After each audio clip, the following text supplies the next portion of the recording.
sanctified, Caesarian, Catholic Majesty, the Emperor Don Carlos, our Lord King. Esteemed Majesty, our Royal Patron, from this city of Mexico, capital of New Spain, this eve of the Feast of the Transfiguration, in the year of our Lord 1531, greeting. Since we have received from your transcendent Majesty no order to desist in the compilation of this chronicle, and since with the following pages it now at last seems to us complete, and since even the narrating Aztec himself declares that he has no more to say, we herewith annex the final and concluding segment. Much of the Indians' relation of the conquest and its aftermath will already be familiar to your omniligent Majesty, from the accounts sent during those years by Captain General Cortez and other officers chronicling the events in which they took part.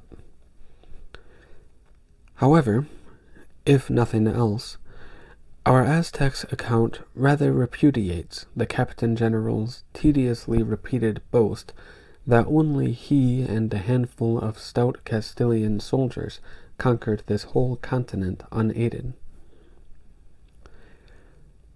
Beyond any doubt, now that we and you, sire, can contemplate this history entire, it is nothing like what your Majesty must have envisioned when your royal cedula commanded its commencement. And we hardly need reiterate our own dissatisfaction with what it proved to be. Nevertheless, if it has been in the least informative to our sovereign, or to any extent edifying in its plethora of bizarre minutiae and arcana, we will try to persuade ourselves that our patience and forbearance and the drudging labors of our friar scribes have not entirely been a waste. We pray that your Majesty, imitating the benign King of Heaven, will consider not the trivial value of the accumulated volumes, but the sincerity with which we undertook the work, and the spirit in which we offer it, and that you will regard it and us with an indulgent aspect. Also, we would inquire, before we terminate the Aztec's employment here, might your Majesty desire that we demand of him any further information or any addenda to his already voluminous account? In such case, we shall take care to see to his continued availability. But if you have no further use for the Indian, sire, might it be your pleasure to dictate the disposition now to be made of him? Or would your Majesty prefer that we simply relinquish him to God for the determination of his due? Meantime, and at all times, that God's holy grace may dwell continuously in the soul of our praiseworthy Majesty, is the uninterrupted prayer of your SCCM's devoted servant, Ecce Signum, Zumarraga.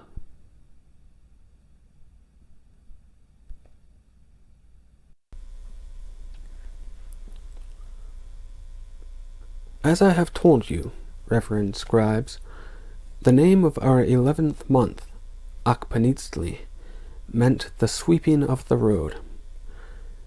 That year, the name took on a new and sinister import, for it was then, toward the close of that month, when the rains of the rainy season began to abate, that Cortez began his threatened march inland. Leaving his boatmen and some of his soldiers to garrison his town of Villarica de la Vera Cruz, Cortez headed westward to the mountains, with about 450 white troops, and about 1,300 Totonaca warriors, all armed and wearing fighting garb. There were another 1,000 Totonaca men serving as tamamime to carry spare arms, the dismantled cannons and their heavy projectiles, traveling rations, and the like. Among those porters were several of Motecuzoma's mice, who communicated with other Quimichime posted along the route, thereby keeping us in Tenochtitlan informed of the procession's composition and its progress. Cortez led the march, they said, wearing his shining metal armor and riding the horse he derisively but affectionately called she-mule. His other female possession, Melinsin, carried his banner and walked proudly beside his saddle at the head of the company. Only a few of the other officers had brought their women, for even the lowest-ranking white soldiers expected to be given or to take other women along the way. But all the horses and dogs had been brought, though the Quimichime reported that the mounts became slow and clumsy and troublesome when they were on the mountain trails. Also, in those heights, Tlaloc was prolonging his rainy season, and the rain was cold, wind-blown, often mixed with sleet. The travelers, soaked and chilled, their armor a clammy weight on them, were hardly enjoying the journey. "Ayo," said Motecuzoma, much pleased. "They find the interior country not so hospitable as the hot lands. I will now send my sorcerers to make life even more uncomfortable for them." Coitlahuac said grimly, "Better you let me take warriors and make life impossible for them." Motecuzoma still said no. "I prefer to preserve an illusion of amiability as long as the pretense may serve our purpose. Let the sorcerers curse and afflict that company until they turn back of their own accord, not knowing it was our doing. Let them report to their king that the land is unhealthy and impenetrable, but give no bad report of us." So, the court sorcerers went scurrying eastward, disguised as common travelers. Now, sorcerers may be capable of doing many strange and wonderful things beyond the power of ordinary folk, but the impediments they put in the way of Cortez proved pitifully ineffectual. First, in the trail ahead of the marching company, they stretched between trees some thin threads on which hung blue papers marked with mysterious designs. Although these barriers were supposed to be impassable by any but sorcerers, the horse she-mule, leading the train, unconcernedly broke through them, and perhaps not its rider Cortez nor anyone else even noticed the things. The sorcerers sent word back to Motecuzoma, not that they had failed, but that the horses possessed some sorcery which defeated that particular stratagem. What they did next was secretly to meet with the Quimichime traveling unsuspected with the train, and arranged to have those mice insinuate into the white men's rations some kaiba sap and tonaltin fruits. The sap of the kaiba tree, when ingested by a person, makes that person so hungry that he eats voraciously of everything on which he can get his hands and teeth, until, in only a matter of days, he becomes so fat that he cannot move. At least, so say the sorcerers. I have never witnessed the phenomenon.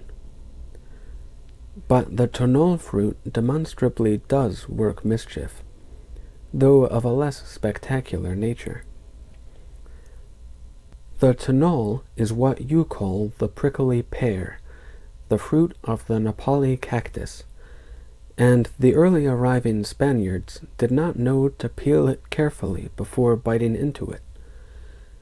So it was the expectation of the sorcerers that the white men would be intolerably tormented when the tiny, invisible, but painful prickles got irremovably into their fingers and lips and tongues. The tonol does something else besides. Anyone who eats its red pulp urinates an even brighter red urine, and a man passing what looks like blood may be terrified by the certainty that he is mortally ill. If the Saiba sap made any of the white men fat, none of them got so fat as to be immobilized. If the white men cursed the Tenalton needles, or were dismayed when they apparently leaked blood, that did not stop them either. Perhaps their beards gave them some protection against the prickles, and, for all I know, they always urinated red. But it is more likely that the woman Melinsin, knowing how easily her new comrades could be poisoned, paid close attention to what they ate, and showed them how to eat Denalton, and told them what to expect afterward. At any rate, the white men kept moving inexorably westward. When Motekuzoma's mice brought him word of his sorcerer's futility, they brought another and even more worrisome report. Cortez's company was passing through the lands of many minor tribes resident in those mountains, tribes like the Tepeyahuaca, the Xica, and others who had never been very amenable to paying tribute to our Triple Alliance. At each village, the marching Totonaca soldiers would call out, "Come, join us, rally to Cortez. He leads us to free ourselves from the detested Motekuzzoma." And those tribes did willingly contribute many warriors. So, although by then several white men were being carried in litters because they had injured themselves by falling off their stumbling horses, and although numbers of the lowland Totonaca had dropped by the wayside when they were made ill by the thin air of those heights, Cortez's company did not dwindle, but increased in strength. "You hear, Reverend Brother," Cuitlahuac stormed at Motekuzzoma. "The creatures even dare to boast that they are coming to confront you personally. We have every excuse to swoop upon them, and now is the time to do it.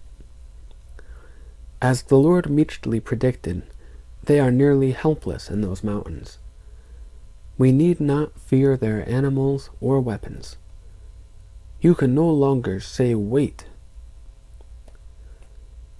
"I say wait," Motekuzzoma replied, imperturbable, "and I have good reason. Waiting will save many lives." Cuitlahuac literally snarled. "Tell me, when in all of history has any single life ever been saved?" Motekuzzoma looked annoyed and said, "Very well, then. I speak of not cutting unnecessarily short the life of any Meshikatl soldier. Know this, brother. Those outlanders are now approaching the eastern border of Tashkala, the nation that has for so long repelled the fiercest assaults of even us Meshika. That land will not be any more ready to welcome another enemy of a different color coming from a different direction. Let the Tezcatlipoca fight the invaders, and we Mexica will profit in at least 2 respects. The white men and their Totonaca will most surely be vanquished, but I also trust that the Tezcatlipoca will suffer sufficient losses that we can strike them immediately afterward, and, at last, defeat them utterly. If in the process we should find any white men still surviving, we will give them succor and shelter. It will appear to them that we have fought solely to rescue them. We will have won their gratitude, and that of their King Carlos. Who can say what further benefits may accrue to us? So we will continue to wait.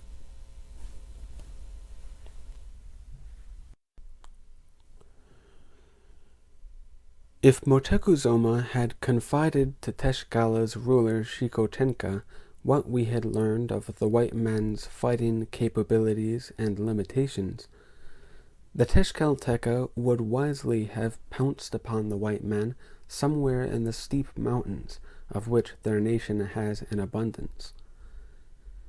Instead, Xicotenca's son and war chief, Xicotenca the Younger, chose to make his stand on one of Tezcala's few level grounds of great expanse.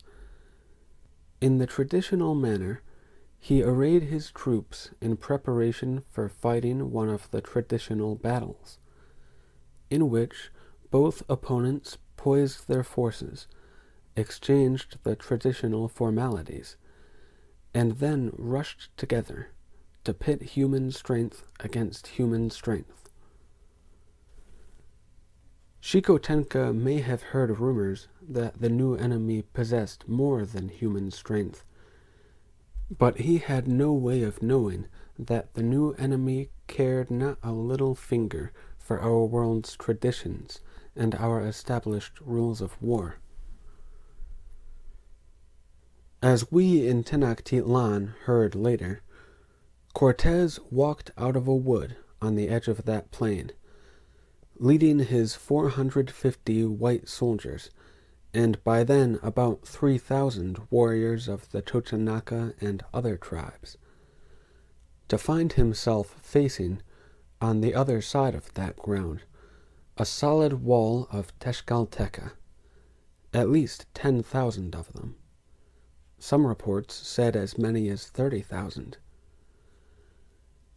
Even if Cortez had been deranged by disease, as alleged, he would have recognized the formidability of his opponents. They were garbed in their quilted armor of yellow and white. They bore their many great feather banners, variously worked with the wide-winged golden eagle of Tezcala and the white heron symbol of Xicotenca. They threateningly thumped their war drums and played the shrill war whistle on their flutes.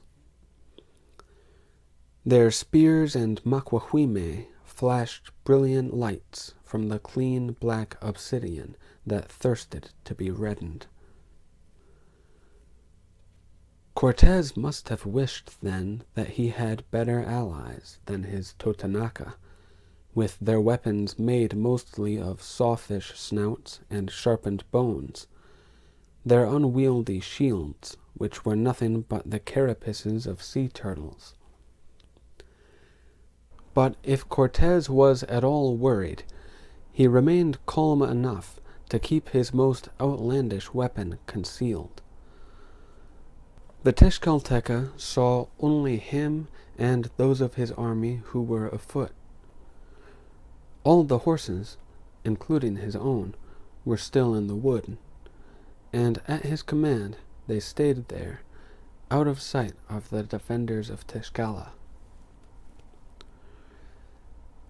As tradition dictated, several Tezcatlipoca lords stepped forward from their ranks and crossed the green plain between the two armies, and ceremoniously presented the symbolic weapons, the feather mantles and shields, to declare that a state of hostility existed. Cortez deliberately lengthened that ceremony by asking that the meaning of it be explained to him. And I should remark that Aguilar was by then seldom needed as an intermediate interpreter. The woman Malintzin had exerted herself to learn Spanish, and she had progressed rapidly. After all, bed is the best place to learn any language. So, after acknowledging the Tezcalteca's declaration, Cortez made one of his own, unrolling a scroll and reading from it, while Malintzin translated to the waiting lords. I can repeat it from memory, for he made the same proclamation outside every village, town, city, and nation that shut itself against his approach. He first demanded that he be let enter without hindrance, and then he said, "But if you will not comply, then, with the help of God, I will enter by force. I will make war against you with the utmost violence. I will bind you to the yoke of obedience to our holy church and our King Carlos. I will take your wives and children and make them slaves, or sell them, according to his Majesty's pleasure. I will seize your belongings and do you all the mischief in my power, regarding you as rebellious subjects who maliciously refuse to submit to their lawful sovereign. Therefore, all ensuing bloodshed and calamity are to be imputed to you, and not to his Majesty, or to me, or to the gentlemen who serve under me." It can be imagined that the Tezcalteca lords were not much pleased to be called subjects of any alien, or to be told that they were disobeying any alien in defending their own frontier. If anything, those haughty words only heightened their desire for bloody battle, and the bloodier the better. So they made no reply, but turned and stalked back the long distance to where their warriors were more and more loudly whooping and making their flutes shriek and their drums throb. But that exchange of formalities had given Cortez's men ample time to assemble and position their 10 big-mouthed cannons and the 4 smaller ones, and to charge them not with house-battering balls, but with scraps of jagged metal, broken glass, rough gravel, and the like. The harquebuses were prepared and set upon their supports and aimed, and the crossbows were readied. Cortez quickly gave commands, and Malintzin repeated them to the allied warriors, and then she hurried to safety, back the way they had come. Cortez and his men stood or knelt, while others, staying in the woods, sat upon their horses. And they all waited patiently, while the great wall of yellow and white suddenly surged forward, and a rain of arrows arced from it across the field between, and the wall resolved itself into a rush of thousands of warriors, beating their shields, roaring like jaguars, screaming like eagles. Not Cortez nor any of his men moved to meet them in the traditional manner. He merely shouted, "For Santiago," and the bellow of the cannons made the Tezcalteca's war noises sound like the creaking of crickets in a thunderstorm. All the warriors in the first onrushing rank tore apart in bits of bone and blobs of flesh and splatters of blood. The men in the following rank simply fell, but fell dead, and for no immediately apparent reason, since the harquebus's pellets and the crossbow's short arrows disappeared inside their thick, quilted armor. Then there was a different kind of thunder, as the horsemen came at full gallop out of the wood, the staghounds running with them. The white soldiers rode with their spears leveled, and they skewered their quarry in the way that chilies are strung on a string, and when their spears could collect no more bodies, the riders dropped the spears and unsheathed their steel swords, and rode flailing them, so that amputated hands and arms and even heads flew in the air. And the dogs lunged and ripped and tore, and cotton armor was no protection against their fangs. The Tezcatlipoca were understandably taken by surprise. Shocked, dismayed, and terrified, they lost their impetus and will to win. They scattered and milled about, and wielded their inferior weapons desperately, but to little use. Several times their knights and Quachichten rallied and regrouped them, and led them in renewed charges. But each time the cannons and harquebuses and crossbows had again been prepared, and they let loose their terrible shredding and piercing projectiles again and again into the Tezcatlipoca ranks, causing unspeakable devastation.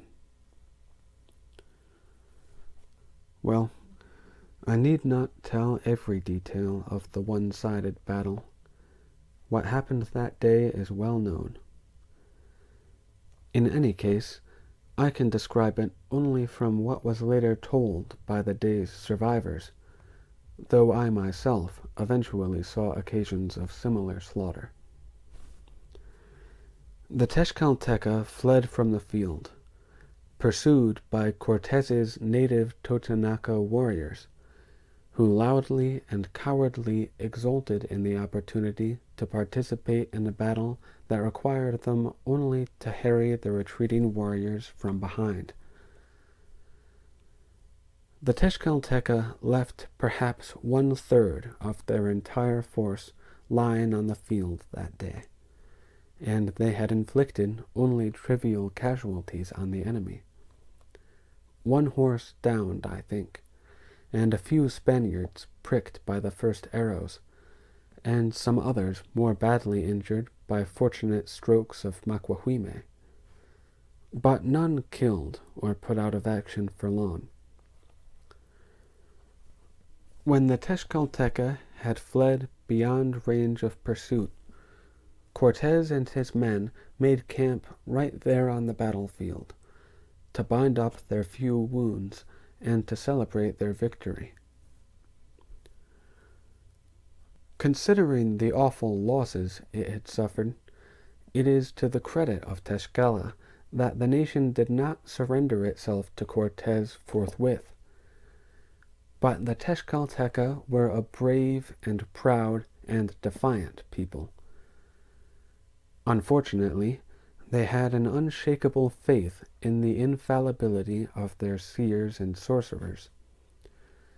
So it was to those wise men that the war chief Xicotenca resorted, in the very evening of that day of defeat, and asked of them, "Are these outlanders really gods, as rumored? Are they truly invincible? Is there any way to overcome their flame-spouting weapons? Should I waste still more good men by fighting any longer?" The seers, after deliberating by whatever magical means they employed, said this: "No, they are not gods. They are men. But the evidence of their weapons discharging flame suggests that they have somehow learned to employ the hot power of the sun. As long as the sun shines, they have the superiority of their fire-spitting weapons. But when the sun goes down, so will their sun-given strength. By night, they will be only ordinary men, able to use only ordinary weapons. They will be as vulnerable as any other men, and as weary from the day's exertions. If you would vanquish them, you must attack by night. Tonight, this very night, or at sunrise, they will rise also, and they will sweep your army from the field as weeds are mowed. Attack at night? Shikotenka murmured. It is against all custom. It violates all the traditions of fair combat. Except in siege situations, no armies have ever done battle by night. The sages nodded. Exactly. The white outlanders will be off guard and not expecting any such assault. Do the unexpected. The Tezcatlipoca seers were as calamitously in error as seers everywhere so often are. For white armies in their own lands evidently do fight often by night among themselves, and are accustomed to taking precautions against any such surprises. Cortes had posted sentries at a distance all around his camp, men who stayed awake and alert while all their fellows slept in full battle garb and armor, with their weapons already charged and near to their hands. Even in the darkness, Cortes's sentries easily descried the first advance Tezcatlipoca scouts creeping on their bellies across the open ground. The guards raised no cry of alarm, but slipped back to camp and quietly woke Cortes and the rest of his army. No soldier stood up in profile against the sky. No man raised himself higher than a sitting or kneeling position. None made a noise.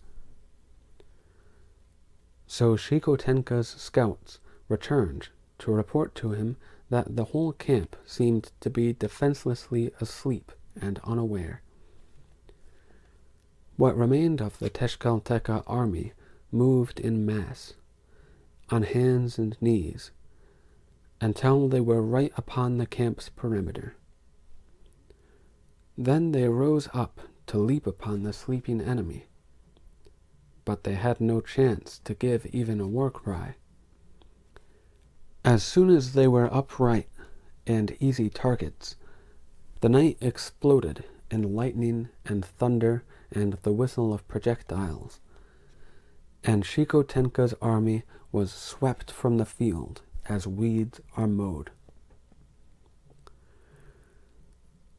The next morning, though his blind old eyes wept, Shikotenka the elder sent an embassy of his highest nobles, carrying the square gold mesh flags of truce, to negotiate with Cortes the terms of Tezcala's surrender to him. Much to the envoy's surprise, Cortes evinced none of the demeanor of a conqueror. He welcomed them with great warmth and apparent affection. Through his Malintzin, he praised the valor of the Tezcatlipoca warriors. He regretted that their having mistaken his intentions had necessitated his having to defend himself, because, he said, he did not want surrender from Tezcala, and would not accept it. He had come to that country hoping only to befriend and help it. I know, he said, no doubt having been well informed by Malintzin, that you have for ages suffered the tyranny of Montezuma's Mexica.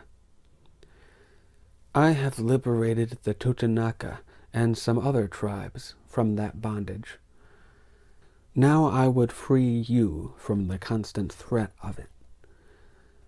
I ask only that your people join me in this holy and praiseworthy crusade, that you provide as many warriors as possible to augment my forces.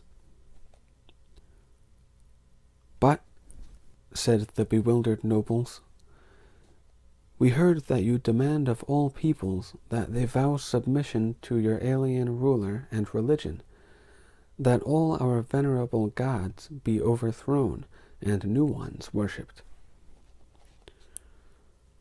Cortez made an airy gesture of dismissing all that.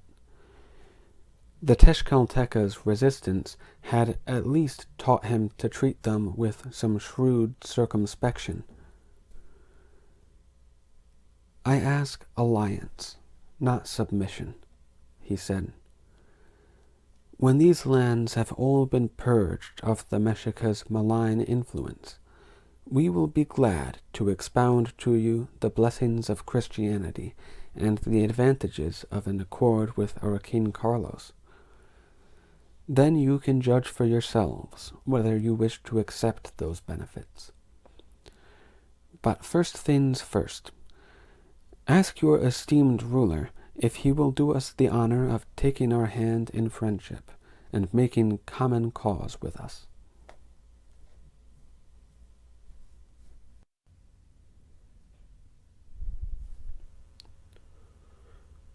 Old Xicotenca had hardly heard that message from his nobles before we in Tenochtitlan had it from our mice. It was obvious to all of us gathered in the palace that Moctezuma was shaken. He was appalled. He was enraged by the way his confident predictions had turned out. And he was agitated near to panic by the realization of what could come of his having been so irredeemably wrong. It was bad enough that the Tezcalteca had not stopped the white invaders for us, or even proved a hindrance to them. It was bad enough that Tezcala was not laid open for our vanquishing. Worse, the Outlanders were not at all discouraged or weakened. They were still coming, still uttering threats against us. Worst of all, the white men could now come reinforced by the strength and hatred of our oldest, fiercest, most unforgiving enemies. Recovering himself, Moctezuma made a decision that was at least a bit more forceful than wait. He called for his most intelligent swift messenger, and dictated to him a message, and sent him running immediately to repeat it to Cortez. Of course, the message was lengthy and fulsome with complimentary language, but in essence it said, "Esteemed Captain General Cortez, do not put your trust in the disloyal Tezcalteca, who will tell you any lies to win your confidence, and then will treacherously betray you. As you can easily discover by inquiry, the nation of Tezcala is an island completely surrounded and blockaded by those neighbor nations of which it has made enemies. If you befriend the Tezcalteca, you will be, like them, despised and shunned and repelled by all other nations. Heed our advice. Abandon the unworthy Tezcalteca, and unite yourself instead with the mighty triple alliance of the Mexica, the Acalhua, and the Tecpaneca. We invite you to visit our allied city of Chololan, an easy march south of where you are. There you will be received with a great ceremony of welcome befitting so distinguished a visitor. When you have rested, you will be escorted to Tenochtitlan, as you have desired, where I, the Yue Tlatoani Motecuzoma Shokoyotsen wait eagerly to embrace my friend and do him all honor. It may be that Motecuzoma meant exactly what he said, that he was willing to capitulate to the extent of granting audience to the white man while he pondered what to do next. I do not know. He did not then confide his plans to me or any of his speaking council. But this I do know. If I had been Cortez, I should have laughed at such an invitation, especially with the sly Malintzin standing by to interpret it more plainly and succinctly. Detested enemy, please to dismiss your new won allies, throw away the additional forces you have acquired, and do Motecuzoma the favor of walking stupidly into a trap you will never walk out of. But to my surprise, since I did not then know the man's audacity, Cortez sent the messenger back with an acceptance of the invitation, and he did march south to pay a courtesy call on Chololan, and he was received there like a notable and welcome guest. He was met on the city's outskirts by its joint rulers, the lord of what is above and the lord of what is below, and by most of the civilian population, and by no armed men. Those lords, Tlaquiach and Tlalchiac, had mustered none of their warriors, and no weapons were in evidence. All appeared as Motecuzoma had promised, peaceable and hospitable. Nevertheless, Cortez had naturally not complied with all of Motecuzoma's suggestions. He had not divested himself of his allies before coming to Chololan. In the interim, old Xicotenca of the defeated Tezcala had accepted Cortez's offer of making common cause, and had given into his command fully 10,000 Tezcalteca warriors, not to mention many other things, a number of the most comely and noble Tezcalteca females to be divided among Cortez's officers, and even a numerous retinue of maids to be the personal serving women of the lady Juan Grass, or Malintzin, or Doña Marina. So Cortez arrived at Chololan, leading that army of Tezcalteca, plus his 3,000 men recruited from the Totonaca and other tribes, plus, of course, his own hundreds of white soldiers, his horses and dogs, his Malintzin, and the other women traveling with the company. After properly saluting Cortez, the two lords of Chololan looked fearfully at that multitude of his companions, and meekly told him, through Malintzin, "By command of the revered speaker Motecuzoma, our city is unarmed and undefended by any warriors. It can accommodate your lordly self and your personal troops and attendants, and we have made arrangements to accommodate all of you in comfort, but there is simply no room for your countless allies. Also, if you will excuse our mentioning it, the Tezcalteca are our sworn enemies, and we should be most uneasy if they were let to enter our city." So Cortez obligingly gave orders that his greater force of native warriors stay outside the city, but camping in a circle that would entirely surround it. Cortez surely felt secure enough, with all those thousands so near and on call if he should need help. And only he and the other white men entered Chololan, striding as proudly as nobles, or riding their horses in towering majesty, while the gathered populace cheered and tossed flowers in their path. As had been promised, the white men were given luxurious lodgings, every least soldier being treated as obsequiously as if he were a knight, and they were provided with servants and attendants, and women for their beds at night. Cholalan had been forewarned of the men's personal habits, so no one, not even the women commanded to couple with them, ever commented on the dreadful smell of them, or their vulturine manner of eating, or their never taking off their filthy clothes and boots, or their refusal to bathe, or their neglect even to clean their hands between performing excretory functions and sitting down to dine. For 14 days, the white men lived the kind of life that heroic warriors might hope for in the best of afterworlds. They were feasted and plied with octli, and let to get as drunk and disorderly as they pleased.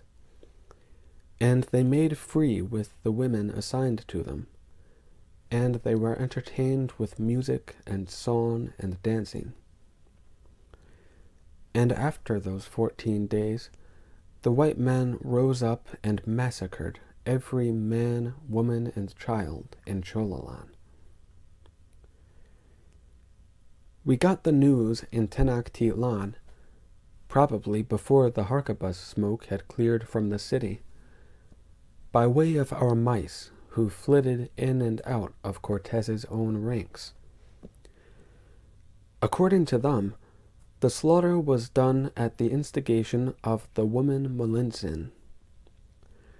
She came one night to her master's room in the Cholalan palace, where he was swilling octli and disporting himself with several women.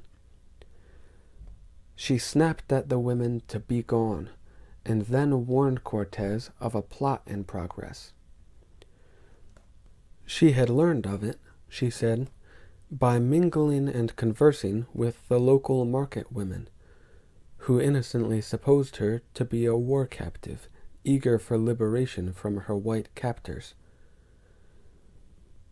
The whole purpose of the visitors being so lavishly entertained, said Malintzin, was to lull and weaken them, while Moctezuma secretly sent a force of 20,000 Mexica warriors to encircle Cholalan.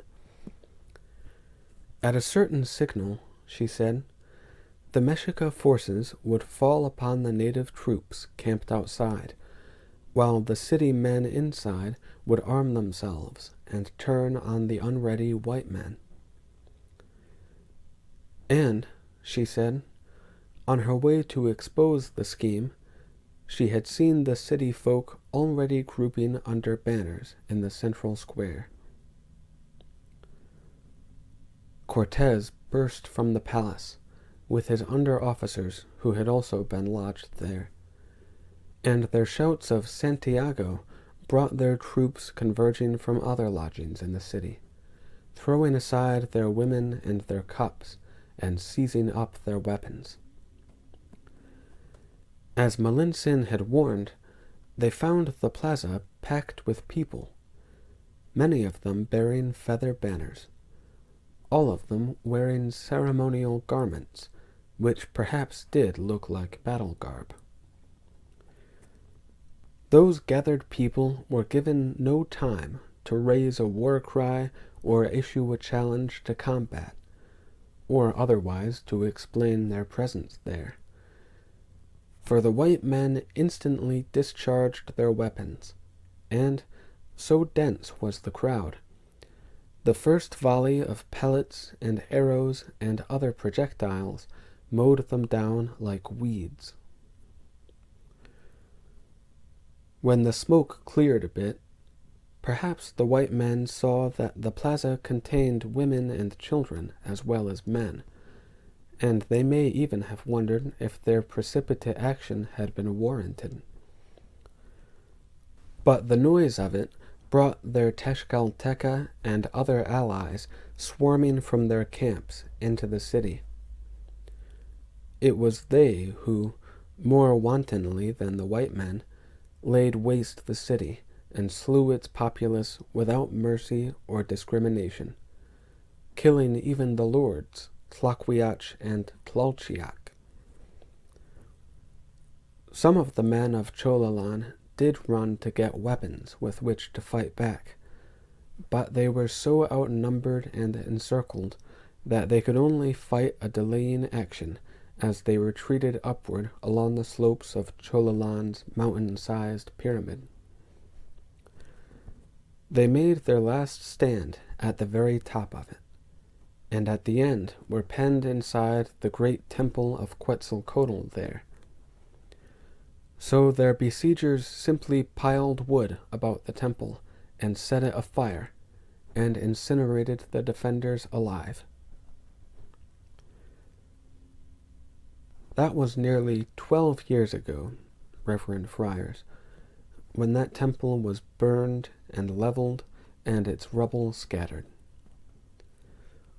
There remained nothing but trees and shrubs to be seen, which is why so many of your people have since been unable to believe that the mountain is not a mountain, but a pyramid, long ago erected by men. Of course, I know that it now bears something more than greenery. The summit where Quetzalcoatl and his worshippers were that night overthrown has lately been crowned with a Christian church. When Cortez arrived at Chololan, it was inhabited by some 8,000 people. When he departed, it was empty. I say again that Moctezuma had confided to me none of his plans. For all I know, he did have Mexica troops moving stealthily toward that city, and he had instructed the people to rise up when the trap was sprung. But I beg leave to doubt it.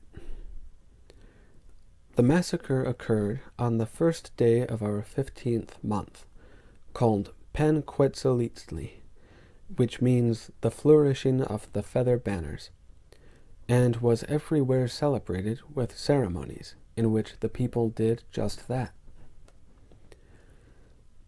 It may be that the woman Melanson had never before attended an observance of that festival. She may genuinely have believed, or mistakenly assumed, that the people were massing with battle flags. Or she could have invented the plot, perhaps from her jealous resentment of Cortez's attentions to the local women. Whether she was moved by misunderstanding or malice, she effectually moved Cortez to make a desert of Chololan. And if he regretted that at all, he did not regret it for long, because it advanced his fortunes more than even his defeat of Tezcatlipoca had done. I have mentioned that I have visited Chololan, and found the people there to be rather less than lovable. I had no reason to care if the city went on existing, and its abrupt depopulation caused me no grief, except insofar as that added to Cortez's increasingly fearsome reputation. Because, when the news of the Chololan massacre spread by swift messenger throughout the one world, the rulers and war chiefs of many other communities began to consider the course of events to date, no doubt in some such words as these. First the white men took the Totonaca away from Moctezuma. Then they conquered Tlaxcala, which not Moctezuma nor any of his predecessors ever could do. Then they obliterated Moctezuma's allies in Chololan, caring not a little finger for Moctezuma's anger or vindictiveness. It begins to appear that the white men are mightier even than the lawn mightiest Mexica. It may be wise for us to side with the superior force, while we still can do so of our own volition. One powerful noble did so without hesitation. The crown prince, Ixtlil Xochitl, rightful ruler of the Acalhua. Moctezuma must have bitterly regretted his ouster of that prince 3 years before, when he realized that Black Flower had not just spent those years sulking in his mountain retreat, that he had been collecting warriors in preparation for reclaiming his Texcoco throne. To Black Flower, the coming of Cortez must have seemed a God-sent and timely help to his cause. He came down from his redoubt to the devastated city of Chololan, where Cortez was regrouping his multitude in preparation for continuing their march westward. At their meeting, Black Flower surely told Cortez of the mistreatment he had suffered at Motecuzuma's hands, and Cortez presumably promised to help him redress it. Anyway, the next piece of bad news we heard in Tenochtitlan was that Cortez's company had been augmented by the addition of the vengeful Prince Black Flower and his several thousand superbly trained Acalhua warriors. Clearly, the impulsive and perhaps unnecessary massacre in Chololan had proved a master stroke for Cortez, and he had his woman Malintzin to thank, whatever had been her reason for provoking it. She had demonstrated her wholehearted dedication to his cause, her eagerness to help him achieve his destiny, even if it meant trampling the dead bodies of men, women, and children of her own race. From then on, though Cortez still relied on her as an interpreter, he valued her even more as his chief strategic advisor, his most trusted under-officer, his staunchest of all his allies. He may even have come to love the woman. No one ever knew. Malintzin had achieved her two ambitions. She had made herself indispensable to her lord, and she was going to Tenochtitlan, her long-dreamed-of destination, with the title and prerequisites of a lady. Now, it may be that all the events I have recounted would have come to pass, even if the orphan brat Kay Malinali had never been born to that slave slut of the Kotli Kamek. And I may have a personal motive in so contemptuously reviling her groveling devotion to her master, her shameful disloyalty to her own kind. It may be that I nursed a special loathing of her, simply because I could not forget that she had the same birth name as my dead daughter, that she was the same age Nochipa would have been, that her despicable actions seemed, to my mind, to cast obloquy on my own Kay Malinali, blameless and defenseless. But, my personal feelings aside, I had twice encountered Malintzin before she became Cortez's most wicked weapon, and either time I could have prevented her becoming that. When we first met at the slave market, I could have bought her, and she would have been content to spend her life in the great city of Tenochtitlan as a member of the household of an Eagle Knight of the Mexica.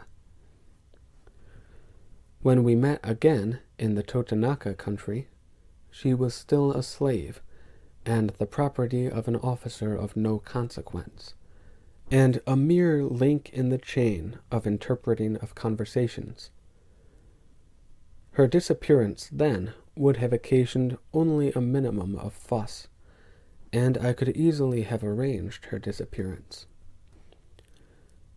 So twice I might have changed the course of her life.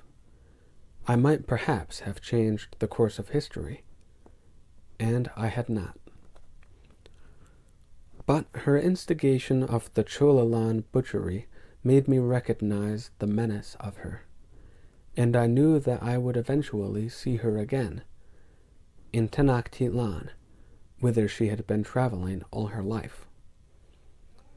And I swore to myself that I would arrange for her life to end there.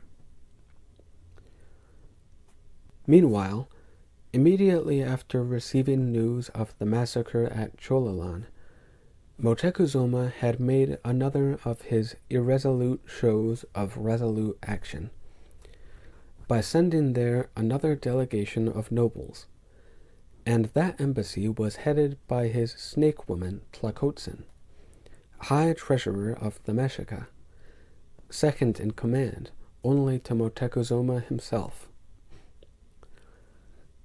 Tlacotzin and his companion nobles led a train of porters, again laden with gold and many other riches, not intended to provide for a repopulation of the unfortunate city, but for the cajoling of Cortez. In that one move, I believe, Moctezuma revealed the ultimate hypocrisy of which he was capable. The people of Cholalan had either been totally innocent and undeserving of their annihilation, or, if they had been planning to rise up against Cortez, they could only have been obeying secret orders from Moctezuma. However, the revered speaker, in the message conveyed to Cortez by Tlacotzin, blamed his Cholalan allies for having contrived the dubious plot entirely on their own. He claimed to have had no knowledge of it. He described them as traitors to both of us. He praised Cortez for his swift and complete extinction of the rebels, and he hoped the unhappy occurrence would not imperil the anticipated friendship between the white men and the Triple Alliance. I think it was fitting that Moctezuma's message was delivered by his snake woman, since it was a masterpiece of reptilian squirming. It went on. Nevertheless, if Cholalan's perfidy has discouraged the Captain General and his company from venturing any farther through such hazardous lands and unpredictable people, we will understand his decision to turn and go homeward, though we will sincerely regret having missed the opportunity of meeting the valiant Captain General Cortez face to face. Therefore, since he will not be visiting us in our capital city, we of the Mexica ask that you accept these gifts as a small substitute for our friendly embrace, and that you share them with your King Carlos when you have returned to your native country. I heard later that Cortez could hardly contain his mirth when that transparently devious and wishful message was translated to him by Malintzin, and that he mused aloud, "I do look forward to meeting, face to face, a man with two faces." But he then made reply to Tlacotzin, "I thank your master for his concern, and for these gifts of amends, which I gratefully accept in the name of His Majesty King Carlos. However," and here he yawned, Tlacotzin reported, "the recent trouble here at Cholalan was no trouble at all." And here he laughed. "As we Spanish fighting men account trouble, this was no more than a flea bite to be scratched. Your lord need not worry that it has lessened our determination to continue our explorations. We will keep on traveling westward. Oh, we may digress here and there to visit other cities and nations which may wish to contribute forces to our retinue. But eventually, assuredly, our journey will bring us to Tenochtitlan. You may give your ruler our solemn promise that we will meet.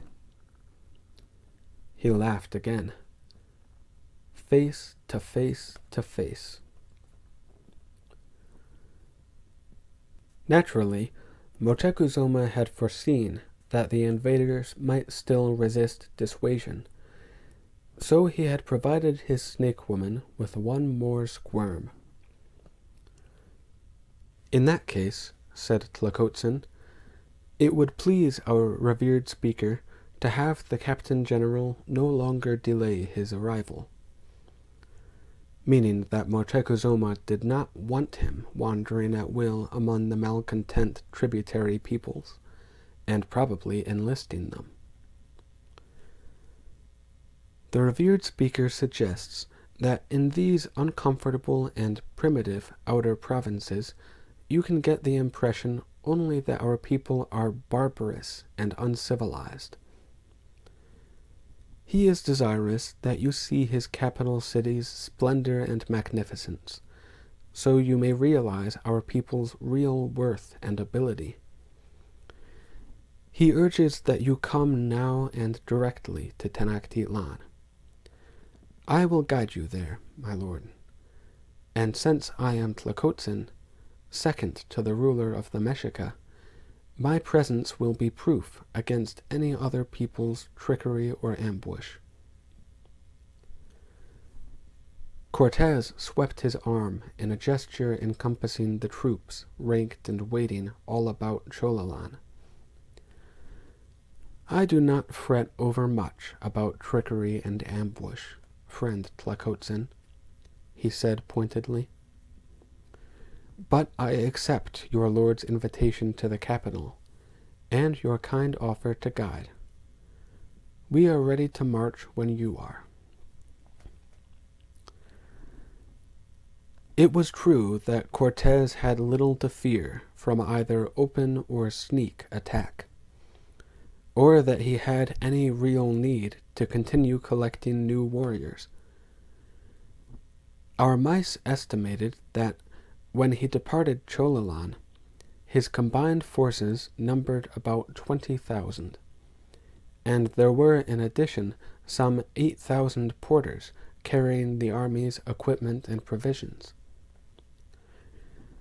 The company stretched over 2 one-long runs in length, and required a quarter of a day to march past any given point. Incidentally, by then, every warrior and porter wore an insigne that proclaimed him a man of Cortez's army.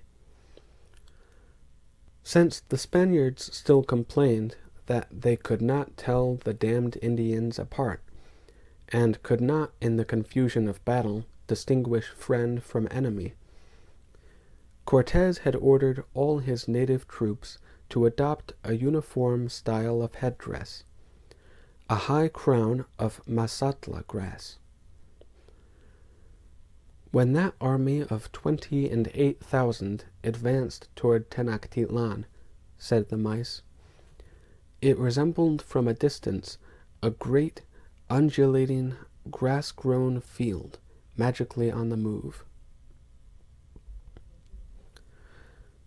Moctezuma had probably considered telling his snake woman to lead Cortez aimlessly around and about the mountain country until the invaders were either desperately fatigued or hopelessly lost, and could be abandoned there. But, of course, there were many men among the Acolhua and Tezcalteca and other accompanying troops who would soon have divined that trick. However, Moctezuma apparently did instruct Tlacotzin to make it no easy journey, no doubt still wistfully hoping that Cortez would give up the expedition in discouragement. At any rate, Tlacotzin brought them westward along none of the easier trade routes through the lower valleys. He led them up and over the high pass between the volcanoes Iztaccíhuatl and Popocatépetl. As I have said, there is snow on those heights, even in the hottest days of summer. By the time that company came across, the winter was beginning. If anything was likely to dishearten the white men, it would have been the numbing chill and fierce winds and great drifts of snow they had to make their way through. To this day, I do not know what the climate of your native Spain is like, but Cortez and his soldiers had all spent years in Cuba, which island I understand is as torrid and humid as any of our coastal hotlands. So the white men, like their allies the Totonaca, were unprepared and unclothed to withstand the piercing cold of the frozen route Tlacotzin chose. He later reported with satisfaction that the white men had suffered terribly.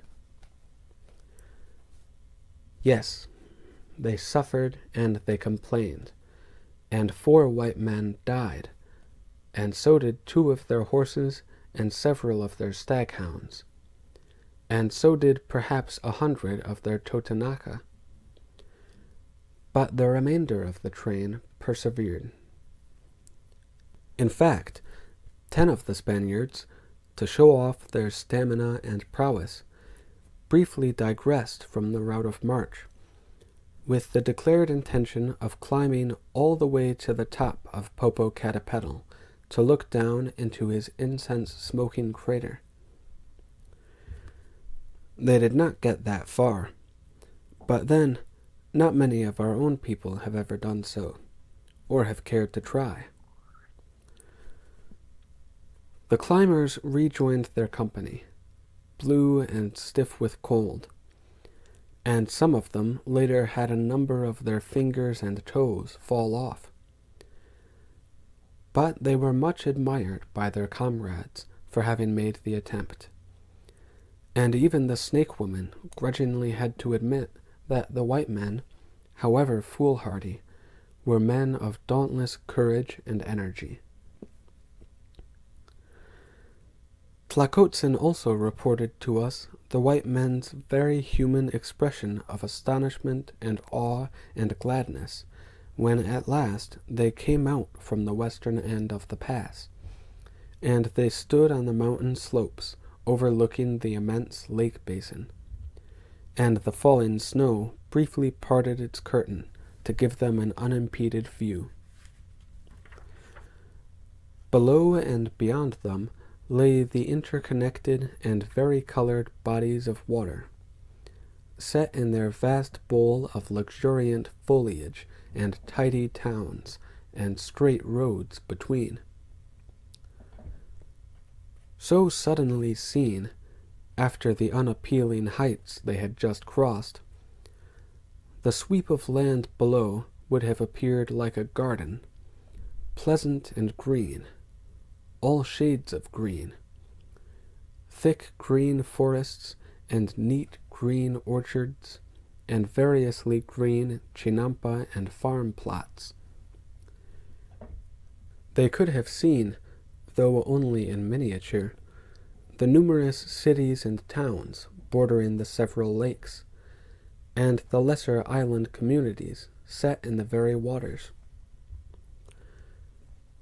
They were then still at least 21 long runs from Tenochtitlan, but the silvery white city would have shone like a star. They had journeyed for months, from the featureless sea-coast beaches, over and around numberless mountains, through rocky ravines and rough valleys, meanwhile seeing only towns and villages of no particular distinction.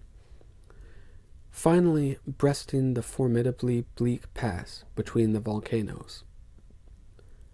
Then, suddenly, the travelers looked down on a scene that, they said it themselves, seemed like a dream, like a marvel from the old books of fables. Coming down from the volcanoes, the travelers of course entered the domains of the Triple Alliance by way of the Akalhua lands, where they were met and greeted by the Yue Tlatoani Kakamatsin, come out from Texcoco with an impressive assembly of his lords and nobles and courtiers and guards.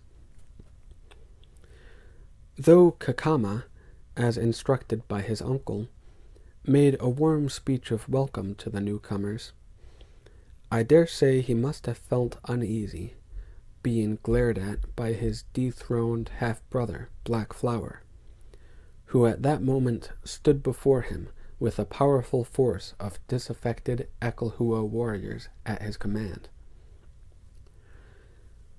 The confrontation between those two might have erupted into battle right there, except that both Moctezuma and Cortez had strictly forbidden any strife that might mar their own momentous meeting. So, for the time being, all was outwardly amicable, and Cacama led the whole train into Texcoco for lodging and refreshment and entertainment before it continued on to Tenochtitlan. However, there is no doubt that Cacama was embarrassed and enraged when his own subjects crowded the streets of Texcoco to receive the returning Black Flower with cheers of rejoicing. That was insult enough, but it was not long before Cacama had to endure the even worse insult of mass desertion. During the day or two that the travelers spent in that city, perhaps 2,000 of the men of Texcoco dug out their long unused battle armor and weapons, and, when the visitors moved on, those men marched with them as volunteer additions to Black Flower's troop. From that day on, the Akalhua nation was disastrously divided. Half of its population remained submissive to Cacama, who was their revered speaker, and was so recognized by his fellow rulers of the Triple Alliance. The other half gave their loyalty to the Black Flower, who should have been their revered speaker, however much they may have deplored his having cast his lot with the alien whites. From Texcoco, the snake woman Tlacotzin conducted Cortez and his multitude around the southern margin of the lake. The white men marveled at the great inland sea, and marveled even more at the increasingly evident splendor of Tenochtitlan, which was visible from several points along their route, and which seemed to grow in size and magnificence as they neared it. Tlacotzin took the entire company to his own sizable palace at the promontory town of Ixtapalapan, where they lodged while they polished their blades and armor and cannons, while they groomed their horses, while they furbished their shabby uniforms in so far as possible, that they might look suitably imposing when they made the last march across the causeway into the capital. While that was going on, Tlacotzin informed Cortez that the city, being an island and already densely populated, had no room for quartering even the smallest part of his thousands of allies. The snake woman also made it plain that Cortez should not tactlessly take with him to the city such an unwelcome guest as Black Flower, or a horde of troops which, although of our own race, were from notably unfriendly nations. Cortez, having already seen the city, at least from a distance, could hardly dispute its limitations of accommodation, and he was willing enough to be diplomatic in his choice of those who would accompany him there. But he set some conditions.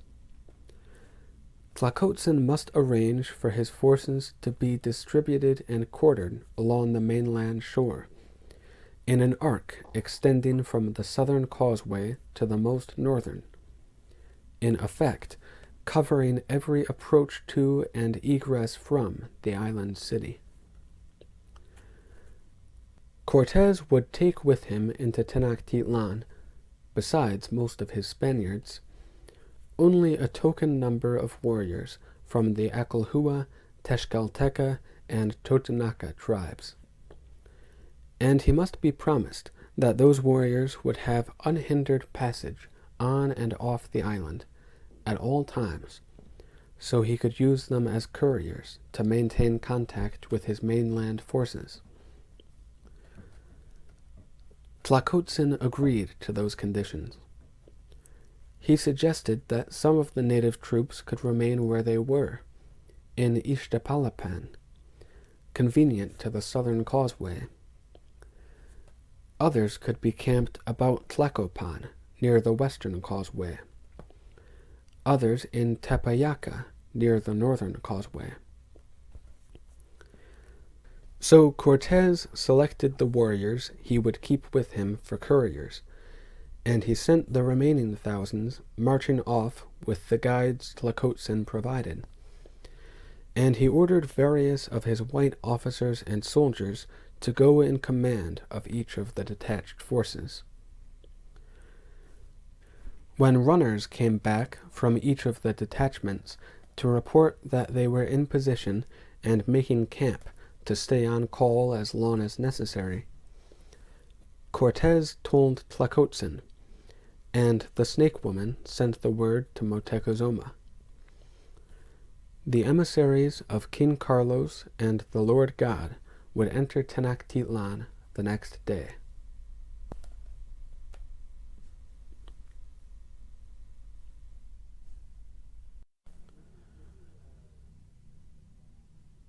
That was the day 2 house in our year of 1 reed, which is to say, early in your month of November, in your year counted as 1519. The southern causeway had known many processions in its time, but never one that made such an unaccustomed noise. The Spaniards carried no musical instruments, and they did not sing or chant or make any other sort of music to accompany their pacing. But there was a jingling and clashing and clanging of all the weapons they carried, and the steel armor they wore, and the harness of their horses. Though the procession moved at a ceremonially slow walk, the horses' hooves struck heavily on the paving stones, and the big wheels of the cannons rumbled ponderously. So the whole length of the causeway vibrated, and the whole lake surface, like a drumhead, amplified the noise. And the clamor echoed back from all the distant mountains. Cortez led, of course, mounted on his she-mule, carrying on a tall staff the blood and gold banner of Spain. And Malintzin proudly paced beside the horse, carrying her master's personal flag. Behind them came the snake woman and the other Mexica lords who had gone to Chololan and back. Behind them came the mounted Spanish soldiers, their upright spears bearing pennons at their points. Then came the 50 or so selected warriors of our own race. Behind them came the Spanish foot soldiers, their crossbows and harquebuses held at parade position, their swords sheathed, and their spears casually leaned back upon their shoulders. Trailing that neatly ranked and professionally marching company came a jostling crowd of citizens from Iztapalapan and the other promontory towns, merely curious to see the unprecedented sight of warlike foreigners walking unopposed into the hitherto unassailable city of Tenochtitlan. Halfway along the causeway, at the Acachinanco fort, the procession was met by its first official greeters, the revered speaker Cacamatzin of Texcoco, and many Ecolhua nobles, who had come by canoe across the lake. Also Tecpaneca nobles from Tlacopan, the third city of the Triple Alliance. Those magnificently garbed lords led the way, as humbly as slaves, sweeping the causeway with brooms and strewing it with flower petals in advance of the parade, all the way to where the causeway joined the island. Meanwhile, Moctezuma had been carried from his palace in his most elegant litter. He was accompanied by a numerous and impressive company of his eagle, jaguar, and arrow knights, and all the lords and ladies of his court, including this Lord Meachley and my Lady Bayeux. The timing had been arranged so that our procession arrived at the island's edge, at the entrance to the city, just as the incoming procession did.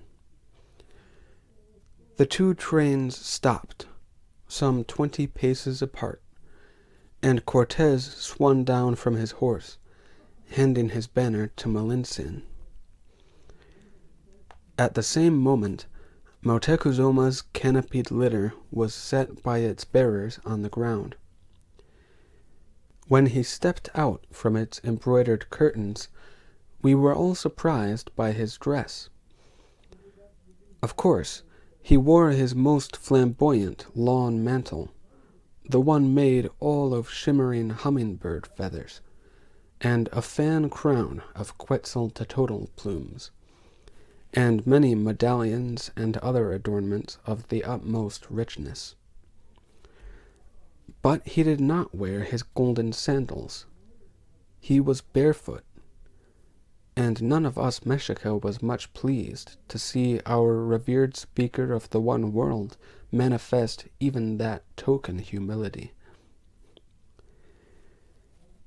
He and Cortez stepped forward from their separate companies and slowly walked toward each other across the open space between.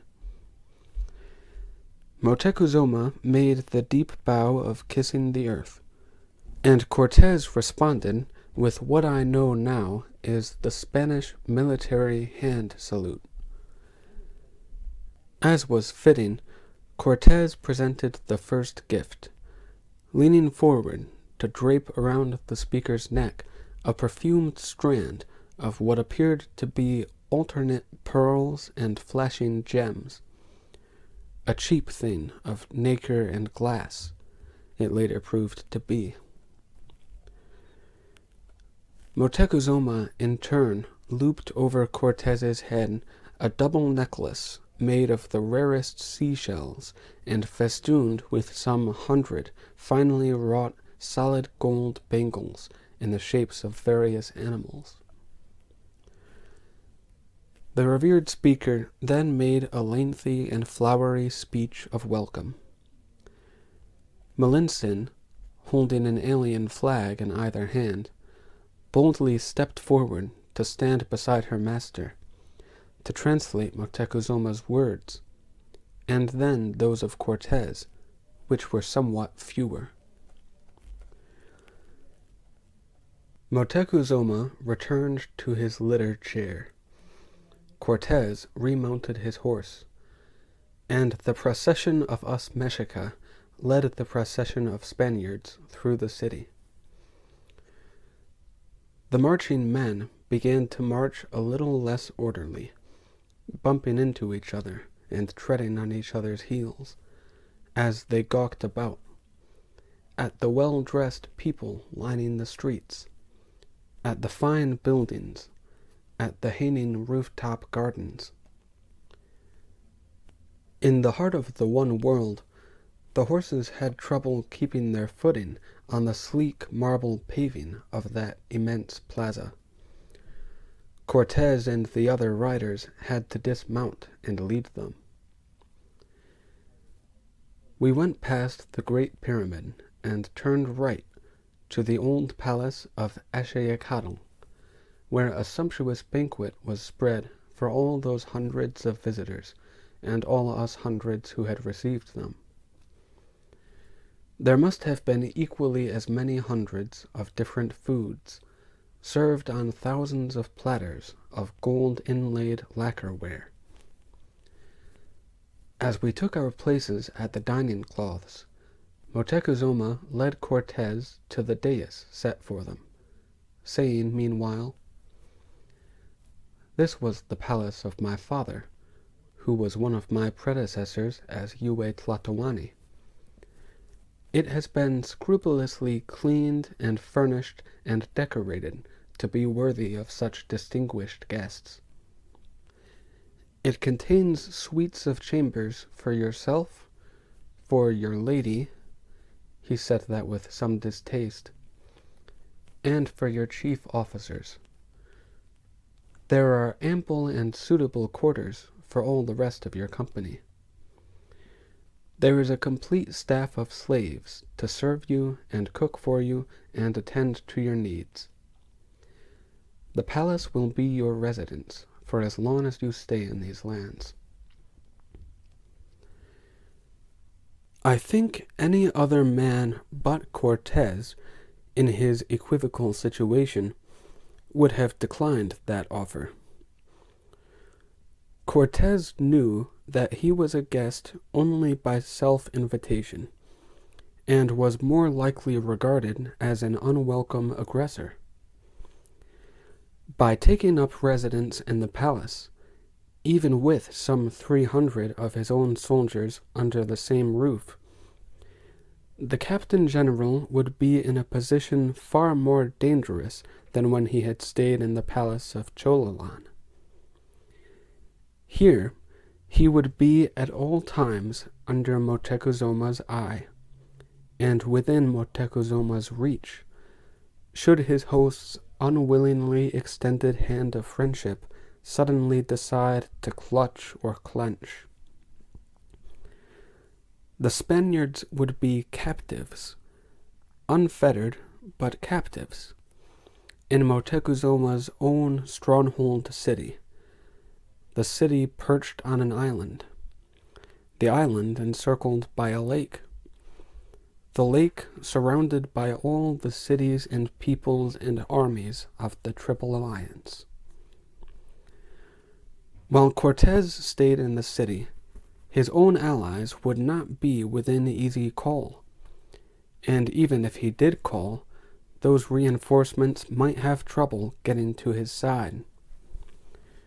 For Cortez would have noticed, as he came along the southern causeway, that its several bridged canoe passages could easily be unbridged to prevent its being crossed. He must have guessed that the city's other causeways were similarly constructed, as of course they were. The Captain General could tactfully have told Moctezuma that he preferred to make his residence on the mainland, and from there to visit the city as their intermittent conferences might require. But he said no such thing. He thanked Moctezuma for the hospitable offer, and accepted it, as if a palace were no more than his due, as if he scorned even to consider any danger in occupying it. Though I bear no love for Cortez, and no admiration for his guile and his deceits. I must grant that in the face of danger he always acted without hesitation, with a daring that defied what other men call common sense. Perhaps I felt that he and I had temperaments much alike, because in my lifetime I also often took audacious risks that sensible men would have shunned as insane. Still, Cortez did not trust his survival entirely to chance.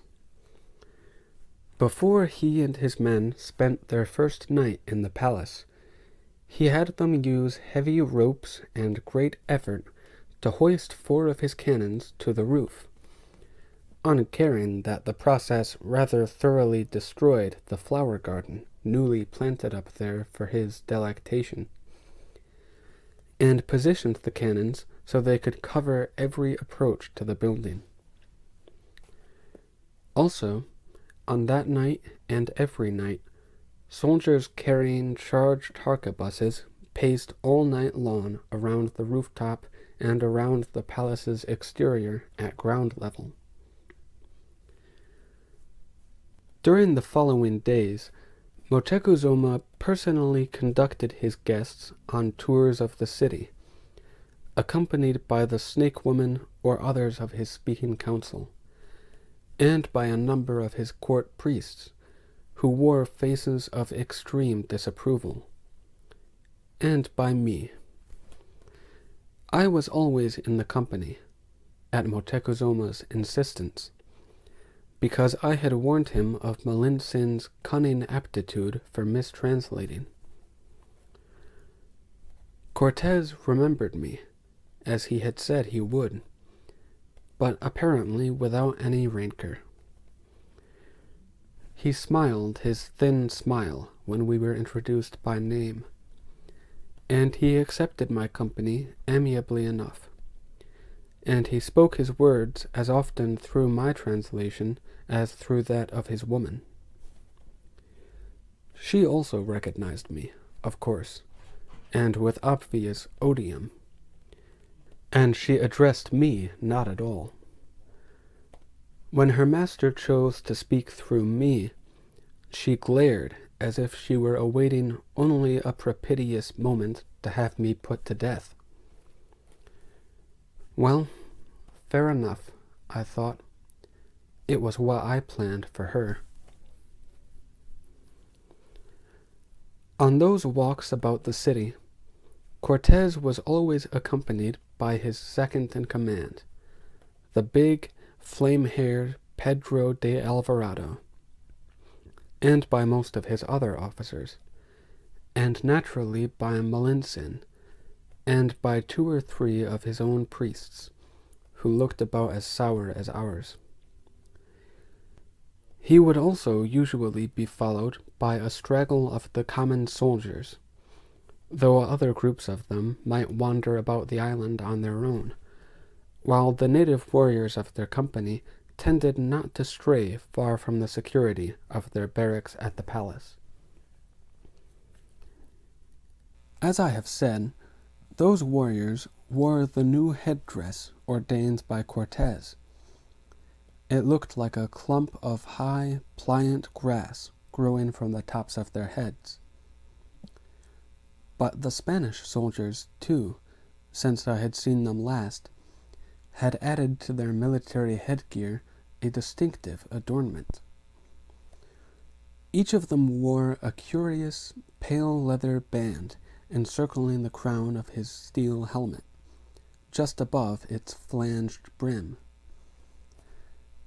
It was not particularly decorative, and served no apparent purpose, so eventually I inquired about it, and one of the Spaniards, laughing, told me what it was. During the affray at Chololan, when the Tezcalteca were indiscriminately butchering the mass of the city's inhabitants, the Spaniards had gone looking specifically for the females with whom they had deported themselves during their 14 days of revel, And they found most of those women and girls still in their quarters, trembling with fear. Convinced that the females had coupled with them only to sap their strength, the Spaniards exacted a unique revenge. They seized the women and girls, stripped them naked, and used some of them a last time or two. Then, though the females screamed and pleaded, the soldiers held them down, and, with their sharp steel knives, they cut away from each female's crotch a hand-sized flap of skin containing the oval opening of her tepili. They left the mutilated and sexless women to bleed to death, and went away. They took the warm, purse-like pouches of skin and stretched the lips of them around the pommels of their horses' saddles.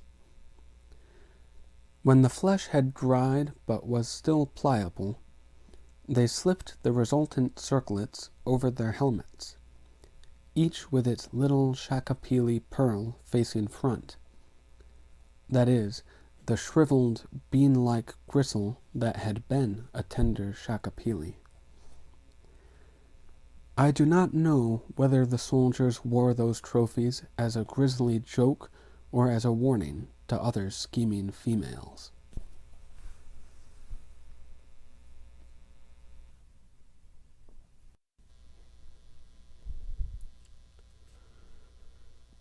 All the Spaniards remarked approvingly on the size and population and splendor and cleanliness of Tenochtitlan, and compared it to other cities they had visited. The names of those other cities mean nothing to me, but you reverend friars may know them. The guests said our city was bigger in extent than Valladolid, that it was more populous than Seville, that its buildings were almost as magnificent as those of Holy Rome, that its canals made it resemble Amsterdam or Venice, that its streets and airs and waters were cleaner than in any of those places.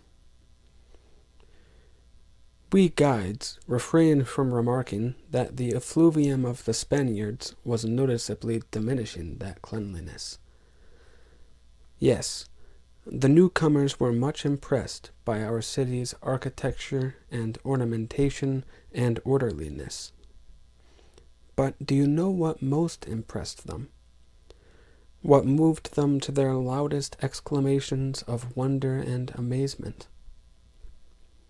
Our sanitary closets. It was clear that many of those men had traveled widely in your old world, but it was equally clear that nowhere had they encountered an indoor facility for performing one's necessary functions. They were amazed enough to find such closets in the palace they occupied. They were astonished beyond words when we took them to visit the market square of Tlatelolco, and they found public conveniences provided for even the common folk, the vendors and the marketers there. When the Spaniards first noticed the things, every single man of them, Cortez included, just had to go inside and void himself. So did Malintzin, since such conveniences were as unknown in her native back country of the uncivilized Cotlicamac as they evidently are in Spain's Holy Rome. As long as Cortez and his company stayed on the island, and as long as the marketplace existed, those public closets were the most popular and most often visited attractions of all that Tenochtitlan had to offer. While the Spaniards were enchanted by the closets of continually flushing water, our Mexica physicians were cursing those same conveniences, for they avidly wished to get a sample of Cortez's bodily wastes, And if the Spaniards were behaving like children with the new toy, those doctors were behaving like quimi-chime mice, forever following Cortez about, or popping their heads suddenly from around corners. Cortez could not help noticing those various elderly strangers peeking and peering at him everywhere he went in public. He finally asked about them, and Moctezuma, secretly amused by their antics, replied only that they were doctors watching over the health of their most honored guest. Cortez shrugged and said no more, though I suspect he formed the opinion that all our physicians were more pathetically ill than the patients they might attend. Of course, what the doctors were doing, and not doing very subtly, was trying to verify their earlier conclusion that the white man Cortez was indeed afflicted with the Nanawa disease. They were trying to measure with their eyes the significant curvature of his thigh bones, trying to get close enough to hear if he breathed with the characteristic snuffling noise, or to see if his incisor teeth had the telltale notches. Even I began to find them an embarrassment and an annoyance, always lurking in the way of our walks about the city, and abruptly pouncing from unexpected places. When one day I literally tripped over an old doctor who was crouching for a leg-level view of Cortez, I angrily took him aside and demanded, "If you dare not ask for permission to examine the exalted white man, surely you can invent some excuse for examining his woman, who is merely one of us." "It would not serve, Michtzin," said the physician unhappily.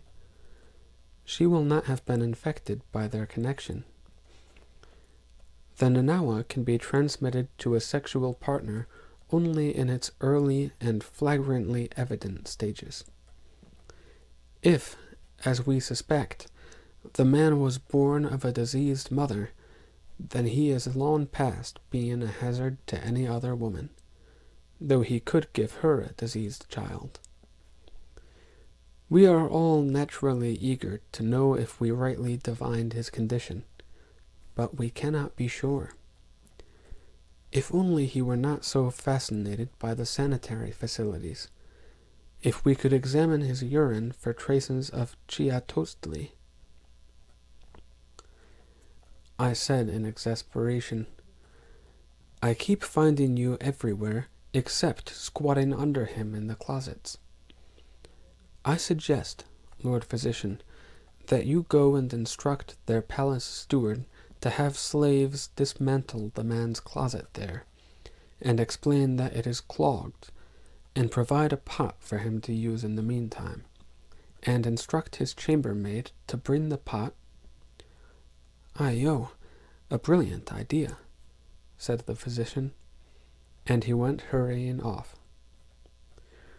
We were molested no more during our excursions, but I never did hear whether the doctors found any definite evidence of Cortez's being a sufferer of the shameful disease. I must report that those first Spaniards did not admire everything in Tenochtitlan. Some of the sights we showed them they disliked and even deplored.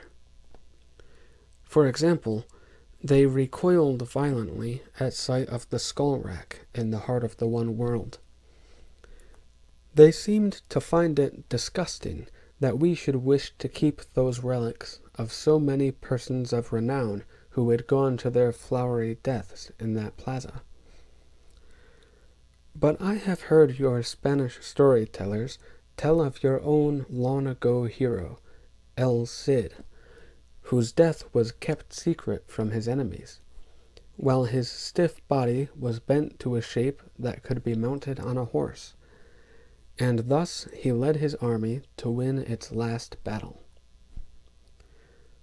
Since you Spaniards so treasure that tale, I do not know why Cortez and his company thought our display of notable persons' skulls any more gruesome than El Cid's preservation after death.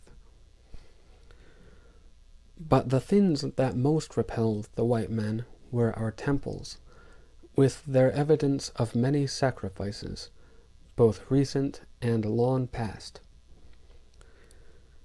To give his visitors the best possible view of his city, Moctezuma took them to the summit of the Great Pyramid, which, except during sacrificial ceremonies, was always kept scrubbed and gleaming on its outside. The guests climbed the banner-bordered stairs, admiring the grace and immensity of the edifice, the vividness of its painted and beaten gold decoration, and they looked all about them at the vista of city and lake which broadened as they climbed. The 2 temples atop the pyramid were also bright on the outside, but the interiors were never cleaned. Since an accumulation of blood signified an accumulation of veneration, the temple's statues and walls and ceilings and floors were thick with coagulated blood. The Spaniards entered the temple of Tlaloc, and instantly lunged out again, with retching exclamations and faces expressive of nausea. It was the first and only time I ever knew the white men to back away from a smell, or even acknowledge one. But in truth, the stench of that place was worse than their own. When they could control their heaving stomachs, Cortez and Alvarado and the priest Bartolome went inside again, and went into spasms of rage when they discovered Tlaloc's hollow statue to be filled, right up to the level of his gaping square mouth, with the decaying human hearts on which he had been fed. Cortez was so infuriated that he whipped out his sword and gave the statue a mighty blow. It only chipped away a fragment of dried blood from Tlaloc's stone face, but it was an insult that made Moctezuma and his priests gasp with consternation. However, Tlaloc did not respond with any devastating blast of lightning, and Cortez caught hold of his temper. He said to Moctezuma, "This idol of yours is no god. It is an evil thing which we call a devil. It must be cast down and out and into eternal darkness.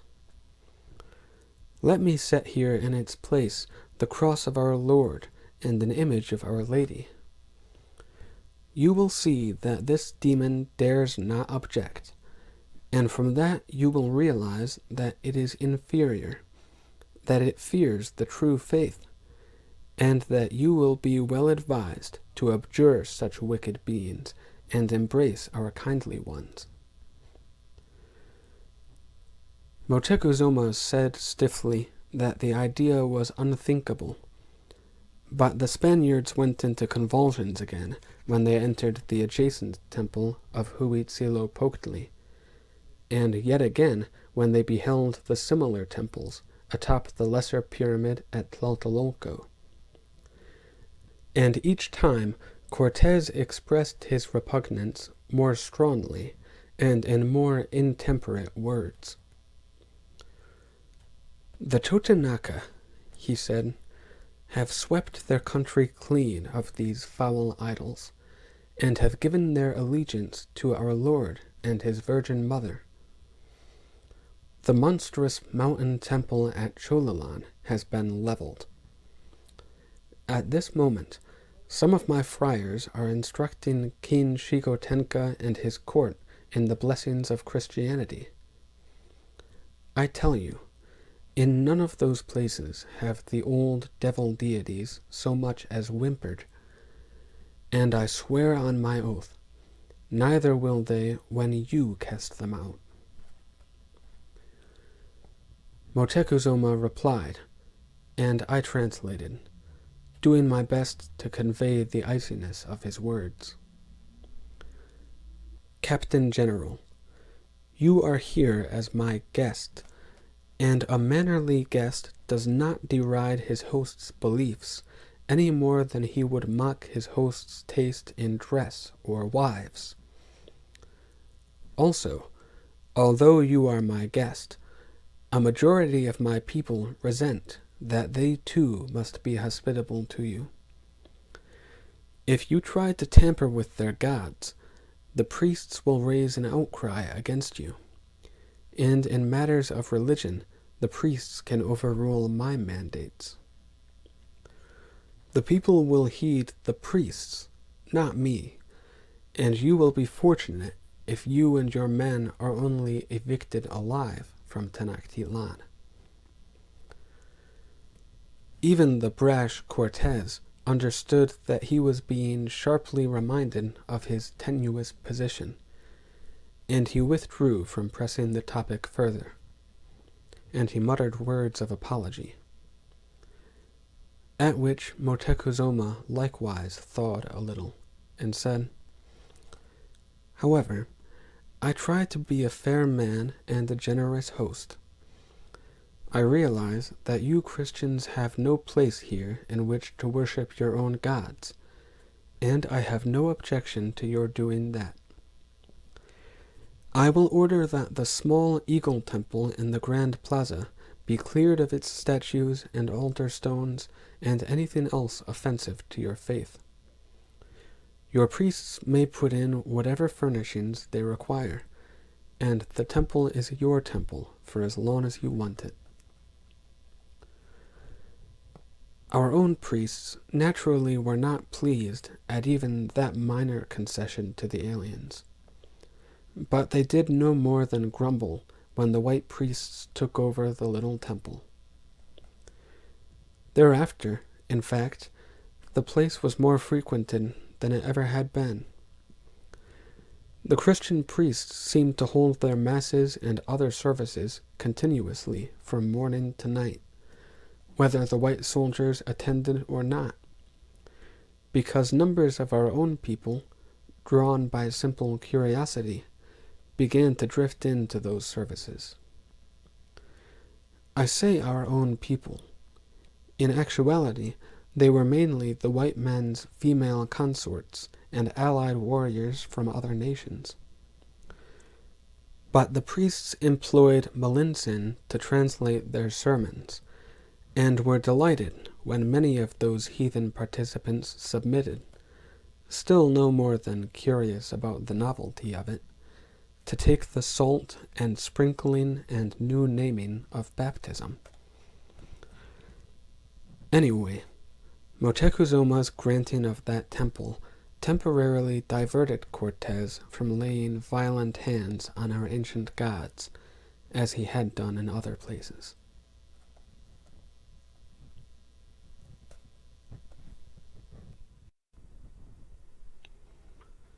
The Spaniards had been in Tenochtitlan for little more than a month, when something happened that could have expunged them forever from Tenochtitlan, probably from the entire one world. A swift messenger came from Lord Petsinka of the Totonaca, and, if he had reported to Motekuzoma, as formerly he would have done, the white men's sojourn might have ended then and there.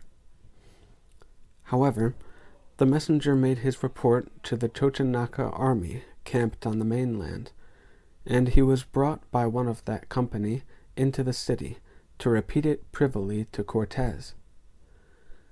His news was that a serious commotion had occurred on the coast. What had happened was this. A Mexicatl tribute collector named Quaupopoca, making his accustomed annual round of various tributary nations, accompanied by a troop of Mexico warriors, had collected the year's levy from the Huasteca, who also live on the sea coast, but to the north of the Totonaca. Then, leading a train of Huasteca porters, conscripted to carry their own tribute goods to Tenochtitlan. Quauhpopoca had moved on south into the Totonaca country, as he had been doing every year for years. But on reaching the capital city of Sempoalan, he was shocked and indignant to find that the Totonaca were unprepared for his arrival. There was no stock of goods ready to go. There were no local men waiting to serve as porters. The ruling Lord Padsinka had not even the usual list compiled for Quauhpopoca to know what the tribute was supposed to consist of. Having come from the northern hinterlands, Quauhpopoca had heard nothing of the misadventure that had befallen the Mexica registrars who always went ahead of him, and he knew nothing of all the occurrences since then. Moctezuma could easily have sent word to him, but had not, and I will never know whether the revered speaker simply forgot in the press of so many other events, or whether he deliberately chose to let the tribute collection proceed as usual, just to see what would happen. Well, Quauhpopoca tried to do his duty. He commanded the tribute from Padsinka, who did his customary cringing but refused to comply, on the ground that he was no longer subordinate to the Triple Alliance. He had new masters, white ones, who lived in a fortified village farther down the beach. Padsinka whiningly suggested that Quauhpopoca apply to the white officer in charge there, a certain Juan de Escalante. Angry and mystified, but determined, Quauhpopoca led his men to the Villa Rica de la Vera Cruz, to be received only with jeers in a language that was incomprehensible but recognizably insulting.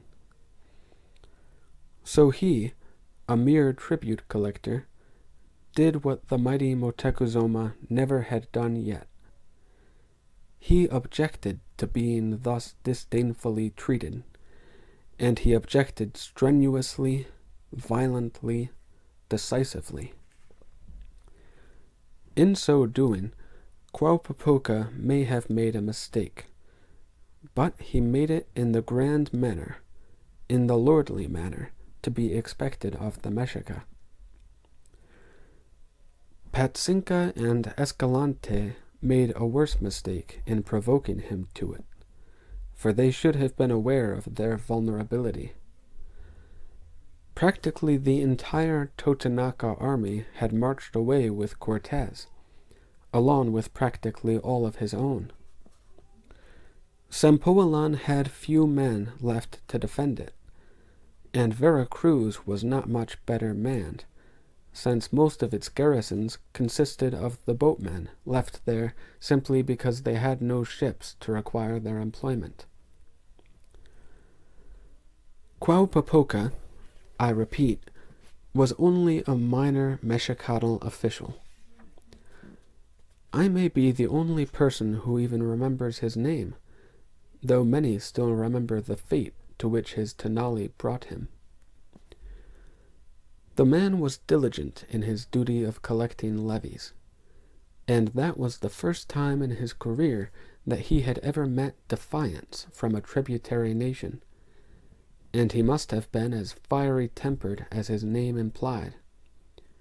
It meant smoldering eagle, and he would not be balked in the accomplishing of his mission. He snapped an order to his force of Mexico warriors, and they leapt eagerly into action, because they were fighting men, bored by an undemanding journey of escort duty. They happily seized the opportunity for combat, and they were not long deterred by the few harquebuses and crossbows discharged at them from the stockade walls of the white men's village. They killed Escalante and what few professional soldiers Cortés had detached to his command. The remaining population of unwarlike boatmen immediately surrendered. Quauhpopoca set guards there and around the Sempoalan palace, then ordered the rest of his men to strip clean the entire surrounding country. This year, he proclaimed to the terrorized Totonaca, their levy would comprise no fraction of their goods and produce, but all of it. So it had been something of a feat for Petzinka's messenger to escape from the cordoned palace and to slip past the scourging warriors of Quauhpopoca and to bring Cortés the bad news.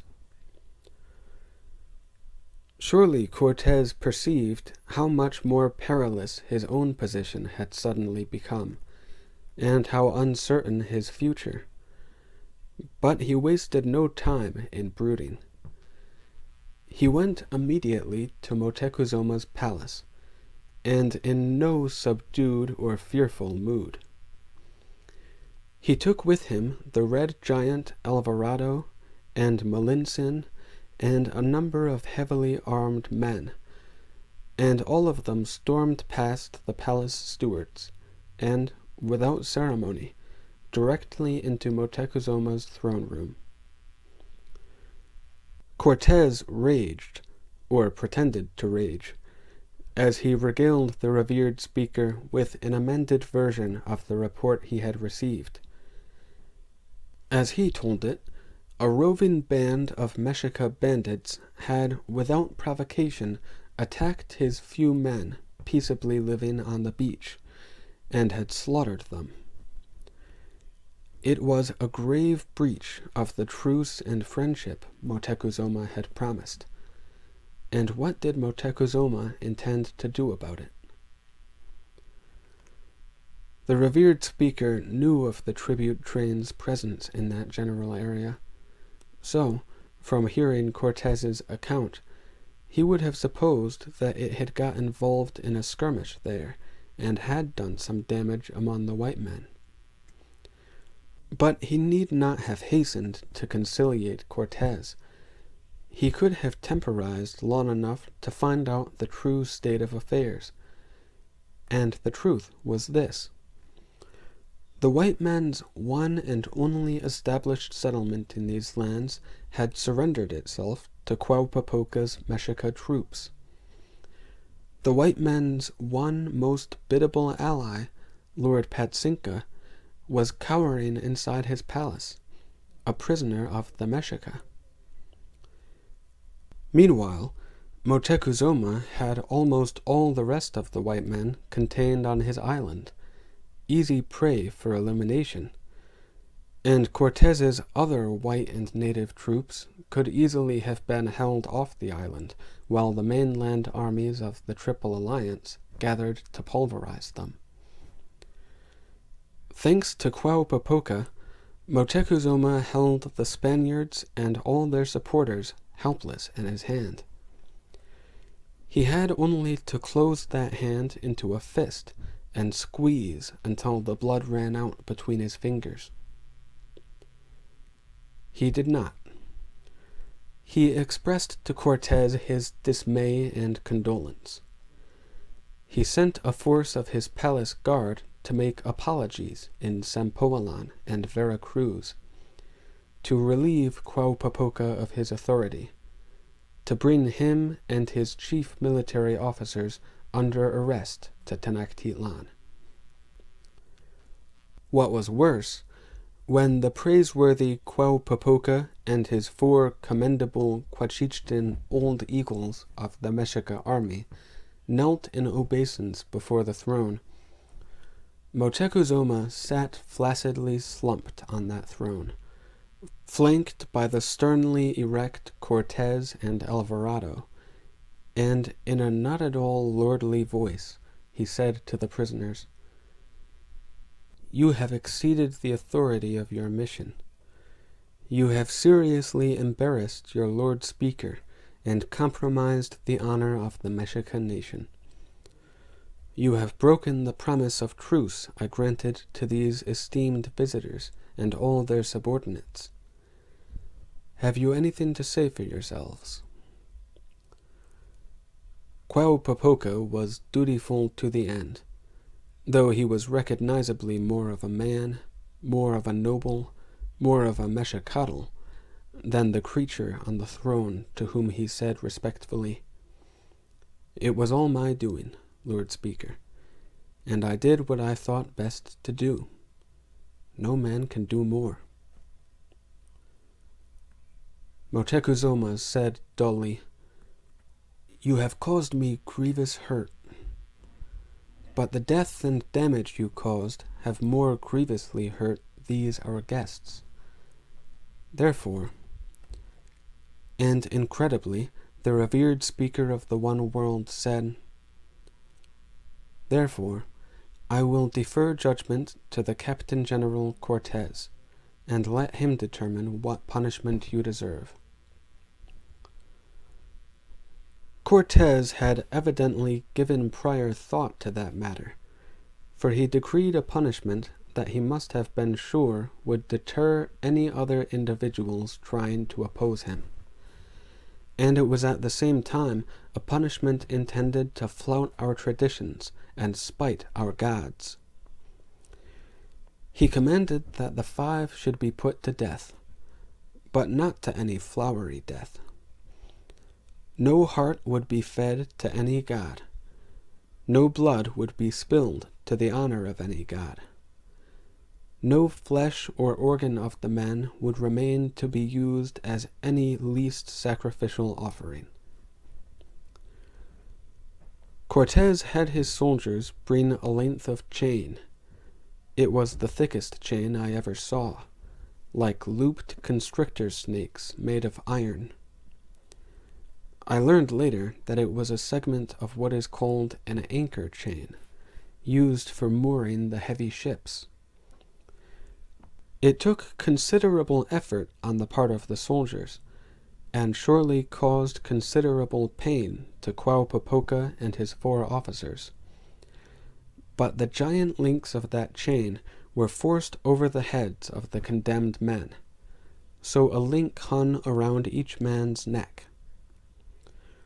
They were taken into the heart of the one world, where a great log had been fixed upright in the square, just yonder, in front of where the cathedral now stands, where the senior bishop now has his pillory for the exposure of sinners to public vilification. The chain was fastened around the top of that heavy post, so the 5 men stood in a circle, their backs to the log, pinioned by their necks. Then a pile of wood, previously soaked in chapapotle, was heaped around their feet and as high as their knees, and it was set afire. Such a novel punishment, a deliberately bloodless execution, had never been known in these lands before, so almost everyone in Tenochtitlan came to see it. But I watched it while standing beside the priest, Bartolome, and he confided to me that such burnings are quite common in Spain, that they are especially suited to the execution of enemies of Holy Church, because the Church has always forbidden its clerics to shed the blood of even the worst sinners. It is a pity, reverend scribes, that your Church is thereby enjoined from employing more merciful methods of execution. For I have seen many kinds of killing and dying in my time, but none more hideous, I think, than what Quauhpopoca and his officers suffered that day. They bore it staunchly for a while, as the flames first licked up along their legs. Above the heavy iron collars of the chain links, their faces were calm and resigned. They were not otherwise bound to the post, but they did not kick their legs or flail their arms or struggle in any unseemly manner. However, when the flames reached their groins and burned away their loincloths and began to burn what was underneath, their faces became agonized. Then the fire needed no longer to be fed by the wood and chapapotle. It caught the natural oils of their skin and the fatty tissue just under the skin. The men, instead of being burned, began to burn of themselves, and the flames rose so high that we could barely see their faces. But we saw the brighter flash of their hair going in one blaze, and we could hear the men begin to scream. After a while, the screams faded to a thin, high shrilling, just audible above the crackling of the flames, and more unpleasant to hear than the screaming had been. When we onlookers got a glimpse of the men inside the blaze, they were black and crinkled all over. But somewhere inside that char they still lived, and one or more of them kept up that inhuman keening. The flames eventually ate under their skin and flesh to gnaw on their muscles, and that made the muscles tighten in odd ways, so that the men's bodies began to contort. Their arms bent at the elbows, their hands of fused fingers came up before their faces, or where their faces had been. What was left of their legs slowly bent at the knees and hips. They lifted off the ground and bunched up against the men's bellies. As they hung there and fried, they also shrank until they ceased to resemble men, in size as well as appearance. Only their crusted and featureless heads were still of adult size. Otherwise they looked like 5 children, charred black, tucked into the position in which young children so often sleep. And still, though it was hard to believe that life still existed inside those pitiful objects, that shrill noise went on. It went on until their heads burst. Wood soaked in chapapotle gives a hot fire, and such heat must make the brain boil and froth and steam until the skull can no longer contain it. There was a sudden noise like a clay pot shattering, and it sounded 4 times more. And then there was no noise except the sizzle of some last droplets from the bodies falling into the fire, and the soft crunch of the wood relaxing into a bed of embers. It was a long time before the anchor chain was cool enough for Cortez's soldiers to undo it from the blackened post, and let the 5 small things drop into the embers to burn entirely to ash. And they took the chain away to be saved for future use, though no other such execution has taken place since then. That was 11 years ago. But just last year, when Cortez returned from his visit to Spain, where your King Carlos raised him from his rank of Captain General and ennobled him as the Marquis del Val, Cortez himself designed the emblem of his new nobility.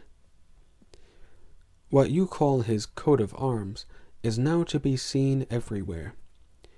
It is a shield marked with various symbols, and the shield is encircled by a chain, and in the links of that chain are collared 5 human heads.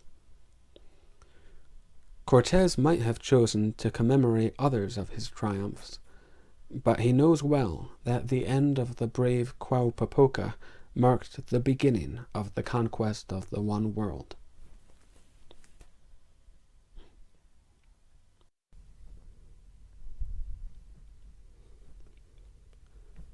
Since the execution had been decreed and directed by the white strangers who should have had no such authority, it caused much trepidation and unrest among our people. But the next occurrence was even more unexpected and unbelievable and mystifying. Motecuzoma's public announcement that he was moving out of his own palace to go and live for a while among the white men.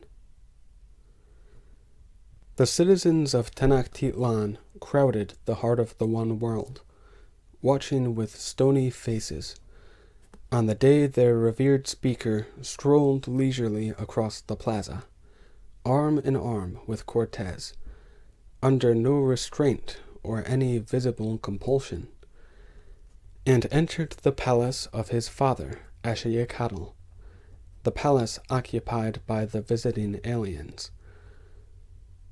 During the days following, there was a constant traffic back and forth across the square, as Spanish soldiers helped Motecuzoma's porters and slaves to move his entire court from the one palace to the other.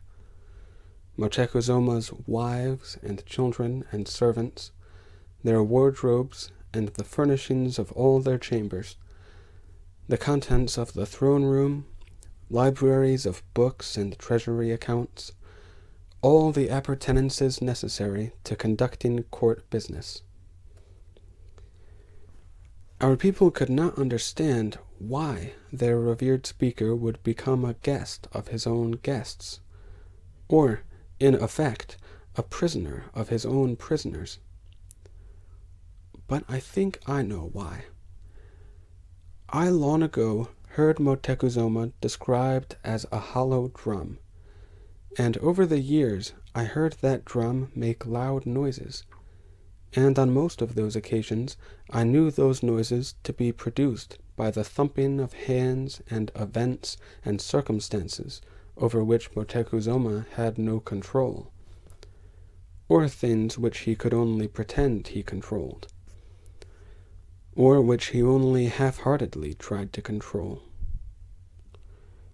If there had ever been any hope that he might some day wield his own drumsticks, so to speak, that hope vanished when he relinquished to Cortez the resolution of the Quauhpopoca affair. For our war chief Cuitlahuac soon afterward ascertained that Quauhpopoca had in fact achieved an advantage that could have put the white men and all their allies at our mercy. And Cuitlahuac used no brotherly words in telling how Motecuzoma had so hastily and weakly and disgracefully thrown away the one best chance for saving the One World. That revelation of his latest and worst mistake drained away any strength or will or lordliness still inherent in the revered speaker. He became a hollow drum indeed, too flabby even to make a noise when beaten. Meanwhile, as Motecuzoma dwindled into lethargy and enfeeblement, Cortez stood taller and bolder. After all, he had demonstrated that he held a power of life and death, even inside the stronghold of the Mexica. He had snatched from near extinction his Vera Cruz settlement and his ally Patzinca, not to mention himself and all the men with him. So he did not hesitate to make of Motecuzoma the outrageous demand that he voluntarily submit to his own abduction. "I am not a prisoner.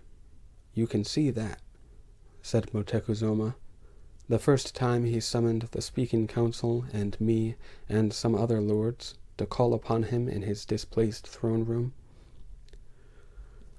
"There is ample space here for my whole court, and comfortable chambers for us all, and ample facilities for me to continue conducting the affairs of the nation, in which, I assure you, the white men have no voice. Your own presence at this moment is evidence that my counselors and priests and messengers have free access to me, and I to them, without any of the outlanders present. Neither will they interfere with our religious observances, even those requiring sacrifices. In brief, our lives will go on exactly as always. I made the Captain General give me those guarantees before I agreed to the change of residence. But why agree at all? Asked the snake woman in an anguished voice. It was not seemly, my lord. It was not necessary. Not necessary, perhaps, but expedient, said Moctezuma. Since the white men entered my domains, my own people or allies have twice made attempts on their lives and property. First at Chololan, more recently on the coast. Cortez does not hold me to blame, since those attempts were made either in defiance or in ignorance of my promise of truce. But such things could happen again. I myself have warned Cortez that many of our people resent the white men's presence. Any aggravation of that resentment might make our people forget their obedience to me, and rise up again in troublesome disorder. If Cortez is concerned about our people's resentment of him, said a council elder, he can easily allay it. He can go home. Moctezuma said, I told him exactly that, but of course it is impossible. He has no means of doing so until, as he expects, his King Carlos sends more ships. In the meantime, if he and I are resident in the same palace, it demonstrates two things: that I trust Cortez to do me no harm, and that I trust my people not to provoke him into doing harm to anybody. So those people should be less inclined to cause any further contention. It was for that reason that Cortez requested my being his guest here. His prisoner, said Cuitlahuac, almost sneering. I am not a prisoner, Moctezuma insisted again. I am still your Yue Tlatoani, still the ruler of this nation, still the chief partner in the Triple Alliance. I have made only this minor accommodation to ensure the keeping of peace between us and the white men until they depart. I said, Excuse me, revered speaker. You seem confident that they will go. How do you know? When will it be? He gave me a look of wishing I had not asked. They will go when they have the ships to take them. And I know they will go because I have promised that they can take with them what they came for. There was a short silence. Then someone said, Gold. Yes, much gold. When the white soldiers were assisting in my change of residence, they searched my palace with great thoroughness. They discovered the treasury chambers, although I had taken the precaution of walling over the doors of them, and he was interrupted by cries of chagrin from most of the men present, and Cuitlahuac demanded, You will give them the nation's treasury? Only the gold, said Moctezuma defensively, and the more valuable gems. It is all they are interested in. They care nothing for plumes and dyes and jade stones and rare flower seeds and the like. Those stores we will keep, and those riches will adequately sustain the nation while we work and fight and increase our tribute demands to make up the treasury's depletion. But to give it away, someone wailed. Know this, Moctezuma went on. The white man could demand that, and the wealth of every single noble besides, as the price of their departure. They could make it a cause of war, and call for their mainland allies to help them take it from us. I prefer to avert any such ugliness by offering the gold and jewels as a seeming gesture of generosity. The snake woman said between his teeth, even as High Treasurer of the nation, ostensibly the keeper of the treasure my lord is giving away, I must concede that it would be a small price to pay for the expulsion of the outlanders. But I remind my lord, every other time they have been given gold, they have only been stimulated to want more. I have no more to give, and I believe I have convinced them of that truth.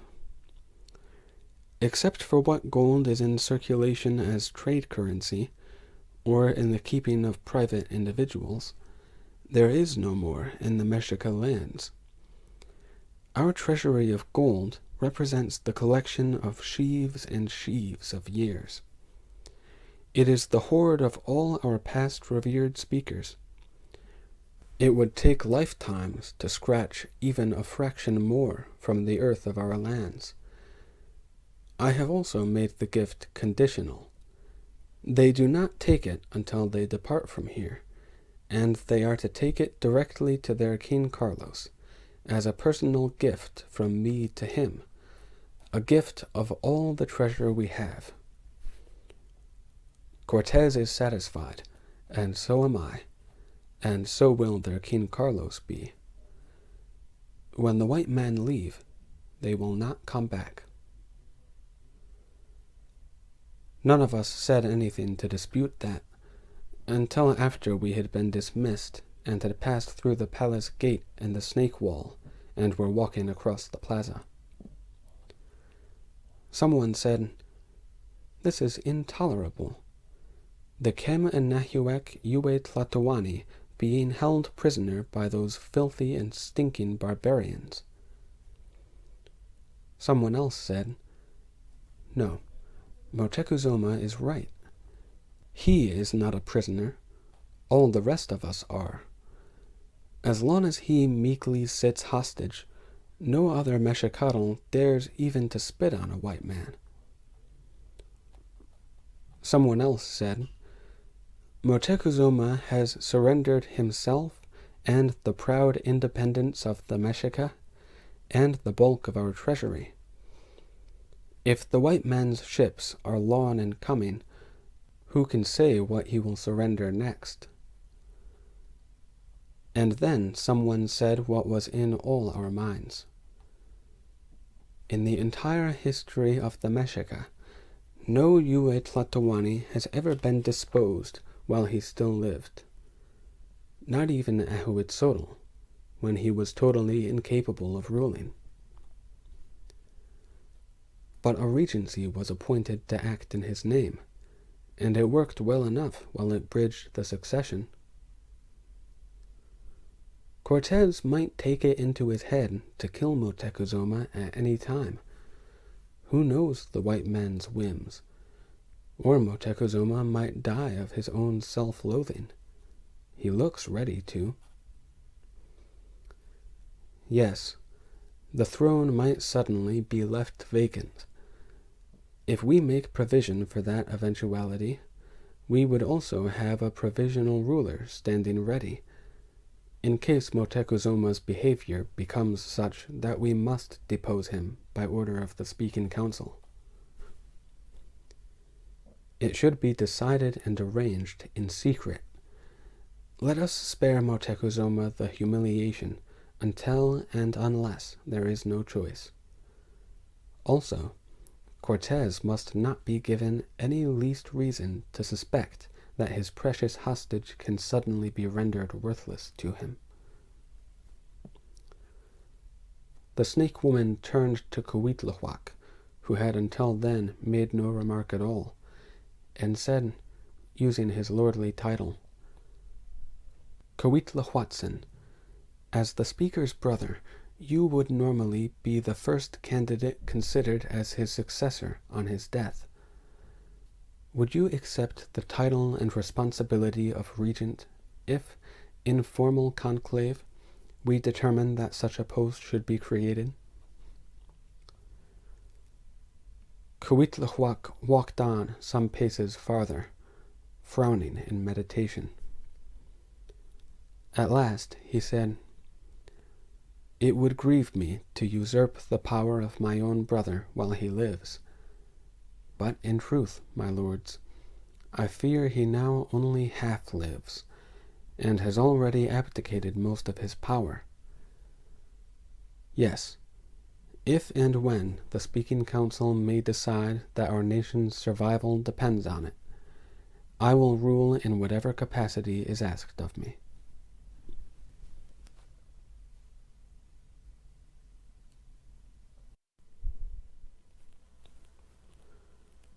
As it happened, there was no immediate need for an overthrow of Moctezuma, or any other such drastic action. Indeed, for a considerable while, it seemed that Moctezuma had been right to counsel that we all simply be calm and wait. For the Spaniards stayed in Tenochtitlan throughout that winter, and, if they had not been so obviously white, we might hardly have noticed their presence. They could have been country folk of our own race, come to the big city for a holiday, to see the sights and peaceably enjoy themselves. They even behaved irreproachably during our religious ceremonies.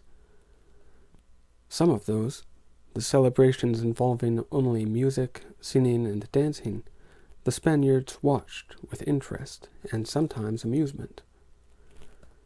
When the rites involved the sacrifice of Xochimilque, the Spaniards discreetly stayed inside their palace. We city folk, for our part, tolerated the white men, treating them politely but distantly. So, all during that winter, there were no frictions between us and them, no untoward incidents, not even any more omens seen or reported. Moctezuma and his courtiers and counselors seemed to adapt easily to their change of residence, and his governing of the nation's affairs appeared unaffected by the dislocation of the center of government. As he and every other Yue Tlatoani had always done, he regularly met with his Speaking Council. He received emissaries from outlying Mexica provinces, from the other countries of the Triple Alliance, and from foreign nations. He gave audience to private supplicants bringing pleas and plaintiffs bringing grievances. One of his most frequent visitors was his nephew Cacama, no doubt nervous, and rightly so, about the shakiness of his throne in Texcoco. But perhaps Cortez, too, was bidding his allies and subordinates to be calm and wait. At any rate, none of them, not even Prince Black Flower, impatient to take that throne of the Acalhua, did anything rash or unruly. Throughout that winter, our world's life seemed to go on, as Moctezuma had promised, exactly as always. I say seemed because I personally had less and less to do with matters of state. My attendance at court was seldom required, except when some question arose on which Moctezuma desired the opinions of all his lords resident in the city. My less lordly job as interpreter also became less often necessary, and finally ended altogether. For Moctezuma apparently decided that if he was going to trust the man Cortez, he might as well trust the woman Malintzin as well. The three of them were seen to spend much time together. That could hardly have been avoided, with all under the same roof, big though that palace was. But in fact, Cortez and Moctezuma came to enjoy each other's company. They conversed often on the history and current estate of their separate countries and religions and ways of life. For a less solemn diversion, Moctezuma taught Cortez how to play the gambling bean game of Patoli, and I, for one, hoped that the revered speaker was playing for high wagers, and that he was winning, so that he could get to keep part of that treasury he had promised to the white man. In his turn, Cortez introduced Moctezuma to a different diversion. He sent to the coast for a number of his boatmen, the artisans you call shipwrights, and they brought with them the necessary metal tools and equipment and fittings, and they had woodsmen cut down for them some good straight trees, and they almost magically shaped those logs into planks and beams and ribs and poles. Within a surprisingly short time, they had built a half-size replica of one of their ocean-going ships and launched it on Lake Texcoco, the first boat ever seen in our waters wearing the winds called sails. With the boatmen to do the complicated business of steering it, Cortez took Moctezuma, sometimes accompanied by members of his family and court, on frequent outings over and among all the 5 interconnected lakes. I did not at all regret my gradual relief from close attendance at the court or on the white man.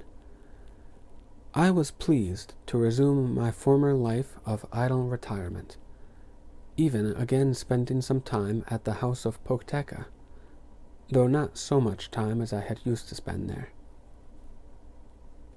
My wife did not ask, but I felt that I ought to be oftener around the house and in her company, for she seemed weak and inclined to tire easily. Waiting Moon had always occupied her empty time with womanly little crafts like embroidery work, but I noticed that she had taken to holding the work very close to her eyes. Also, she would sometimes pick up a kitchen pot or some other thing, only to drop and break it. When I made solicitous inquiry, she said simply, "I grow old, Za." "We are almost exactly the same age," I reminded her. That remark seemed to give offense, as if I had abruptly begun frisking and dancing to show my comparative vivacity. Bayou said rather sharply, for her, "It is one of the curses of women. At every age they are older than the male." Then she softened and smiled and made a pallid joke of it. "That is why women treat their men like children, because they never seem to grow old, or even to grow up." So she lightly dismissed the matter, and it was a long time before I realized that she was in fact showing the first symptoms of the ailment that would gradually bring her to the sickbed she now has occupied for years. Bayou never complained of feeling bad. She never requested any attention from me, but I gave it anyway, and although we spoke so little, I could tell that she was grateful. When our aged servant Turquoise died, I bought 2 younger women, one to do the housekeeping, one to devote herself entirely to Bayou's needs and wishes. Because for so many years I had been accustomed to call in for Turquoise whenever I had any household orders to give. I could not break myself of the habit. I called the two women interchangeably Turquoise, and they got used to it, and to this day I cannot remember what their real names were.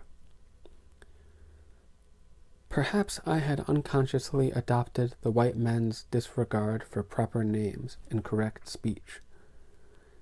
During that nearly half a year of the Spaniards' residence in Tenochtitlan, none of them made any effort to learn our Nahuatl tongue, or the rudiments of its pronunciation.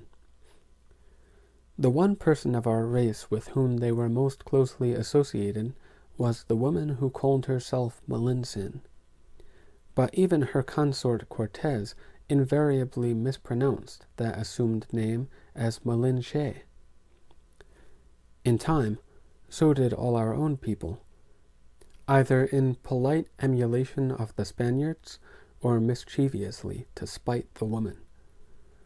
For I always made Melinsin grind her teeth when she was called Malinche. It denied her the sin of nobility. But she could hardly complain of the disrespect without seeming to criticize her master's own slovenly speech. Anyway, Cortez and the other men were impartial. They misnamed everybody else as well.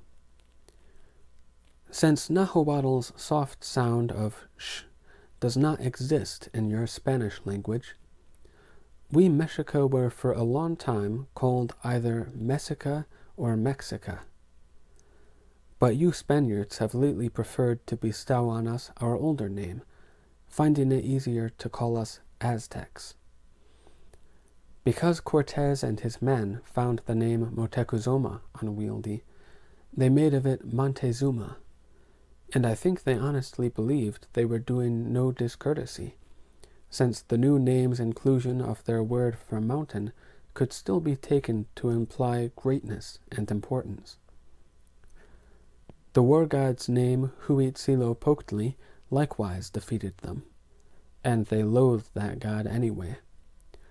So they made his name Huichilobos, incorporating their word for the beasts called wolves.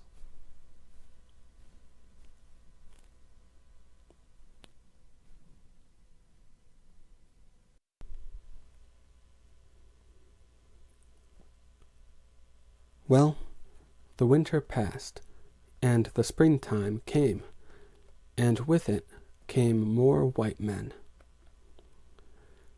Motecuzoma heard the news before Cortez did, but only barely, and only by chance. One of his Quimichime mice, still stationed in the Totonaca country, having got bored and restless, wandered a good way south of where he should have been. So it was that the mouse saw a fleet of the wide-winded ships, only a little distance offshore, and moving only slowly northward along the coast, pausing at bays and inlets and river mouths, as if they were searching for sight of their fellows, said the Quimichi, when he came scuttling to Tenochtitlan, bearing a bark paper on which he had drawn a picture enumerating the fleet. I and other lords and the entire speaking council were present in the throne room when Motecuzoma sent a page to bring the still uninformed Cortez. The revered speaker, taking the opportunity to pretend that he knew all things happening everywhere, broached the news, through my translation, in this fashion. Captain General, your King Carlos has received your messenger ship and your first report of these lands, and our first gifts which you sent to him, and he is much pleased with you. Cortez looked properly impressed and surprised. How can the Don Señor Montezuma know that? He asked.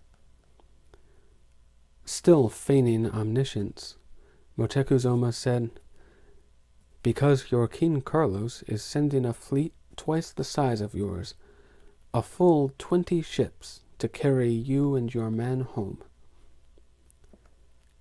"Indeed," said Cortez, politely not showing skepticism. "And where might they be?" "Approaching," said Moctezuma mysteriously. "Perhaps you are unaware that my farseers can see both into the future and beyond the horizon. They drew for me this picture while the ships were still in mid-ocean." He handed the paper to Cortez. "I show it to you now because the ships should soon be in sight of your own garrison." "Amazing," said Cortez, examining the paper. He muttered to himself, "Yes, galleons, transports, victuallers. If the damned drawing is anywhere near correct." He frowned. "But 20 of them?"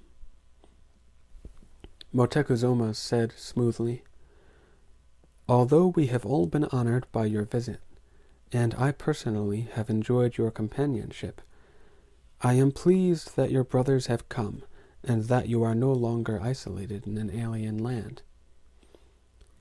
He added, somewhat insistently, "They have come to bear you home, have they not?" "So it would appear," said Cortez, though looking a trifle bemused. "I will now order the treasury chambers in my palace unsealed," said Moctezuma, sounding almost happy at the imminence of his nation's impoverishment. But at that moment the palace steward and some other men came kissing the earth at the throne-room door. When I said that Moctezuma had barely got the news of the ships before Cortez did, I spoke literally. For the newcomers were 2 swift messengers sent by Lord Patsinka, and they had been hurriedly brought from the mainland by the Totonaca knights to whom they had reported. Cortez glanced uncomfortably about the room. It was plain that he would have liked to take the men away and interrogate them in private, but he asked me if I would convey to all present whatever the messengers had to say. The one who spoke first brought a message dictated by Patsinka. 20 of the winged ships, the biggest yet seen, have arrived in the bay of the lesser Villa Rica de la Vera Cruz. From those ships have come ashore 1,300 white soldiers, armed and armored. 80 of them bear harquebuses, and 120 bear crossbows, in addition to their swords and spears. Also, there are 96 horses and 20 cannons. Moctezuma looked suspiciously at Cortez and said, "It seems quite a warlike force, my friend, just to escort you home." "Yes, it does," said Cortez, himself looking less than delighted at the news.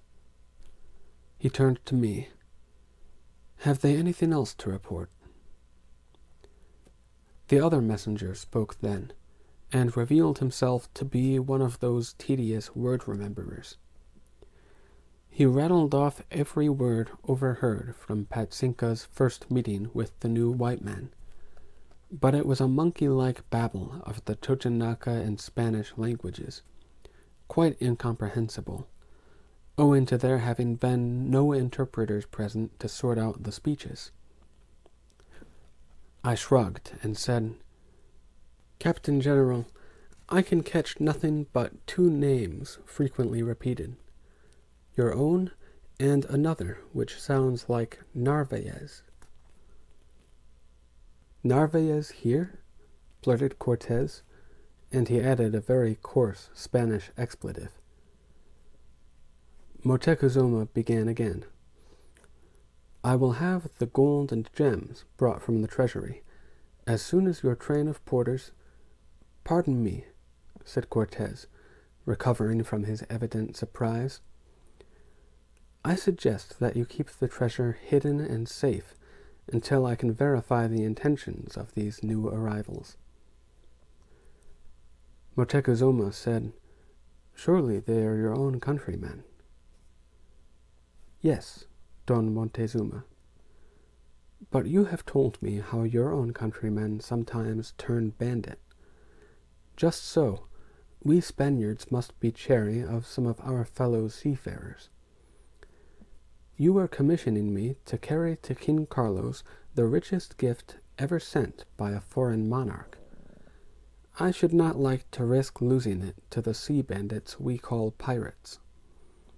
With your leave, I will go immediately to the coast and investigate these men." "By all means," said the revered speaker, who could not have been more overjoyed if the separate groups of white men decided to go for each other's throats in mutual annihilation. "I must move rapidly, by forced march," Cortés went on, making his plans aloud. "I will take only my Spanish soldiers and the pick of our allied warriors. Prince Black Flowers are the best." "Yes," said Moctezuma approvingly. "Good, very good." But he lost his smile at the Captain General's next words. "I will leave Pedro de Alvarado, the red-bearded man your people call Tonatiuh, to safeguard my interests here." He quickly amended that statement. "I mean, of course, to help defend your city in case the pirates should overcome me and fight their way here. Since I can leave with Pedro only a small reserve of our comrades, I must reinforce them by bringing native troops from the mainland." And so it was that, when Cortés marched away eastward with the bulk of the white force and all of Black Flower's Acolhua, Alvarado was left in command of about 80 white men and 400 Tezcalteca, all quartered in the palace. It was the ultimate insult. During his winter-long residence there, Moctezuma had been in a situation that was peculiar enough. But spring found him in the even more degrading position of living not just with the alien whites, but also with that horde of surly, glowering, not at all respectful warriors who were veritable invaders.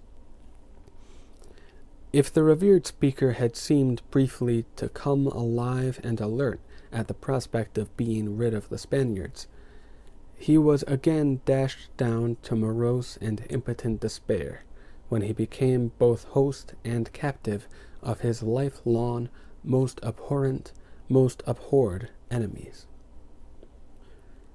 There was only one mitigating circumstance, though I doubt that Moctezuma found much comfort in the fact. The Tezcalteca were notably cleanlier in their habits, and much better smelling than an equal number of white men.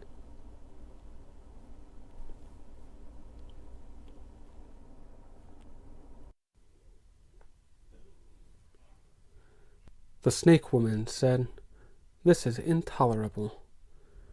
Words I was hearing more and more frequently from more and more of Moctezuma's disgruntled subjects. The occasion was a secret meeting of the Speaking Council, to which had been summoned many other Mexican knights and priests and wise men and nobles, among them myself. Moctezuma was not there, and knew nothing of it. The war chief Cuitlahuac said angrily, "We Mexica have only rarely been able to penetrate the borders of Tlaxcala. We have never fought our way as far as its capital." His voice rose during the next words, until at the last he was fairly shouting. "And now the detestable Tezcalteca are here. in the impregnable city of Tenochtitlan, heart of the one world, in the palace of the warrior ruler Ashayakatl, who surely must be trying right now to claw his way out of the afterworld and back to this one to redress the insult.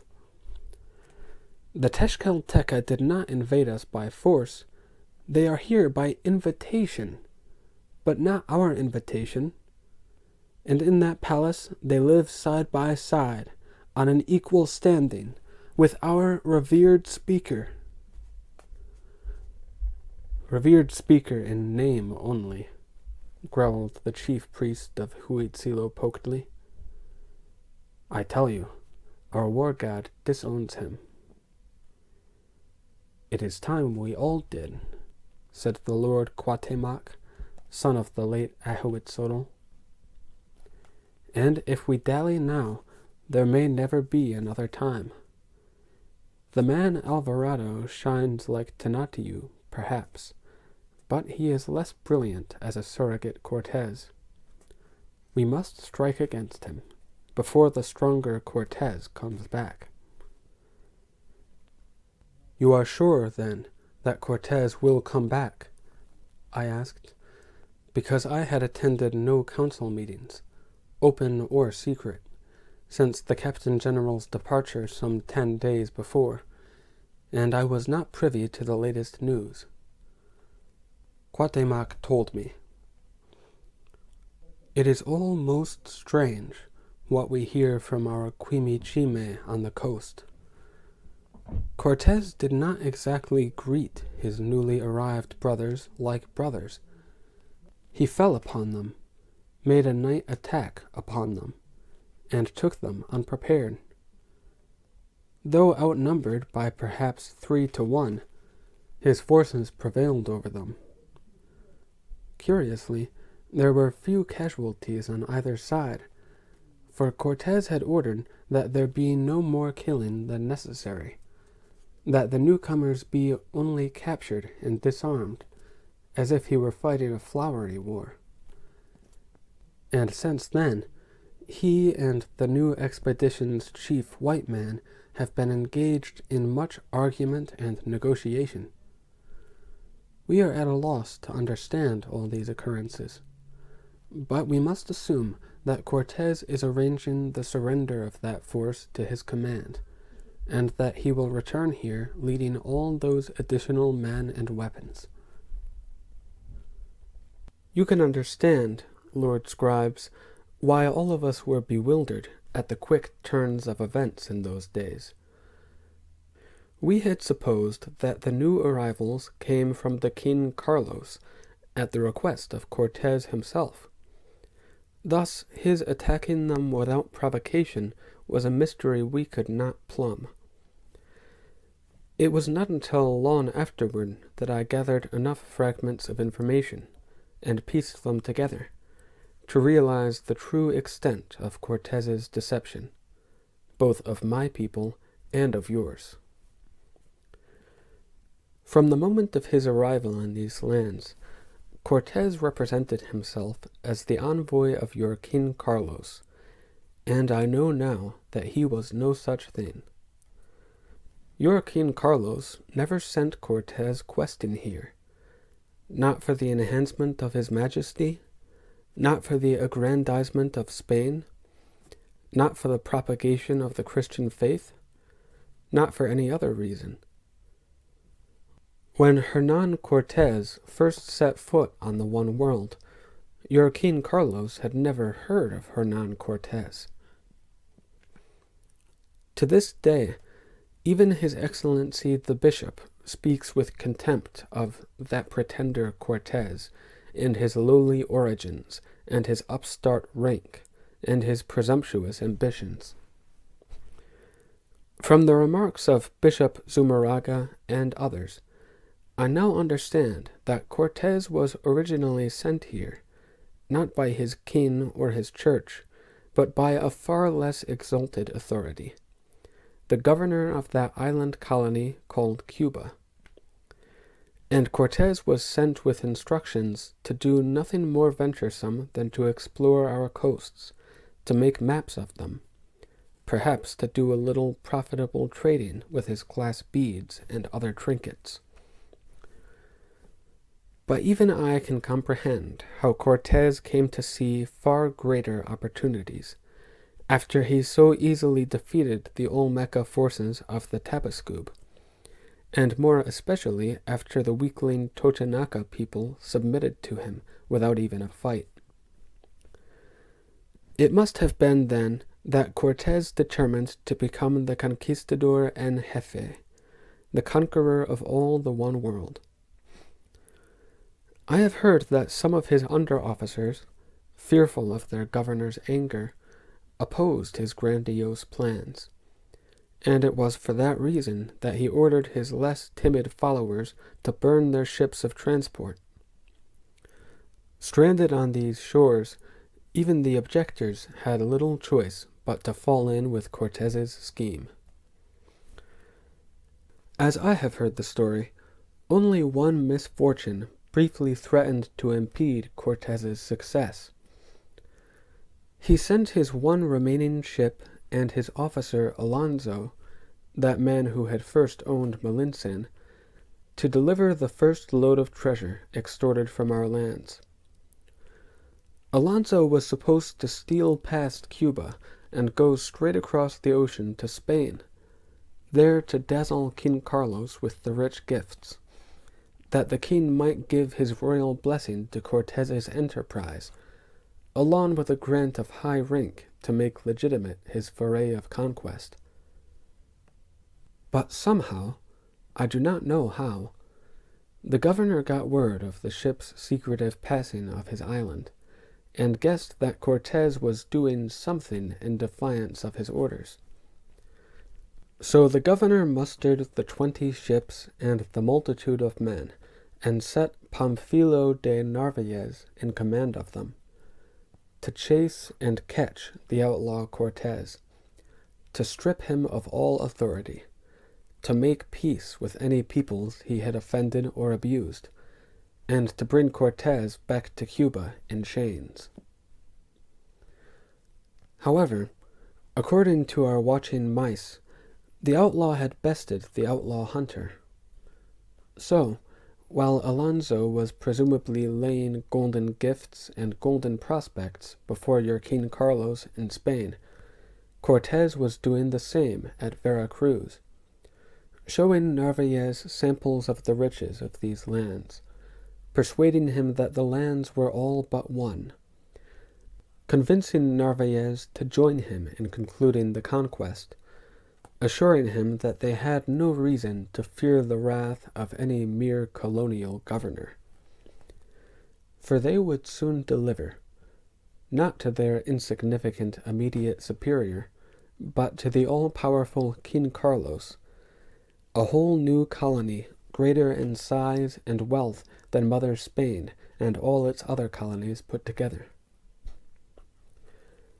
Even if we leaders and elders of the Mexica had known all these things on that day we met in secret, I do not suppose we could have done more than what we did, and that was, by formal vote, to declare Moctezuma Xocoyotzin temporarily incapacitated, and to appoint his brother Cuitlahuatzin as regent to rule instead, and to approve his first decision in that office, that we swiftly eliminate all the aliens then infesting Tenochtitlan. 2 days from now, he said, occurs the ceremony in honor of the rain god's sister, Iztaccíhuatl. Since she is only the goddess of salt, it would normally be a minor event involving only a few priests, but the white men cannot know that. Neither can the Tezcalteca, who have never before attended any religious observances in this city. He gave a small, wry laugh. For that reason, we can be glad that Cortez chose to leave our old enemies here, and not the Acolhua, who are well acquainted with our festivals. Because I will go now to the palace, and, Bidding my brothers show no surprise, I will tell that officer Tonatiuh Alvarado a blatant lie. I will stress to him the importance of our Istoquioatl ceremony, and ask his permission that all our people be allowed to gather in the grand plaza during that day and night, to make worship and merriment. Yes, said the snake woman. Meanwhile, the rest of you will alert every able-bodied knight and warrior within call, every least Yauquisqui who can bear arms. When the outlanders see a crowd of people harmlessly flourishing weapons in what appears to be only a ritual dance, accompanied by music and singing, they will merely look on with their usual tolerant amusement. But, at a signal— Wait, said Cuauhtémoc. My cousin Moctezuma will not give away the deception, since he will divine our good reason for it. But we are forgetting that cursed woman, Malintzin. Cortez left her to be the officer Tonatiuh's interpreter during his absence, and she has made it her business to learn much about our customs.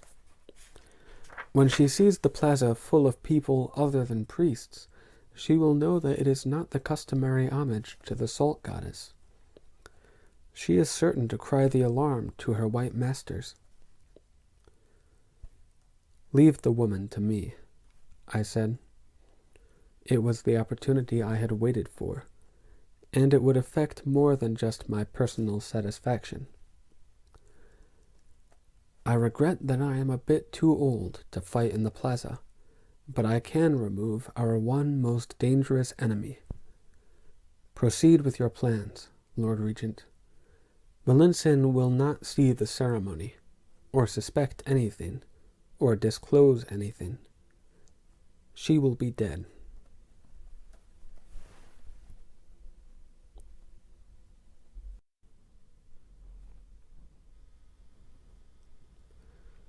The plan for the night of Istoquioatl was this. It would be preceded by day-long singing and dancing and mock combat in the heart of the one world, all performed by the city's women, girls, and children. Only when the twilight began to come down would the men begin to drift in, by twos and threes, and take the places of the women and children dancing out of the plaza by twos and threes. By the time it was full dark, and the scene was illuminated by torches and urn fires, most of the watching outlanders might well have tired of it and gone to their quarters, or at least, in the fitful firelight, might not observe that all the performers had become large and male.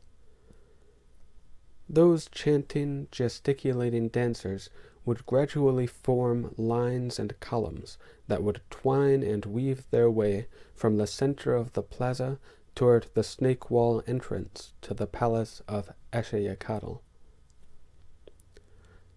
The strongest deterrent to their assault was the menace of the 4 cannons on the roof of that palace. One or more of them could rake almost all of the open plaza with their terrible shards, but they could not so easily be aimed directly downward. So it was Cuitlahuac's intention to get all his men crowded as closely as possible against the very walls of that palace, before the white men realized that they were under attack. Then, at his signal, the entire Mexica force would burst in past the doorway guards, and do their fighting in the rooms and courts and halls and chambers inside, where the greater numbers of their obsidian macuahuime should overwhelm their opponents' stronger but fewer steel swords and more unwieldy harquebuses. Meanwhile, other Mexica would have lifted and removed the wooden bridges spanning the canoe passages of the 3 island causeways, and, with bows and arrows, those men would repel any attempt by Alvarado's mainland troops to swim or otherwise cross those gaps. I made my own plans just as carefully. I visited the physician who had for long attended my household, a man I could trust, and without flinching at my request, he gave me a potion on which he swore I could rely.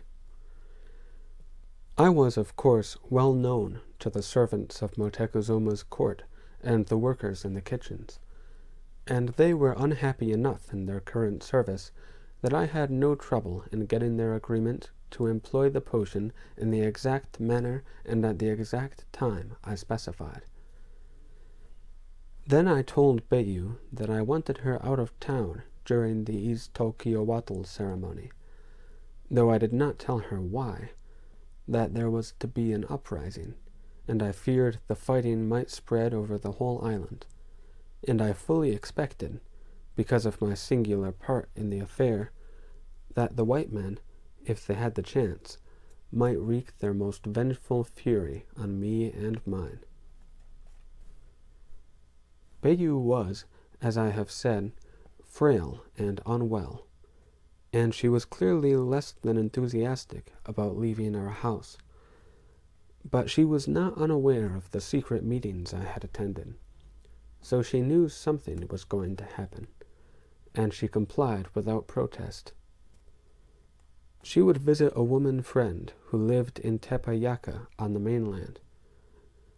As a concession to her weakened condition, I let her stay at home, resting, until shortly before the causeway bridges should be lifted.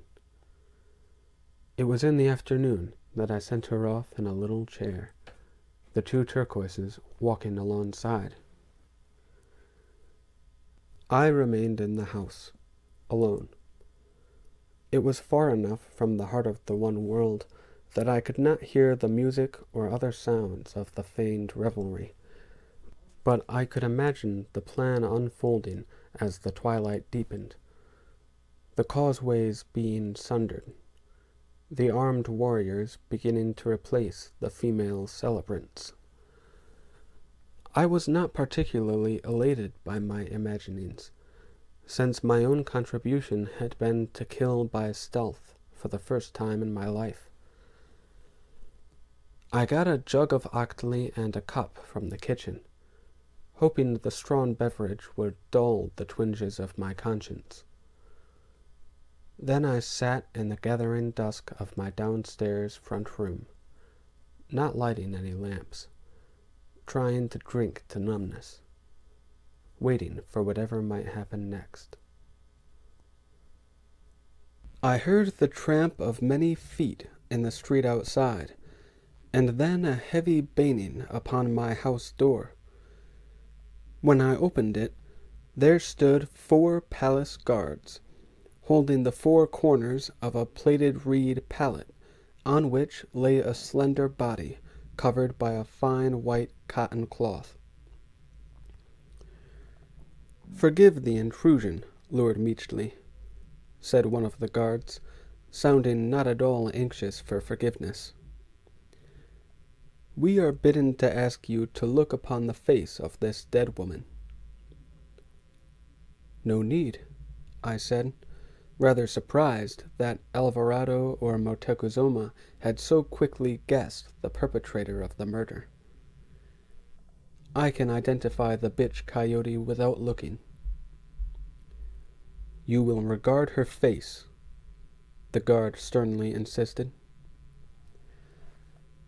I lifted the sheet from her face, lifting my topaz to my eye at the same time, and I may have made some involuntary noise, for it was a young girl I could not recognize as anyone I had seen before. "Her name is Laurel," said Melinsin, or it was. I had not noticed that a litter chair was at the foot of my stairs. Its bearers set it down, and Melinsin stepped from it, and the guards bearing the pallet edged aside to make room for her to come up to me. She said, "We will talk inside," and to the 4 guards, "Wait below until I come or unless I call. If I do, drop your burden and come at once." I swung the door wide for her, then closed it in the guards' faces. I fumbled about the darkening hall, seeking a lamp, but she said, "Leave the house in gloom. We do not much enjoy looking at each other, do we?" So I led her into the front room, and we sat on facing chairs. She was a small, huddled figure in the dusk, but the threat of her loomed large. I poured and drank another copious draught of Octley. If I had earlier sought numbness, the new circumstances made either paralysis or maniac delirium seem preferable. Laurel was one of the Tezcatlipoca girls given me to be my personal maids, said Melinson. Today was her turn to taste the food served to me. It is a precaution I have been taking for some time, but unknown to the other servants and occupants of the palace. So you need not reproach yourself too harshly for your failure, Lord Meachley, though you might sometimes spare a moment's remorse for the blameless young Laurel. It is something I have been deploring for years, I said, with inebriated gravity. Always the wrong people die. The good, the useful, the worthy, the innocent. But the wicked ones, and even more lamentably, the totally useless and worthless and dispensable ones, they all go on cluttering our world, long beyond the lifespan they deserve. Of course, it requires no wise man to make that observation. I might as well grumble because Tlaloc's hailstorms destroy the nourishing maize, but never a disagreeable thorn bush. I was indeed maundering, belaboring the self-evident.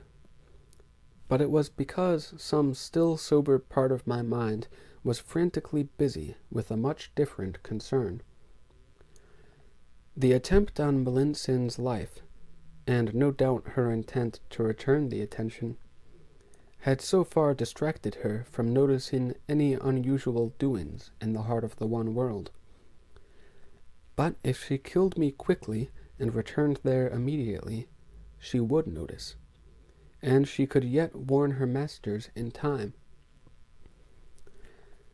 Aside from my not being over-eager to die to no purpose, as the unfortunate Laurel had done, I was sworn to ensure that Melinson would be no impediment to Cuitlahuac's plans. I had to keep her talking, or gloating, or, if necessary, listening to me plead cowardly for my life, until the night was full dark, and there came an audible uproar from the plaza. At that, her 4 guards might rush off to investigate.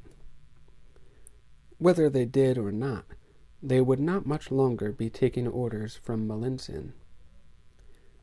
If I could keep her with me, keep her occupied, for just a while. Tlaloc's hailstorms also destroy butterflies, I babbled on, but never, I think, a single pestiferous housefly. She said sharply, "Stop talking as if you were senile, or I were a child. I am the woman you tried to poison. Now I am here." To parry the expected next words, I would have said anything. What I said was, "I suppose I still do think of you as a child, just turning woman, as I still think of my late daughter, Nochipa. But I am old enough to warrant killing," she said. "Lord Meachley, if my power is such that you deem it dangerous, you might also consider its possible usefulness. Why try to end it when you could turn it to your advantage? I blinked owlishly at her, but did not interrupt to ask what she meant. Let her go on talking as long as she would. She said, "You stand in the same relation to the Mexica as I do to the white man, not an officially recognized member of their councils, nevertheless a voice they hearken to and heed. We will never like each other, but we can help each other. You and I both know that things will never again be the same in the one world, but no one can say to whom the future belongs. If the people of these lands prevail, you can be my strong ally. If the white men prevail, I can be yours." I said, with irony and with a hiccup,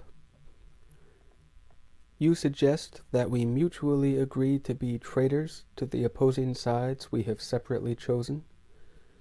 Why do we not simply trade clothes and change sides?" "Know this. I have only to call for my guards, and you are a dead man. But you are not a nobody like Laurel. That would imperil the truce that both our masters have tried to preserve. Hernan might even feel obliged to hand me over for punishment, as Moctezuma handed over Quauhpoca. At the very least, I could lose some of the eminence I have already won. But if I do not have you eliminated, I must forever be on my guard against your next attempt on my life. That would be a distraction, an interference with my concentration on my own interests." I laughed and said, almost in genuine admiration, "You have the cold blood of an iguana." That struck me as hilarious. I laughed so hard that I nearly rocked myself off my low chair. She waited until I quieted, and then went on as if she had not been interrupted. "So let us make a secret pact between us, if not of alliance, at least of neutrality. And let us seal it in such a way that neither of us can ever break it." "Seal it how, Melanson?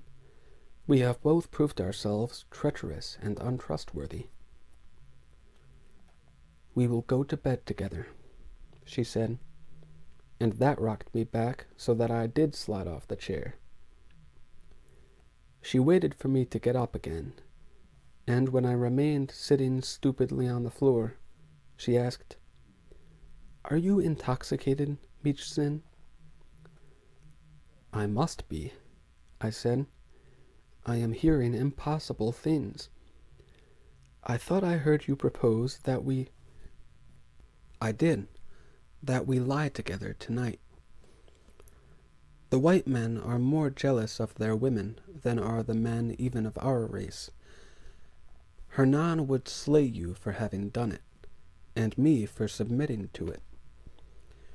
The 4 guards outside will always be available to testify that I spent much time in here with you, in the dark, and that I left your house smiling, not outraged and weeping.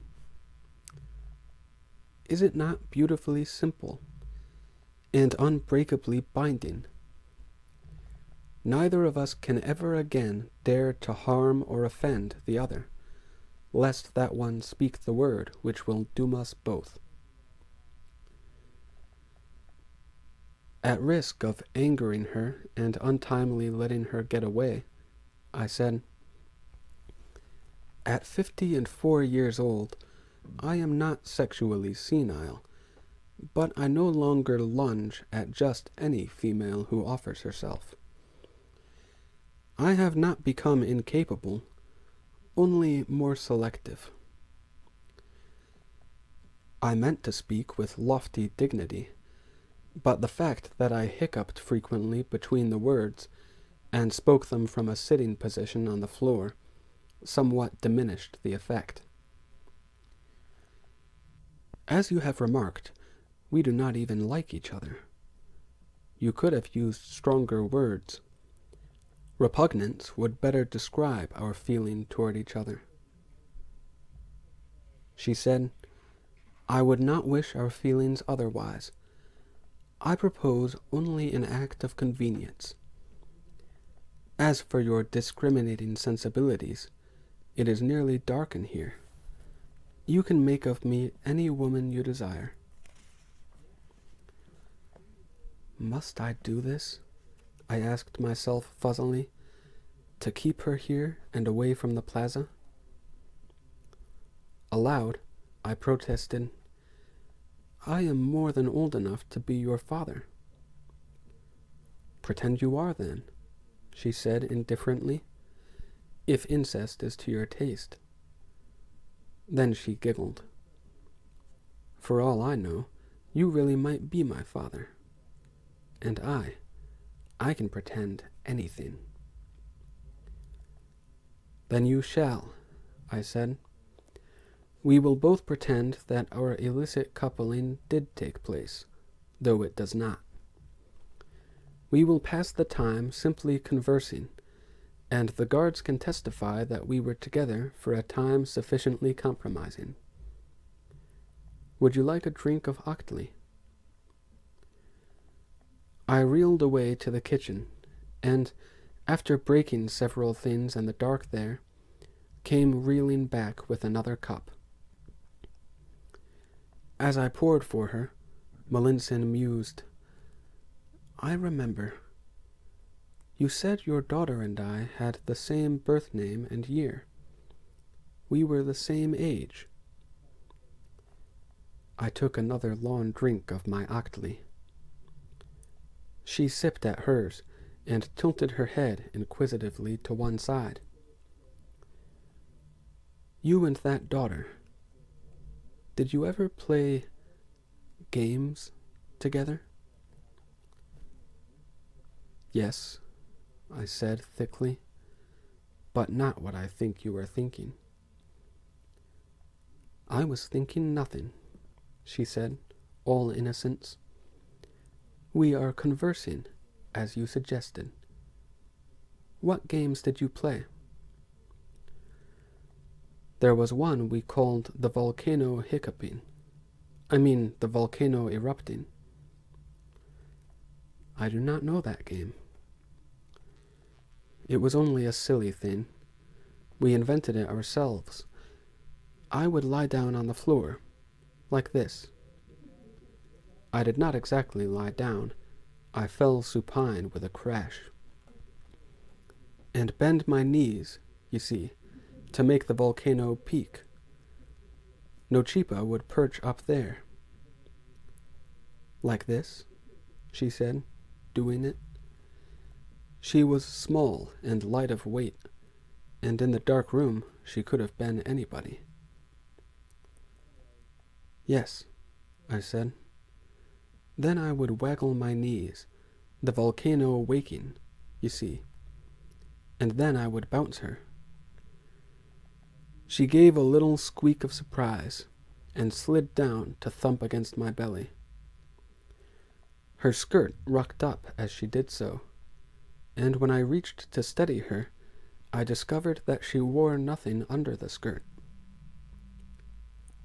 She said softly, and that was when the volcano erupted?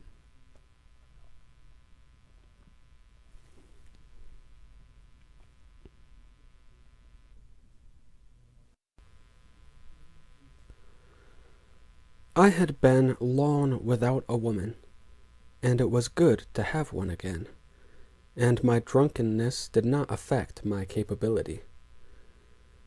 I surged so powerfully, so often, that I think some of my wits spilled with my omakettle. The first time, I could have sworn that I actually felt the vibration and heard the rumble of a volcano erupting. If she did, too, she said nothing. But after the second time, she gasped, "It is different, almost enjoyable. You are so clean and smell so nice." And after the third time, when she had her breath again, she said, "If you do not tell anyone your age, no one would guess it." At last, we both lay exhausted, panting, entwined, and I only slowly became aware that the room had lightened. I felt a sort of shock, a sort of disbelief, to recognize the face beside mine as the face of Melinsin. The sustained activity of copulation had been more than pleasurable, but I seemed to have emerged from it in a state of distraction, or perhaps even derangement. I wondered, what am I doing with her? This is the woman I have detested so vehemently for so long that I am now guilty of having murdered an innocent stranger. But whatever other thoughts and emotions rushed upon me in that moment of coming to awareness and at least partial sobriety, simple curiosity was the most immediate. I could not account for the lightening of the room. Surely we had not been at it all night. I turned my head toward the light's source, and, even without my crystal, I could see that Bayou stood in the room's doorway, holding a lighted lamp. I had no idea how long she might have been watching. She swayed as she stood there, and not angrily, but sadly, she said, "You can do this while your friends are being slaughtered?" Melinsin only languidly turned to look at Waiting Moon. I was not much surprised that such a woman did not mind being caught in such circumstances, but I should have expected her to make some exclamation of dismay at the news that her friends were being slaughtered. Instead, she smiled and said, "Ayo, good. We have an even better witness than the guards, Meechzin. Our pact will be more binding than I could have hoped." She stood up, disdaining to cover her moistly glistening body. I grabbed for my discarded mantle, but even in my confusion of shame and embarrassment and lingering drunkenness, I had enough presence of mind to say, "Melinsin, I think you wasted your time and your favors. No pact will avail you now." "And I think it is you who are mistaken, Meechzin," she said, her smile unwavering. "Ask the old woman there. She spoke of your friends dying." I sat suddenly upright and gasped, "Bayou?" "Yes," she sighed. I was turned back by our men on the causeway. They were apologetic, but they said they could take no risk of anyone communicating with the Outlanders across the lake. So I came back, and I came by way of the plaza to look at the dancing. Then, it was horrible.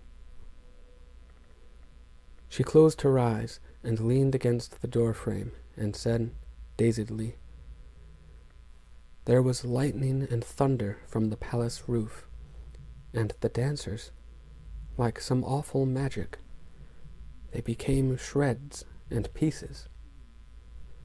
Then the white men and their warriors poured out of the palace, with more fire and noise and flashing of metal. One of their blades can cut a woman in half at the waist, Za. Did you know that? And the head of a small child rolls just like a tlachtli ball, Za. Did you know that? It rolled right to my feet, When something stunned my hand, I fled. I saw then that there was blood all over her blouse. It was running along her arm from the hand that held up the lamp. I got quickly to my feet in the same moment that she fainted and fell. I caught the lamp before it could fire the floor matting. Then I lifted her in my arms to carry her upstairs to bed. Melinson, leisurely picking up her clothes, said, "Will you not even pause to thank me? You have me and the guards to bear witness that you were here at home and not involved in any uprising." I stared coldly at her. "You knew, all the time." Of course, Pedro ordered me to stay well out of danger, so I decided to come here. You wanted to prevent my seeing your people's preparations at the plaza. She laughed. I wanted to make sure you saw none of ours. The moving of all the 4 cannons to the plaza side of the roof, for instance. But you must agree, meets sin. It was not a boring evening. And we do have a pact, have we not? She laughed again, and with real amusement. You can never again raise your hand against me. Not now.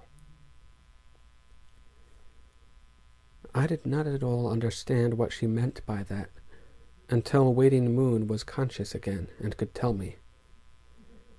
That was after the physician had come and tended to her hand, torn by what must have been one of the fragments discharged by the Spaniards' cannons. When he was gone, I remained sitting beside the bed.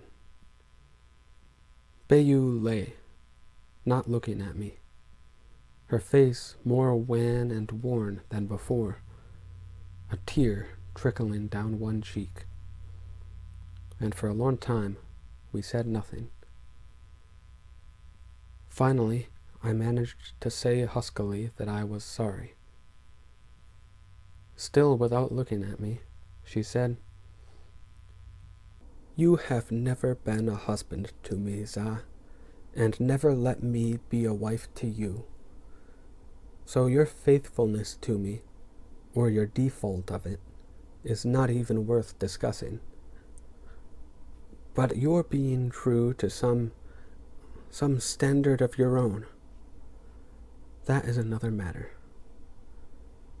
It would have been vile enough if you had merely coupled with that woman used by the white man. But you did not. Not really. I was there, and I know." Waiting Moon turned her head then, and turned on me a look that bridged the gulf of indifference which had for so long divided us. For the first time since the years of our youth, I felt an emanation of emotion from her that I knew was not a pretense or an affectation. Since it was a true emotion, I only wish it could have been a more cordial one. For she looked at me as she might have regarded one of the human monsters in the menagerie, and she said, "What you did, I think there is not even a name for it.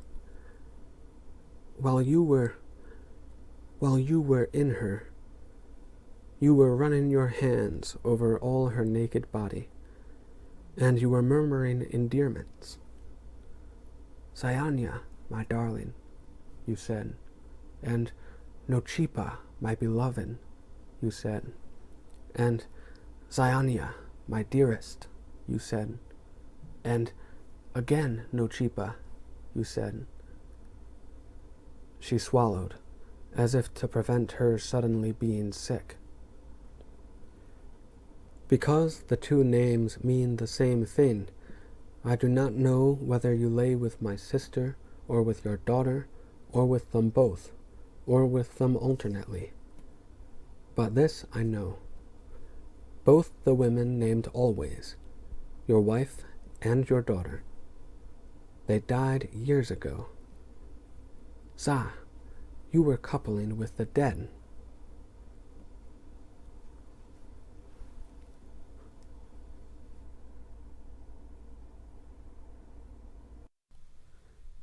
It pains me, reverend friars, to see you turn your heads away, exactly as Beuribe turned hers away from me, after she had spoken those words that night. Ah, well, it may be that in trying to relate an honest account of my life and the world I lived in, I sometimes reveal more of myself than my closest loved ones ever knew of me, perhaps more than I might have wanted to know. But I will not retract or rephrase anything I have told, nor will I ask you to strike anything from your pages. Let it stand. Some day my chronicle may serve as my confession to the kindly goddess Filth-eater, since the Christian fathers prefer a shorter confession than mine could be, and they impose a longer penitence than I have life left to make it in. And they are not so tolerant of human frailty as was the patient and forgiving Tlazolteotl.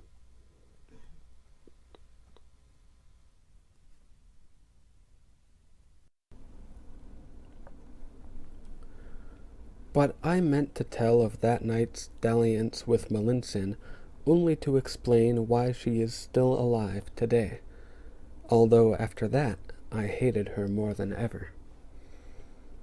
My hatred for her was fired hotter by the loathing of me I had seen in Bayou's eyes, and the loathing I consequently felt for myself. However, I never made another attempt on Melinsin's life, though I had other opportunities, and in no way did I seek again to hinder her ambitions. Meanwhile, as it turned out, she had no cause to do me harm either. For, in subsequent years, as she rose high in the new nobility of this new Spain, I sank beneath her notice. I have said that Cortes may even have loved the woman, for he kept her by him for some years longer. He did not try to hide her, even when his long-abandoned wife, the Doña Catalina, unexpectedly arrived here from Cuba. When the Doña Catalina died within a very few months, some attributed it to a broken heart, some to less romantic causes. But Cortes himself convoked a formal inquiry that absolved him of any blame in his wife's death. Not long after that, Melinsin gave birth to Cortes's son, Martin. The boy is now about 8 years old, and, I understand, will soon go to Spain for his schooling. Cortes did not put Melinsin away from him until after his visit to the court of King Carlos, whence he returned as the Marqués del Val, and with his newly acquired Marquesa Juana on his arm. Then he made sure that the discarded Melinsin was well provided for. In the name of the crown, he gave her a sizable land grant, and he saw her married in a Christian ceremony to one Juan Jaramillo, a ship's captain. Unfortunately, the obliging captain was soon afterward lost at sea. So today Melinsin is known to you, reverend scribes, and to his excellency the bishop, who treats her most deferentially, as the Doña Señora Marina, viuda de Jaramillo, mistress of the imposing island estate of Tacamichapa, near the town of Espiritu Santo. That town was formerly called Coetzacoalcos, and the island granted her by the crown stands in the river from which the one-time slave girl One Grass once gave me a dipperful of water to drink. The Doña Marina lives because I let her live, and I let her live because, for a brief while one night, she was someone I loved.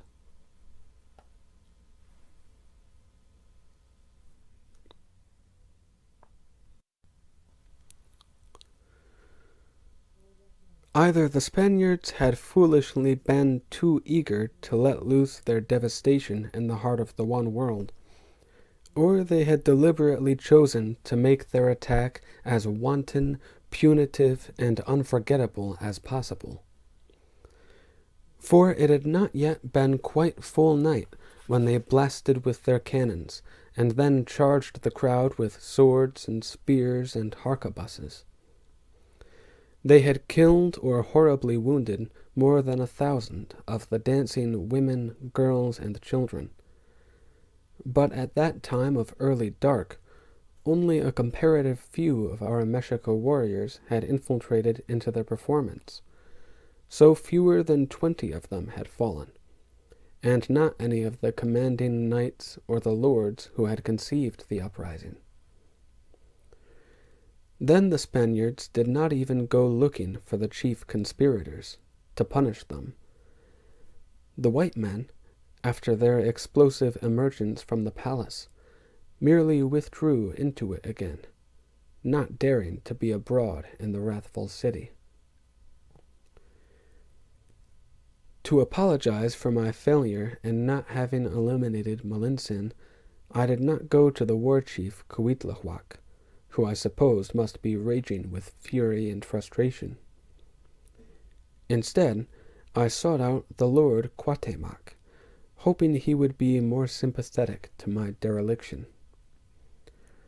I had known him ever since he was a boy, visiting my house with his mother, the First Lady, in the days when his father, Ehuitzotl, and my wife, Sayanya, still lived.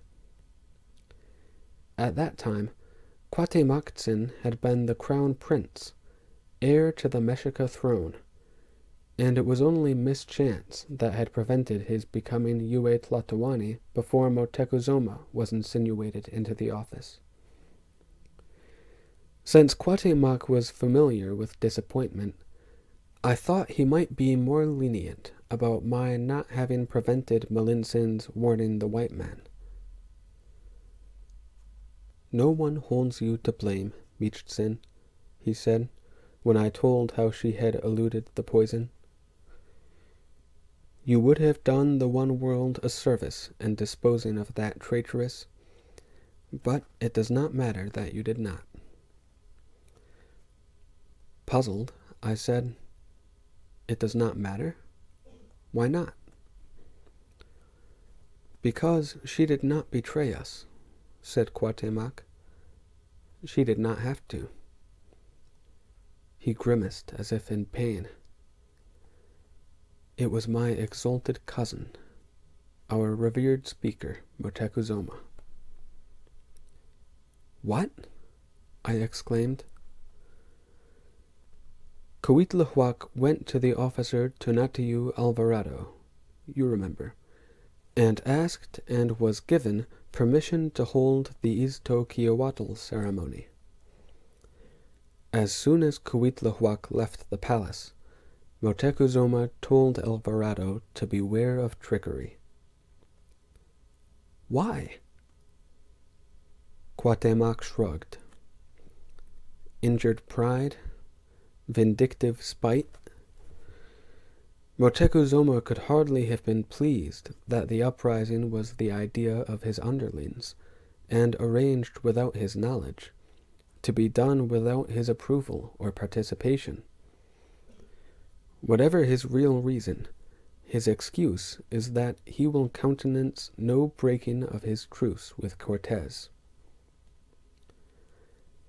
I snarled a filthy word, not generally applied to revered speakers.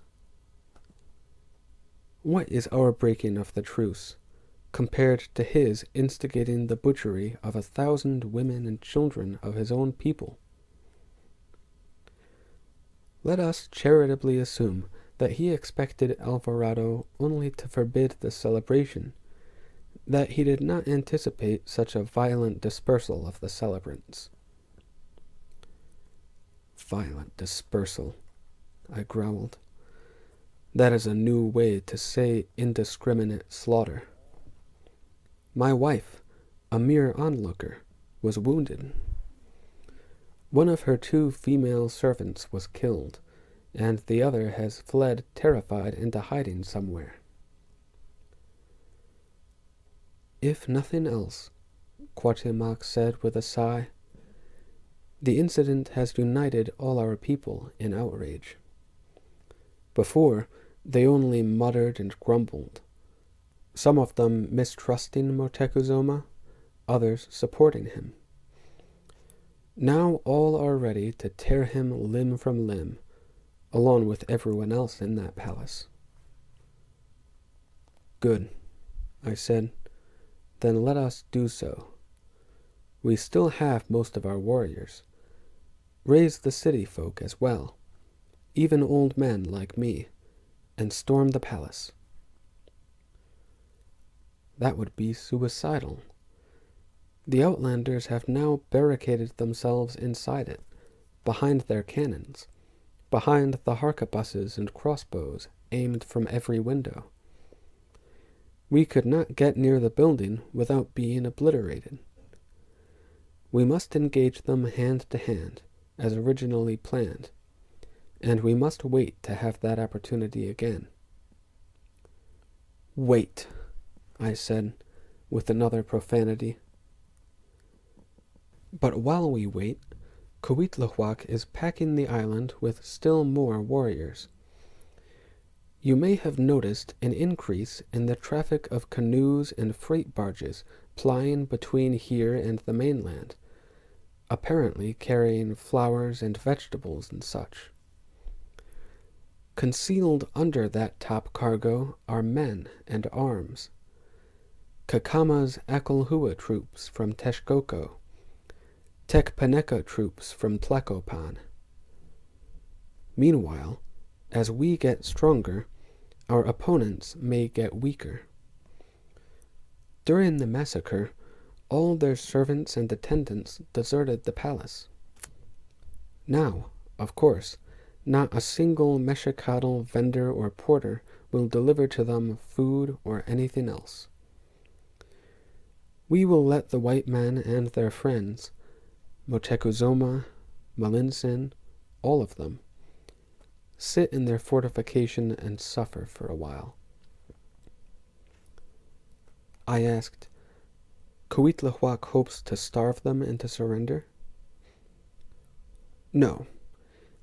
They will be uncomfortable, but the kitchens and larders are adequately supplied to sustain them until Cortes gets back here. When he does, he must not find us so overtly belligerent, holding the palace under siege, for he would need only to mount a similar siege around the whole island, and starve us as we starve them. Why let him get here at all? I demanded. We know he is marching hither. Let us go out and attack him in the open. Have you forgotten how easily he won the Battle of Tlaxcala? And he now has many more men and horses and weapons. No, we will not confront him in the field. Cuauhtémoc plans to let Cortes come here unopposed, and find all his people in the palace unharmed, the truce apparently restored. He will not know of our imported and hidden and waiting warriors. But when we have him and all the white men within our confines, then we will attack, even suicidally if necessary. And we will wipe this island and this whole lake district clean of them.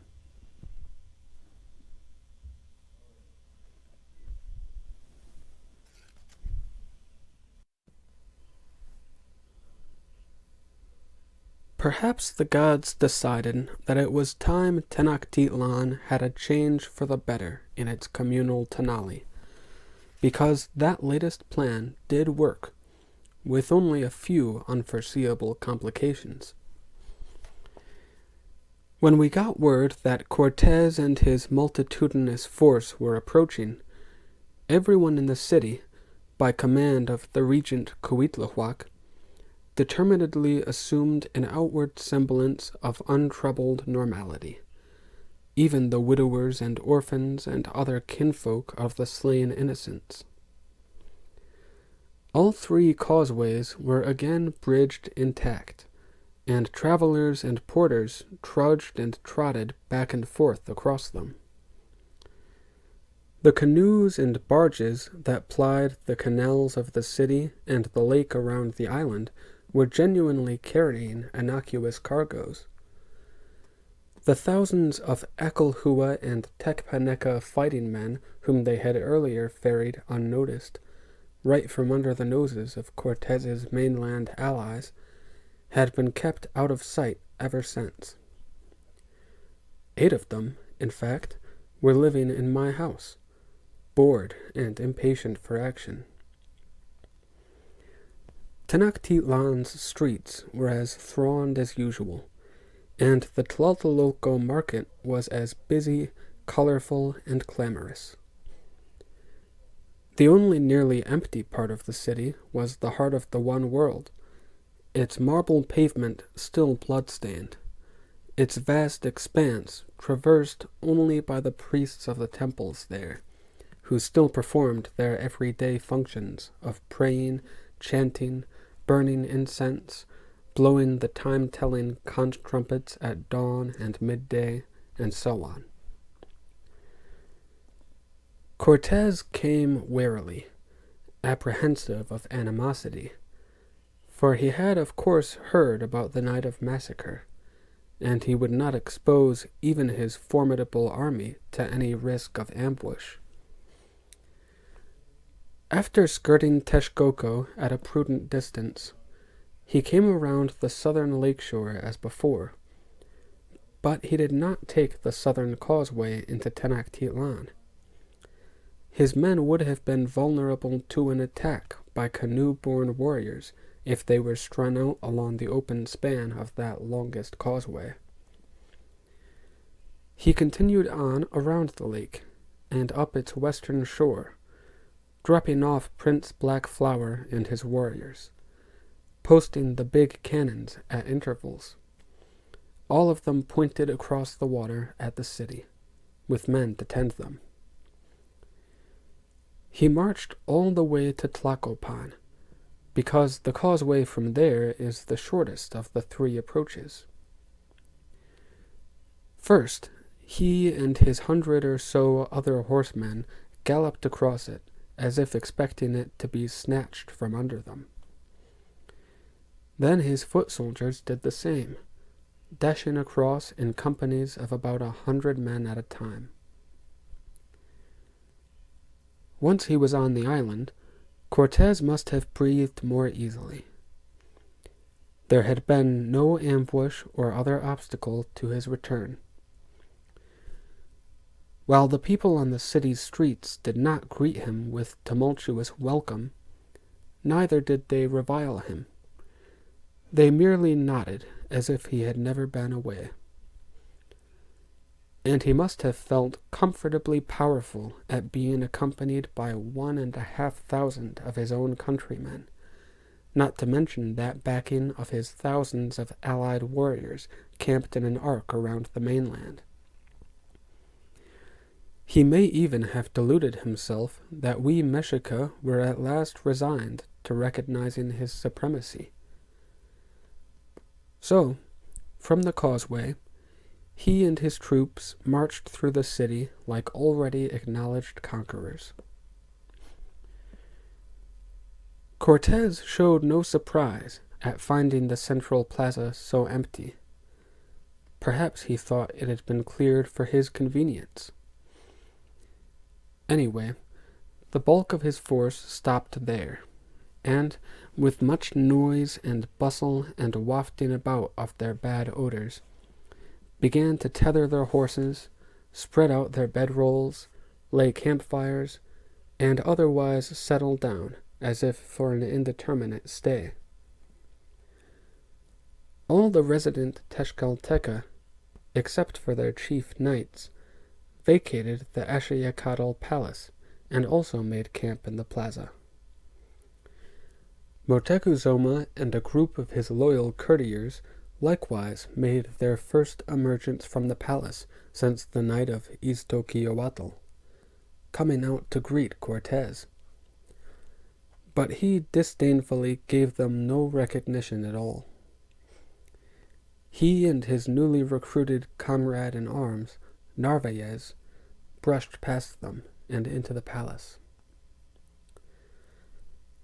I imagine the first thing they did was to shout for food and drink, and I would like to have seen Cortez's face when he was served not by servants, but by Alvarado's soldiers, and served only moldy old beans, atole mush, whatever other provisions remained. I would also like to have overheard Cortez's first conversation with Alvarado, when that son-like officer told how he had so heroically put down the uprising of unarmed women and children, but had neglected to eliminate more than a handful of the Mexico warriors who could still be a menace. Cortez and his augmented army had come onto the island in the afternoon. Evidently, he and Narvaez and Alvarado remained huddled in conference until nightfall. But what they discussed or what plans they made, no one ever knew. I know only that, at some point, Cortez sent a company of his soldiers across the plaza to Moctezuma's own palace, where, with spears and pry bars and battering beams, they broke down the walls with which Moctezuma had tried to seal up the treasure chambers.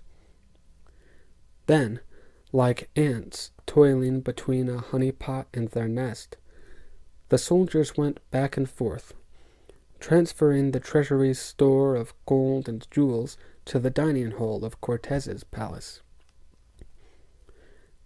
That took the men most of the night, because there was a great deal of plunder, and it was not in the easily portable form, for reasons I should perhaps explain.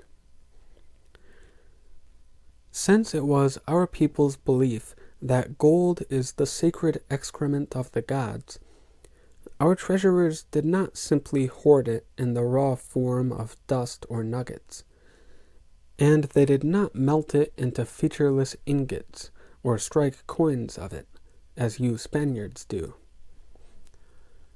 Before it went into our treasury, it went through the skilled hands of our goldsmiths, who increased its value and beauty by transforming it into figurines, gem-encrusted jewelry, medallions, coronets, filigree ornaments, jugs and cups and platters, all sorts of works of art, wrought in homage to the gods. So, while Cortez must have beamed with satisfaction to see the immense and ever-growing pile of treasure his men were heaping in his hall, nearly filling that spacious chamber, he must also have frowned at its variety of shapes, unsuited for being loaded onto either horses or porters. While Cortez thus occupied his first night back on the island, the city all around him remained quiet, as if no one paid any attention to the activity. He went to bed some time before dawn, taking Melinson with him, and, in the most contemptuous manner, he left word that Moctezuma and his chief counselors should stand ready to attend upon him when he woke and called for them. So the pathetically obedient Moctezuma sent messengers early the next morning to call his speaking council and others, including myself. He had no palace pages to send. It was one of his own younger sons who came to my house, and he looked rather frayed and disheveled after his long immurement in the palace. All of us conspirators had expected such a message, and we had arranged to meet at Cuitlahuac's house. When we were gathered, we all looked expectantly at the regent and war chief, and one of the council elders asked him, "Well, do we obey the summons or ignore it?" "Obey," said Cuitlahuac. "Cortez still believes he holds us helpless by holding our complacent ruler. Let us not disillusion him." "Why not?" asked the high priest of Huitzilopoctli. "We are in readiness for our assault. Cortez cannot cram that whole army of his inside the palace of Eshayacatl and barricade it against us, as the Tonatiuh Alvarado did." "He has no need to," said Cuitlahuac. "If we cause him the slightest alarm, he can quickly make the entire heart of the one world a fortification as unapproachable as the palace was. We must keep him lulled in false security only a little longer. We will go to the palace as bidden, and act as if we and all the Mexica are still the pliant and passive dolls of Moctezuma." The snake woman pointed out, "Cortez can bar the entrances when we are inside, and he will have us hostage too." "I am aware of that," said Cuitlahuac. "But all my knights and Quachichtin already have their orders. They will not need my person. One of my orders is that they proceed with the various feints and movements, whatever the hazard to me or to anyone else who is inside the palace at the striking time. If you prefer not to share that risk, Tlacotzin, or any of the rest of you, I here and now give you leave to go home." Of course, not a man of us backed away. We all accompanied Cuitlahuac to the heart of the one world, and fastidiously made our way through the crowded and smelly encampment of men, horses, cooking fires, stacked weapons, and other paraphernalia. I was surprised to see, grouped in one area apart from the white men, as if they were inferiors, a contingent of black men. I had been told of such beings, but I had never seen any until then. Curious, I briefly left my fellows to go and look more closely at those oddities. They wore helmets and uniforms identical to those of the Spaniards, but they physically resembled the Spaniards considerably less than I did. They were not really black, but a sort of brown-tinged black, like the heartwood of the ebony tree. They had peculiarly flat, broad noses and large, protuberant lips. In truth, they looked very like those giant stone heads I once saw in the Olmeca country. And their beards were only a sort of kinky black fuzz, scarcely visible until I was close to them. But then I was close enough to notice that one of the blackamoors had a face covered with angry pimples and suppurant pustules, such as I had long ago seen on the white man Guerrero, and I hastily rejoined my fellow lords. The white sentries stationed at the snake wall entrance to the Ashayakatl palace felt us all over for concealed weapons before they let us enter. We passed through the dining hall, where there had grown up an indoor mountain of heaped and tumbled jewelry, the gold and gems coruscating richly even in that dim chamber. Several soldiers, who were probably supposed to be guarding the hoard, were fingering various pieces and smiling at them, and very nearly drooling over them. We went on upstairs to the throne room, where waited Cortez, Alvarado, and numerous other Spaniards, including a new one, a one-eyed man, who was Narvaez.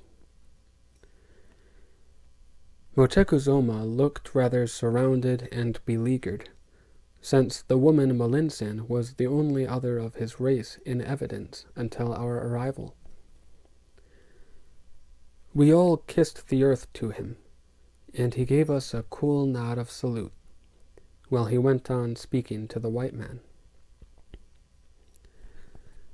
I do not know what the people's intentions were. I know only that they planned a ceremony. Through your Malintzin, I told your Alvarado that I thought it wiser not to allow such a gathering so close to this garrison, that perhaps he ought to order the plaza cleared. Moctezuma sighed tragically. Well, you know the calamitous manner in which he cleared it. Yes, said Cortez, through his teeth. His flat eyes turned icily on Alvarado, who stood wringing his fingers and looking as if he had endured a very hard night. It could have ruined all my... Cortez coughed and said instead, it could have made your people our enemies for all time. What puzzles me, Don Montezuma, is that it did not. Why did it not? If I were one of your subjects and had suffered such maltreatment, I would have pelted me with dung when I rode in. No one in the city seems to show the slightest detestation, and that strikes me as unnatural. There is a Spanish saying, I can avoid the turbulent torrent. God preserve me from the quiet waters. It is because they all blame me, Moctezuma said wretchedly. They believe I insanely ordered my own people killed, all those women and children, and that I meanly employed your men for my weapons. There were actually tears in his eyes. So all my domestics left in disgust, and not so much as a peddler of fried maguey worms has come near this place since then. Yes, a most trying situation, said Cortez. We must remedy that. He turned his face to Cuitlahuac, and, indicating that I should translate, said to him, You are the war chief. I will not speculate on the probable intent of that alleged religious celebration. I will even humbly apologize for my own lieutenant's impetuosity. But I will remind you that a truce still exists. I should think it the responsibility of a war chief to see that my men are not segregated in isolation, deprived of food and human contact with their hosts. Cuitlahuac said, I command only fighting men, Lord Captain General. If the civilian population prefer to shun this place, I have no authority to command that they do otherwise. That authority resides only in the revered speaker. It was your own men who shut themselves in here, and the revered speaker with them. Cortez turned back to Moctezuma. Then it is up to you, Don Montezuma, to placate your people, to persuade them to resume supplying and serving us. How can I, if they will not come near me? Said Moctezuma, almost wailing. And if I go out among them, I may go to my death. We will provide an escort, Cortez began, but he was interrupted by a soldier who ran in and told him in Spanish, "My captain, the natives begin to congregate in the plaza. Men and women are crowding through our camp and coming hither. Not armed, but they look none too friendly. Do we expel them? Repel them?" "Let them come," said Cortez, and then to Narvaez, "Get out there and take charge. The order is, hold your fire. Not a man is to make any move unless I command it. I will be on the roof where I can watch all that occurs. Come, Pedro. Come, Don Montezuma." He actually reached out for the revered speaker's hand and snatched him off the throne. All of us who had been in the throne room followed them, running up the stairs to the roof, and I could hear Melanson breathlessly repeating Cortez's instructions to Moctezuma. "Your people are collecting in the plaza. You will address them, make your peace with them. Blame every ill and calamity on us Spaniards, if you like. Tell them anything that will maintain calm in the city." The roof had been made a garden just before the first coming of the white men, but it had been untended since then, and had endured a winter besides.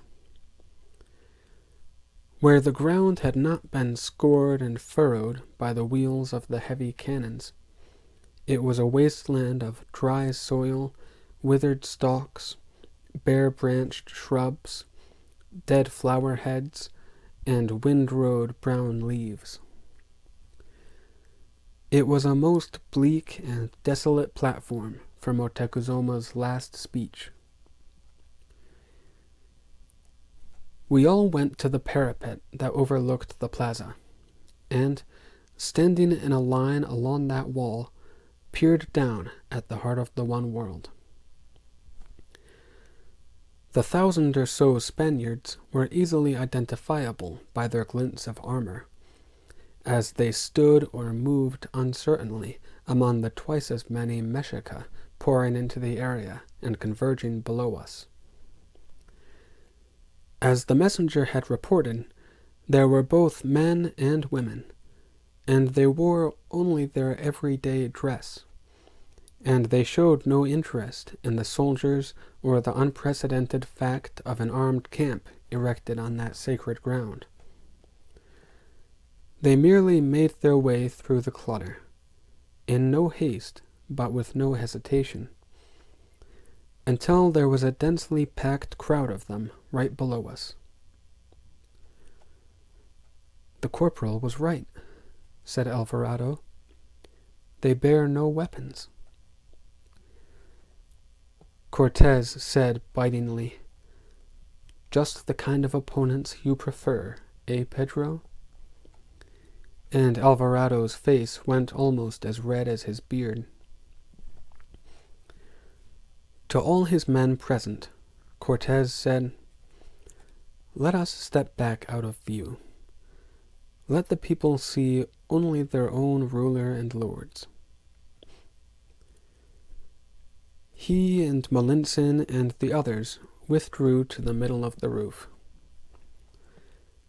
Moctezuma cleared his throat nervously, then had to call 3 times, each time more loudly, before the crowd heard him over its own murmurings and the noise of the camp.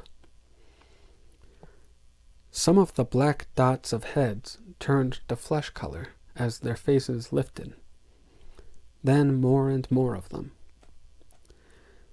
Finally, the whole convocation of Mexico were looking up, and many of the white faces as well, and the crowd noise subsided. "My people," Moctezuma began, his voice husky. He cleared his throat again and said, loudly, clearly, "My people." "Your people," came a concerted and hostile roar from below, then a confused clamor of angry shouts. "The people you betrayed. Yours are the white people. You are not our speaker. You are no longer revered."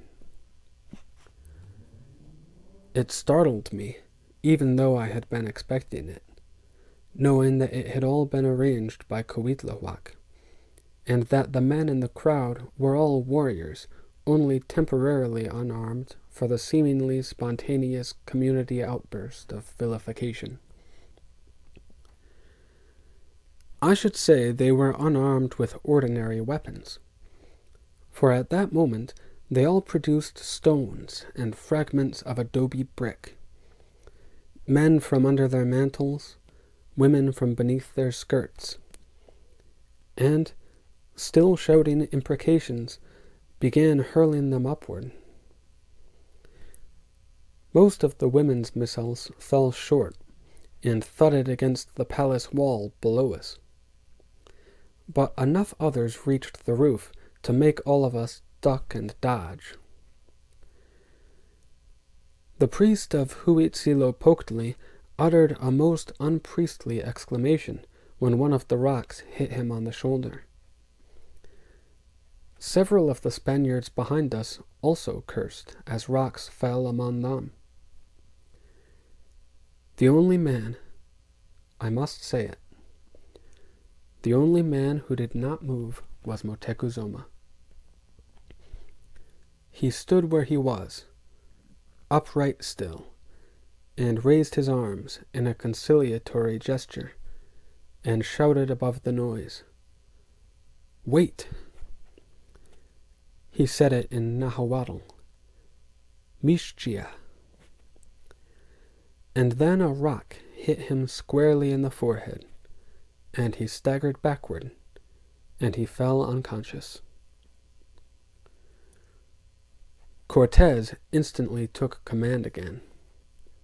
He snapped at me, "See to him, put him at ease." Then he grabbed Cuitlahuac by his mantle, and pointed and said, "Do what you can, say anything. That mob must be calmed." Melinson translated to Cuitlahuac, and he was at the parapet, shouting, when I and 2 Spanish officers carried Motecuzuma's limp body downstairs and to the throne room again.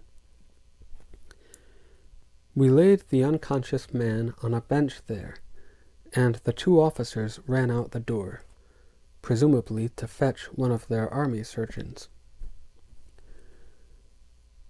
I stood and looked down at Motecuzuma's face, quite relaxed and peaceful, despite the knot of bruise rising on his forehead. I thought of many things then, the events and occurrences of our simultaneous lifetimes. I remembered his disloyal defiance of his own revered speaker, Ahuitzotl, during the campaign in Uashiakak, and his ignobly pitiful try at raping my wife's sister there, and his many threats against me over the years, and his spiteful sending of me to Yanquitlan, where my daughter Nochipa died,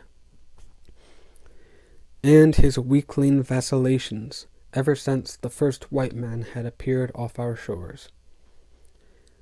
and his betrayal of an attempt by braver men to rid our city of those white men. Yes, I had many reasons for doing what I did, some of them immediate and urgent.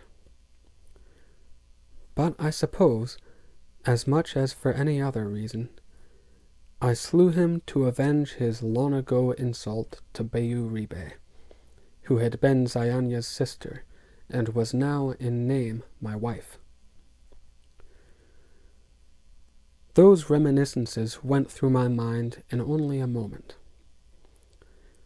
I looked up from his face and looked about the room for a weapon. 2 Tezcatlipoca warriors had been left there on guard. I beckoned one over, and when he came, scowling at me, I asked for his waist dagger. He scowled more darkly, unsure of my identity or rank or intention. But when I made the request a loud and lordly command, he handed me the obsidian blade. I placed it carefully, for I had watched enough sacrifices to know exactly where the heart is in a human breast, and I pushed the dagger all the way to the extent of its blade, and Motecuzoma's chest ceased its slow rise and fall.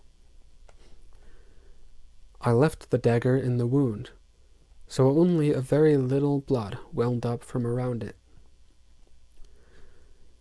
The Tezcatlipoca guard goggled at me in horrified wonderment. Then he and his companion hastily fled the room.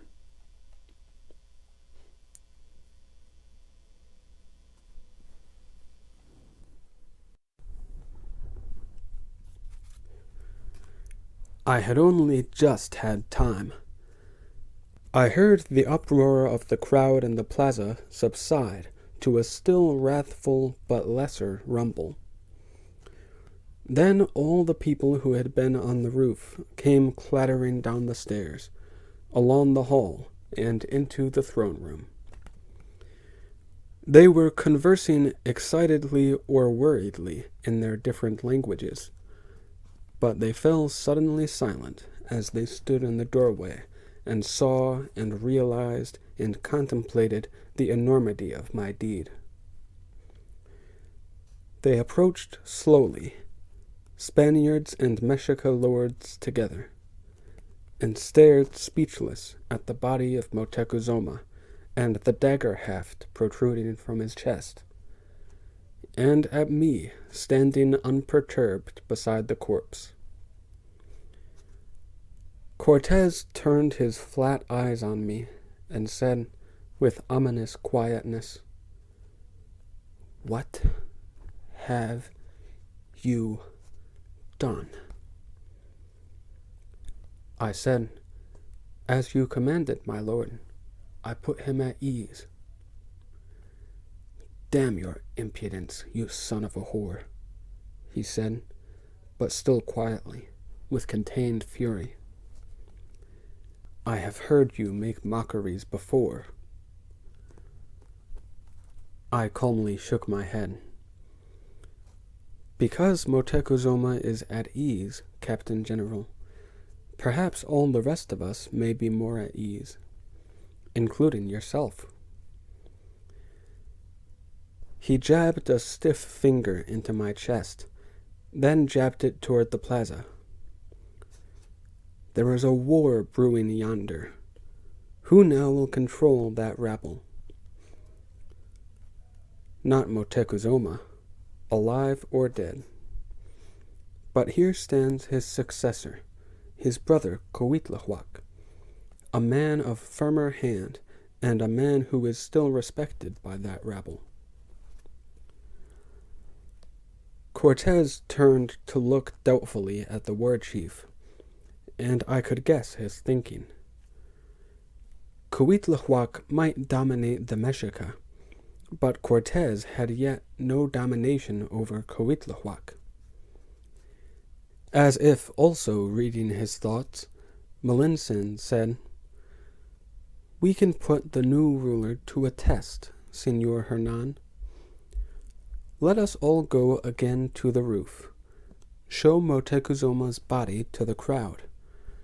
Let Cuitlahuac proclaim his succession, and see if the people will obey his first order, that we be again provisioned and served in this palace. A shrewd idea, Malinche, said Cortez. Give him exactly those instructions. Tell him also that he is to make it unmistakably clear that Montezuma died. He plucked the dagger from the body and threw a scathing glance at me. That Montezuma died at the hands of his own people. So we returned to the roof, and the rest of us hung back while Cuitlahuac took his brother's corpse in his arms and stepped to the parapet and called for attention. As he showed the body and told the news, the sound that came up from the plaza was a murmur sounding of approval.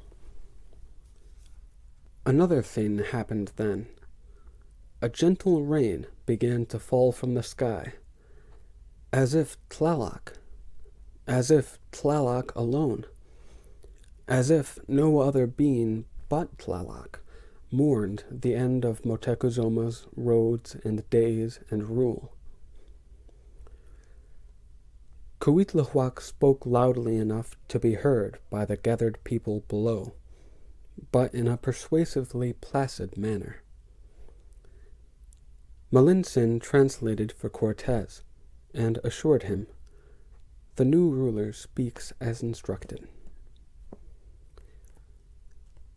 At last, Cuitlahuac turned toward us and gestured with his head. We all joined him at the parapet, while 2 or 3 priests relieved him of Motecuzoma's body. The people who had been so solidly packed below the palace wall were separating and making their way again through the cluttered encampment. Some of the Spanish soldiers still looked uncertain and fingered their weapons, so Cortez shouted down, "Let them come and go without hindrance, my boys. They are bringing fresh food." The soldiers were cheering when we all left the roof for the last time.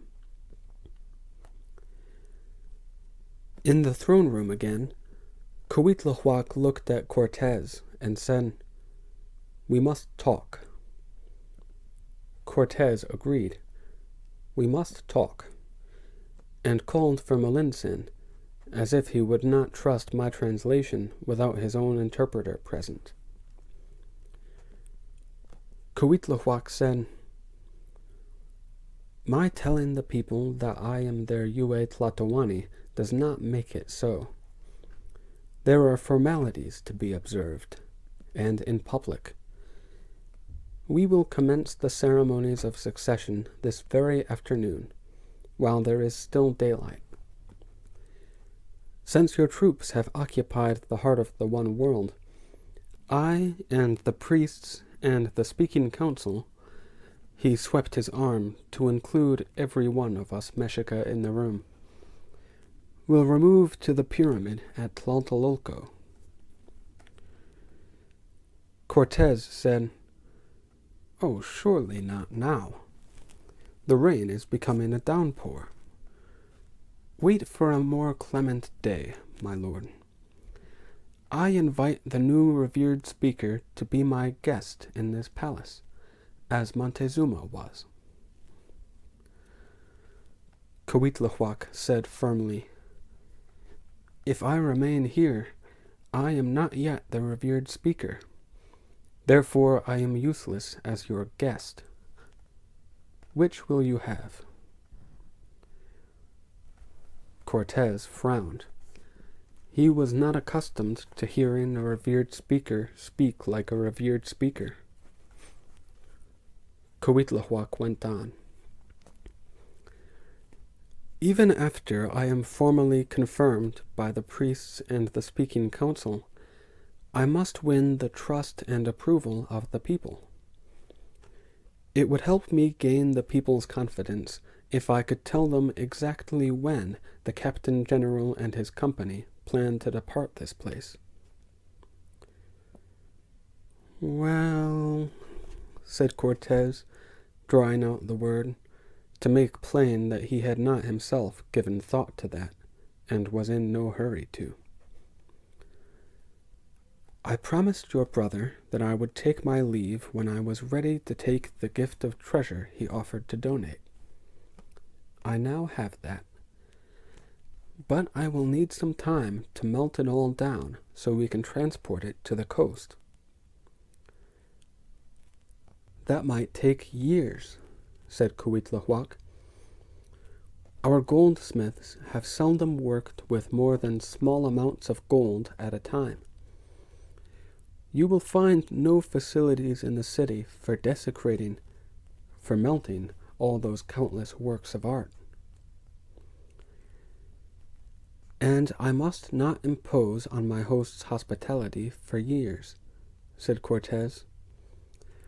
So I will have the gold carried to the mainland, and let my own smiths do the compacting of it.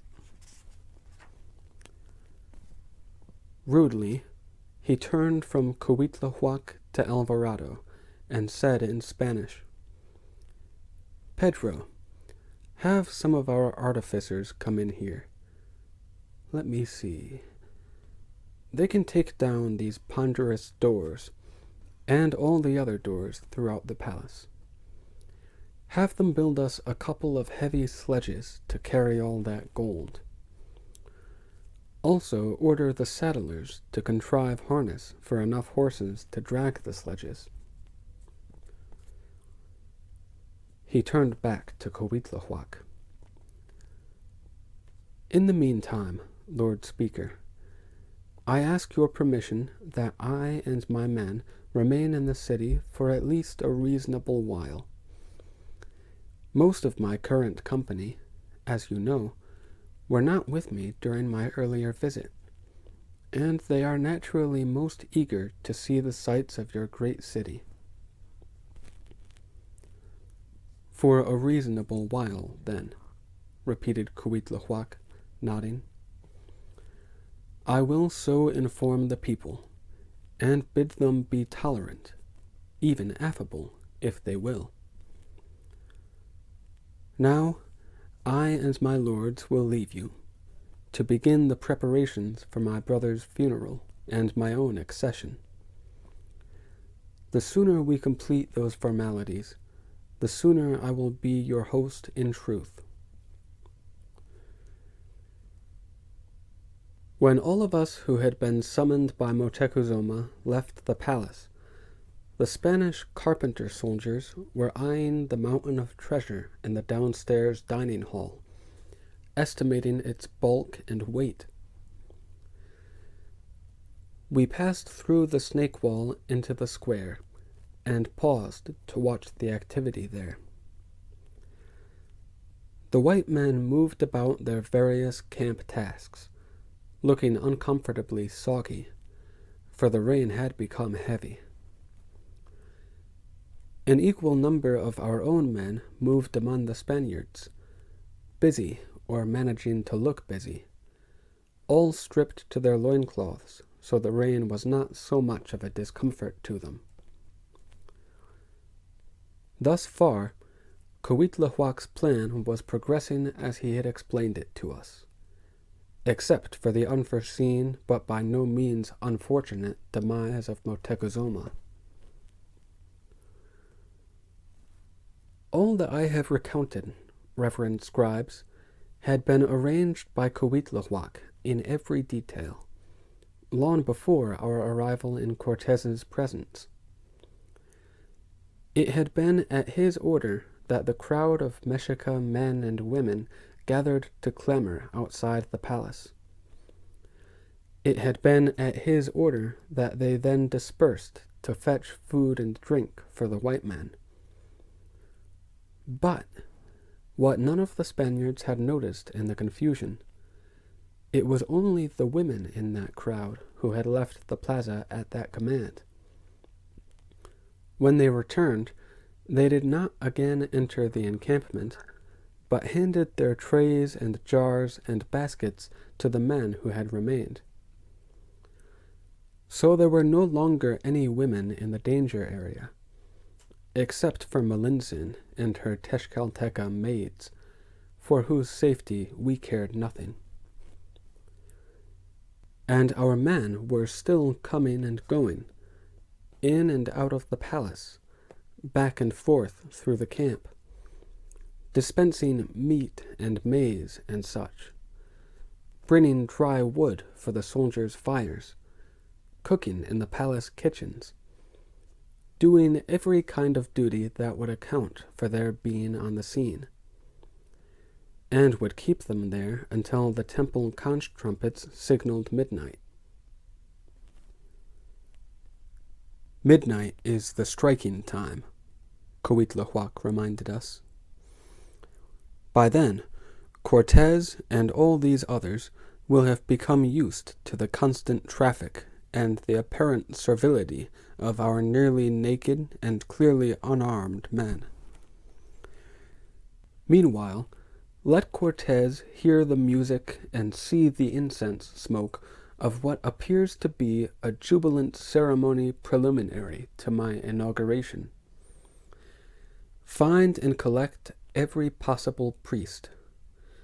They have already been told to await our instructions, but you may have to nudge them, since they, like the white men, will balk at having this rainfall wash them clean.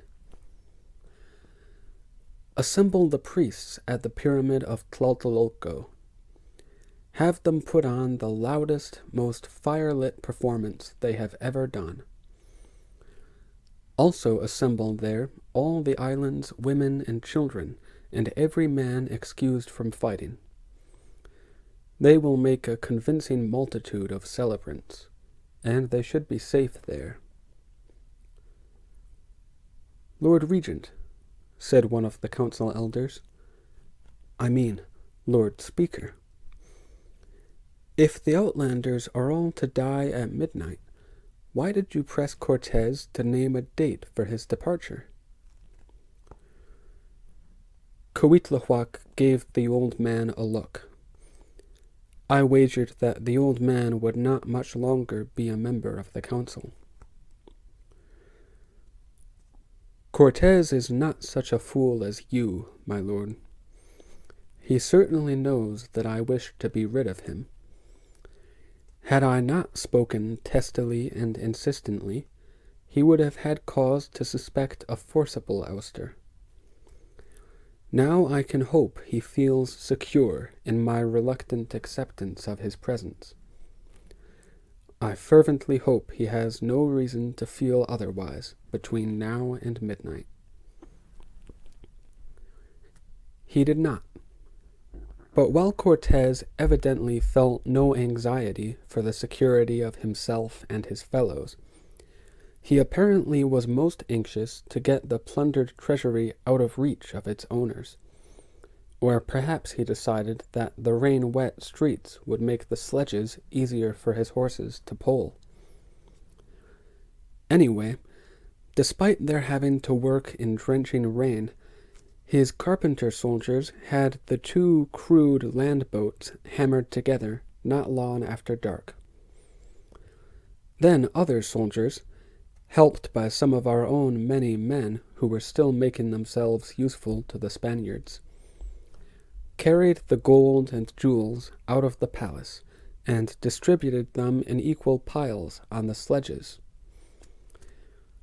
Meanwhile, other soldiers used an elaborate tangle of leather straps to hitch 4 horses to each load. It was still some while before midnight when Cortez gave the order to move out, and the horses leaned into their leather webbing, like human porters bending against their tump-lines, and the sledges glided quite smoothly across the wet marble paving of the heart of the one world. Though the bulk of the white army remained in the plaza, a considerable escort of armed soldiers went with the train, and they were led by the 3 highest-ranking Spaniards, Cortés, Narvaez, and Alvarado. Moving that immense treasure was a laborious task, I grant you, but it hardly required the personal attention of all 3 commanders.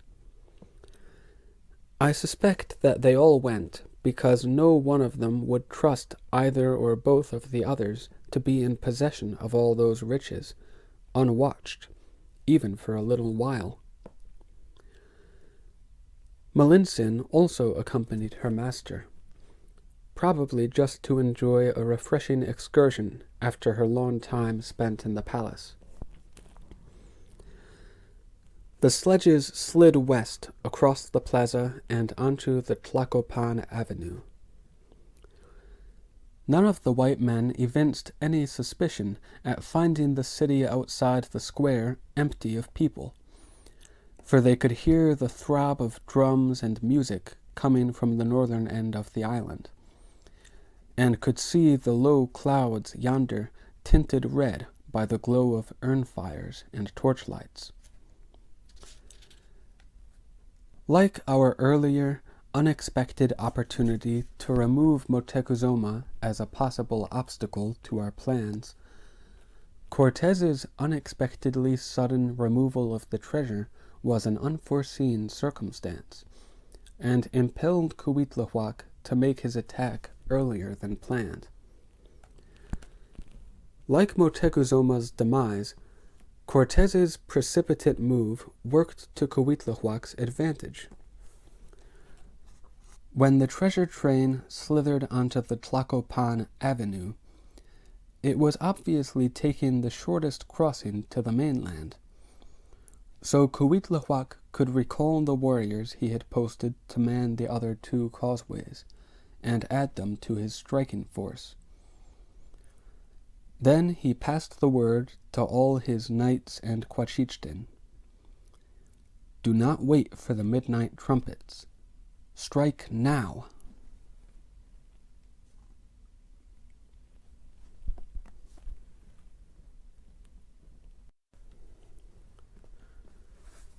I must remark that I was at home with Waiting Moon during these events I am recounting, for I was one of the men whom Cuitlahuac had charitably described as excused from fighting, men too old or unfit to take part. So I did not personally witness the happenings on the island and the mainland, and no single witness could have been everywhere in any case.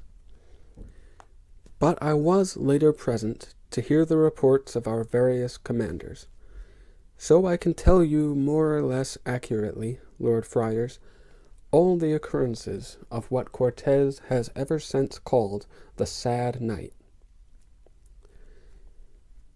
At the command to strike, the first move was made by some of those men of ours who had been in the heart of the one world ever since the stoning of Moctezuma. Their job was to loose and scatter the Spaniards' horses, and they had to be brave men, for never in any war had any of our warriors had to contend with any but human creatures. While some of the horses had gone with the treasure train, there still remained about 80 of them, all tethered in the corner of the plaza where stood the temple that had been converted to a Christian chapel. Our men untied the leather head straps that held the horses, then plucked burning sticks from a nearby campfire and ran waving them among the loosed animals.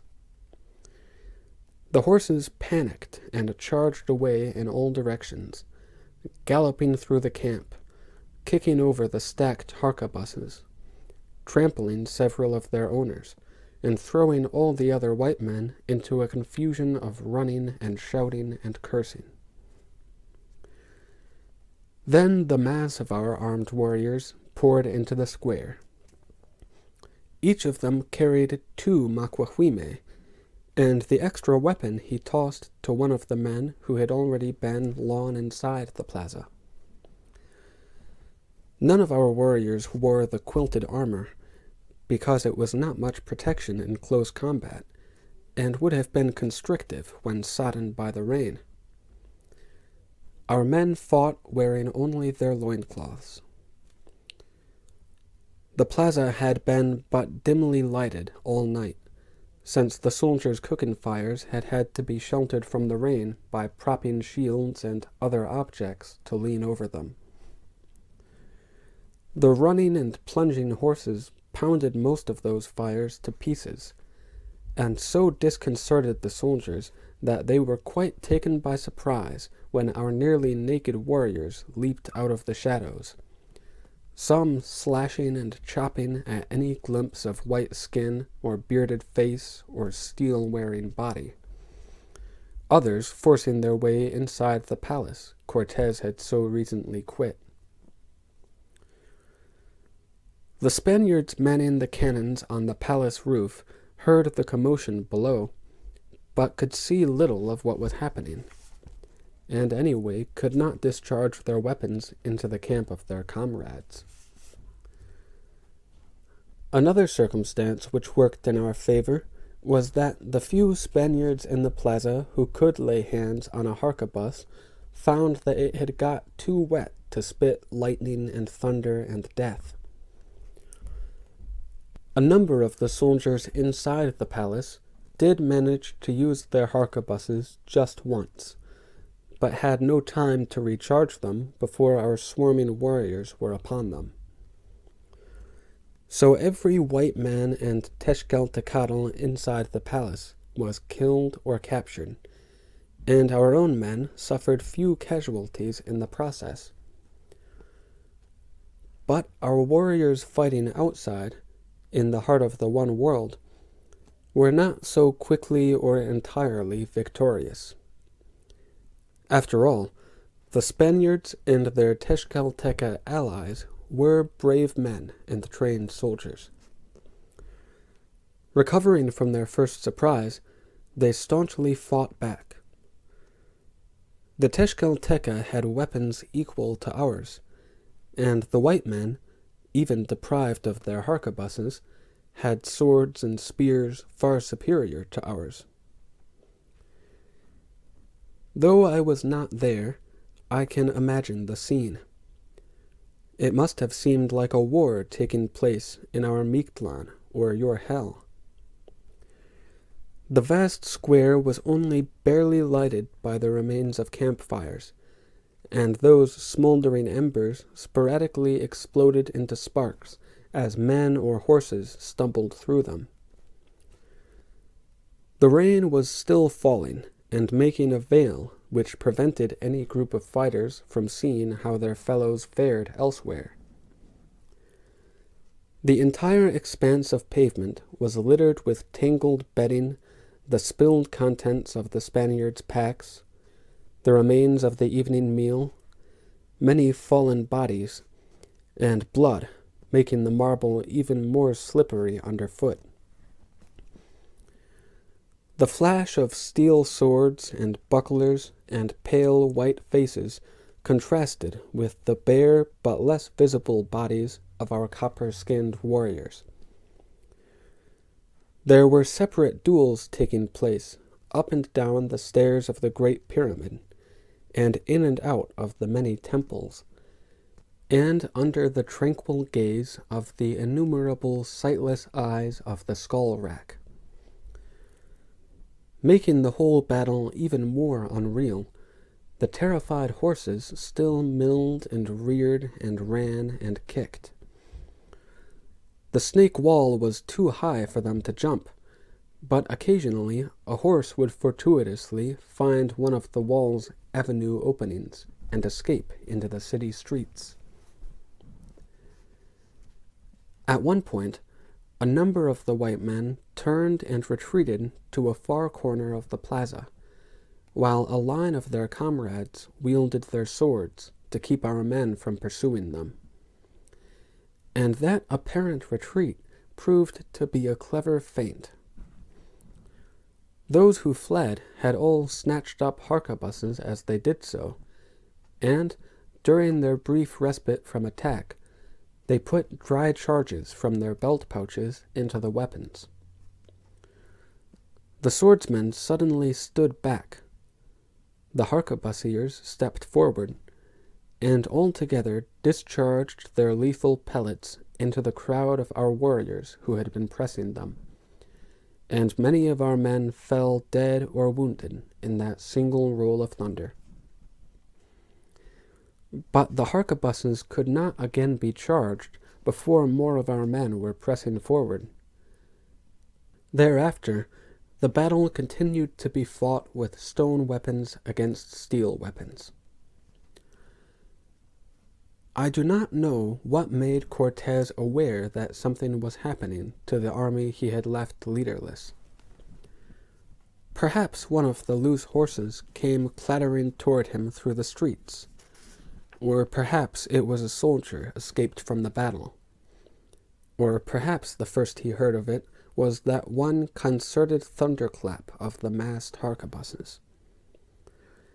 I do know that he and his train had reached the Tlacopan causeway before they knew of anything gone wrong. He took only a moment to decide what action to take, and there was no one to report later what words he spoke. But what he decided was, "We cannot leave the treasure here. Let us hurry it to safety on the mainland, then come back." Meanwhile, that sound of the many harquebuses had also been heard all around the lake's nearer shores, by Cortés's camped troops and by our expectant allies alike.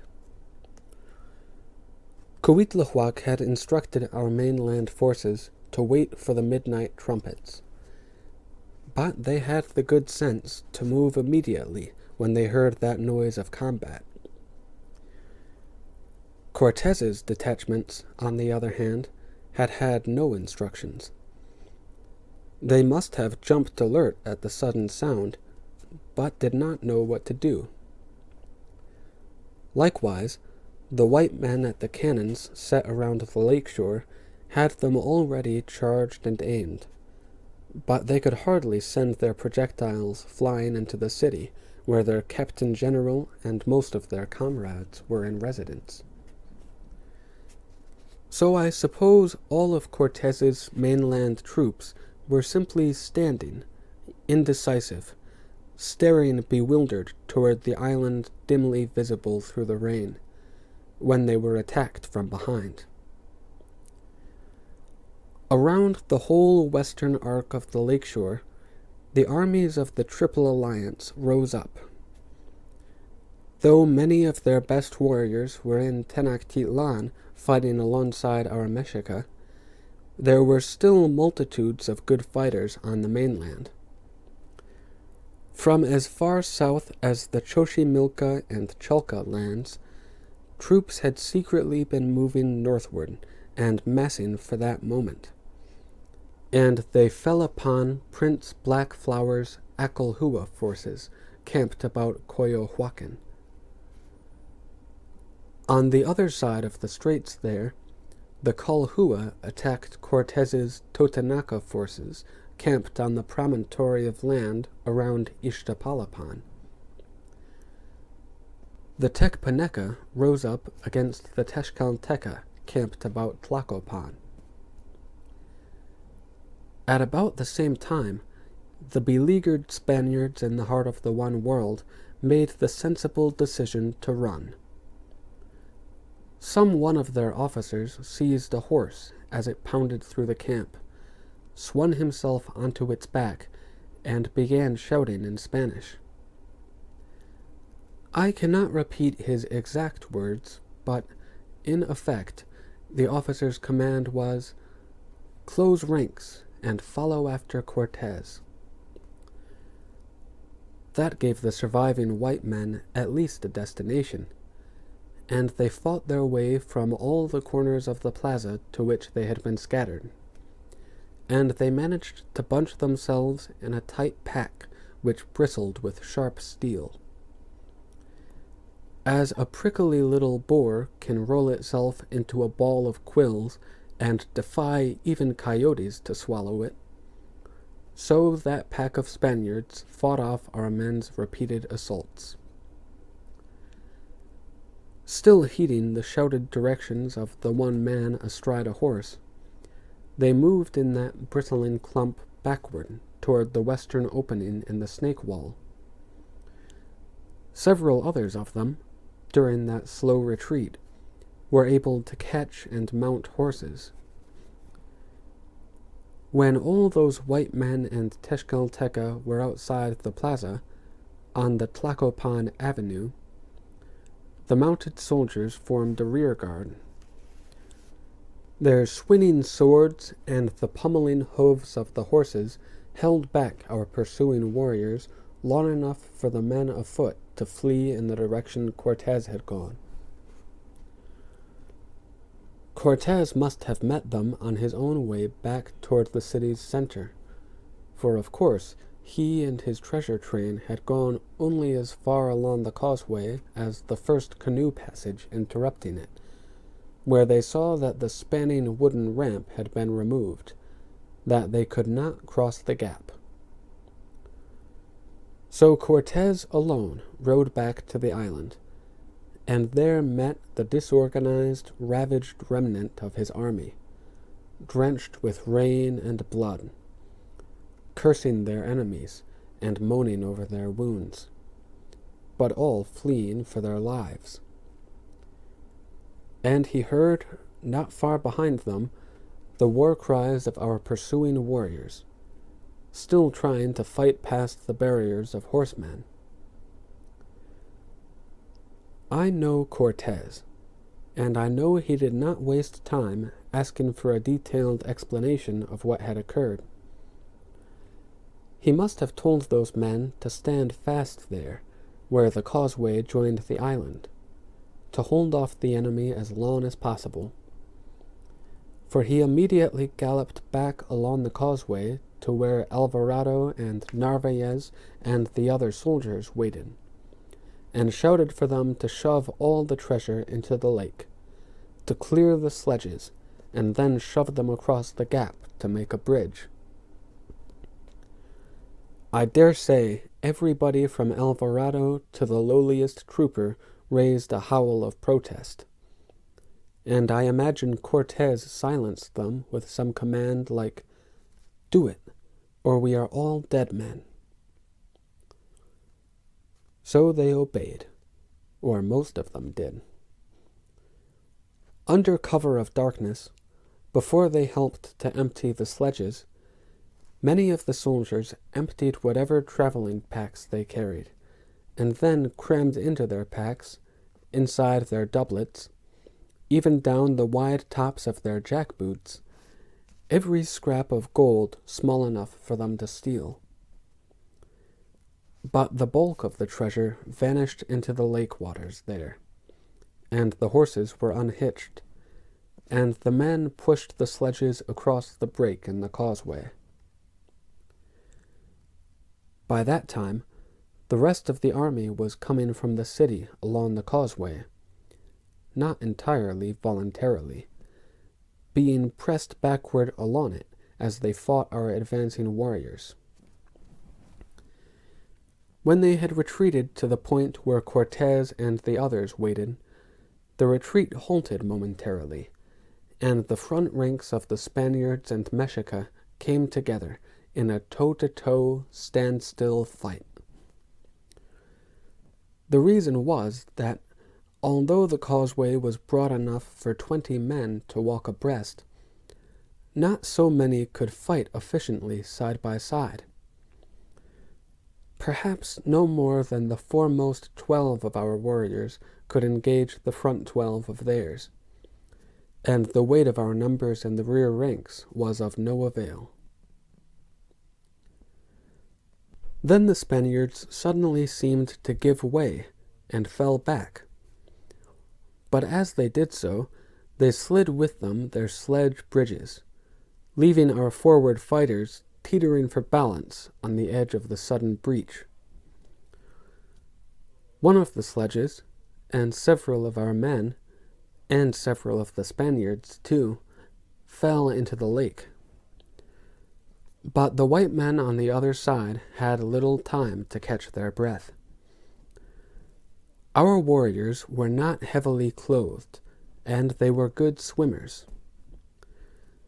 They began leaping deliberately into the water, swimming across the gap and climbing up the pilings below where the white men stood. At the same time, a rain of arrows came down on the Spaniards from both sides. Coitlahuac had overlooked nothing. Canoes full of archers were in the lake by then, converging on the causeway. Cortez had no choice but to make another fighting retreat. Since his horses were the biggest and most valuable and most vulnerable targets, he ordered a number of men to force the animals to plunge into the water, then to hang on to them as they swam for the mainland. Unbidden, Malintzin jumped with them, and was hauled by a swimming horse to the shore. Then Cortez and his remaining men did their best to make an orderly withdrawal. Those who had crossbows and workable harquebuses discharged them at random into the darkness on both sides of the causeway, hoping to hit some of the canoe-borne attackers. The other Spaniards, alternately wielding their swords and sliding the remaining sledge, crept backward from the more and more numerous warriors who were successfully crossing that first break in the causeway. There were 2 more canoe passages between Cortez and the Tlacopan mainland. The sledge served to get him and his men across the next one, but there they had to abandon their makeshift bridge, because their pursuers also got across it. At the next gap, the white men simply fought and walked backward until they toppled off the brink into the lake. Actually, that close to the shore, the water was shallow enough that even a man incapable of swimming could make his way to land by a sort of series of hops, keeping his head above water. But the white men wore heavy armor, and many of them were burdened with even heavier gold. And when they went into the water, they flailed desperately to stay afloat. Cortez and their other comrades coming after them did not hesitate to step upon them in trying to leap across the breach. Thus, many men who fell into the water sank, and the lowermost, I suppose, were stamped deep into the lake-bottom ooze. As more and more of the Spaniards fell and drowned, their bodies piled high enough to make a bridge of flesh, and it was by that means that the last surviving Spaniards got across. Only one of them made the crossing without panic, with a flourish which our warriors so admired that they still speak of Tonatiuh's leap. When Pedro de Alvarado was pushed to the brink, he was armed only with a spear. He turned his back on his assailants, stabbed the spear into the heaving, drowning heap of his men in the water, and gave a mighty bound. Although he was heavily armored, probably wounded, and certainly weary, he vaulted across that gap from the near edge of the causeway all the way to the far edge, and to safety. For our pursuing force stopped there. They had driven the last outlanders from Tenochtitlan into Tecpaneca territory, where they assumed the remainder would be killed or captured, Our warriors turned back along the causeway, where the boatmen were already bringing back and setting in place the missing spans. And on the way home, they did the work of swallowers and swaddlers. They picked up their own fallen fellows, and also those wounded white men who would live to serve as sacrifices. And with their blades they put a mercifully quick end to those Spaniards already near death. Cortez and his accompanying survivors found a surcease from battle and a chance to rest in Tlacopan. The local Tecpaneca were not as good fighters as the Tezcalteca whom Cortez had quartered upon them, but they had attacked with the advantage of surprise, and they did know their own local terrain. So, by the time Cortez reached that city, the Tecpaneca had driven his Tezcalteca allies from Tlacopan north to Azcapotzalco, and had them still on the run. Cortez and his companions had a time of reprieve in which to dress their wounds and assess their position and decide what to do next. Among those still alive, Cortez at least had his chief under-officers, Narvaez and Alvarado and others, and his Malintzin. But his army was no longer an army. He had marched triumphantly into Tenochtitlan with something like 1,500 other white men. He had just emerged from Tenochtitlan with fewer than 400, and about 30 horses, some of which had escaped from the plaza battle and swum all the way from the island. Cortez had no idea where his native allies were or how they were faring. The fact is that they too were en route before the vengeful armies of the Triple Alliance. Except for the Tezcalteca, who were then being pushed northward away from him, all his other forces, which had been stationed along the lakeshore to the south, were at that moment being driven northward to where he sat exhausted and morose in defeat. It is said that Cortez did just that. He sat, as if he would never rise again. He sat with his back against one of the oldest of old cypress trees, and he wept. Whether he wept more for his crushing defeat or for the lost treasure, I do not know. But a fence has recently been put around that tree where Cortez wept, to mark it as a memorial of the sad night. We Mexica, if we were still keeping histories, might have given a different name to that occasion. The night of the last victory of the Mexica, perhaps. But it is you Spaniards who write the histories now. So I suppose that rainy and bloody night, by your calendar the 30th day of the month of June in the year 1520, will forever be remembered as La Noche Triste.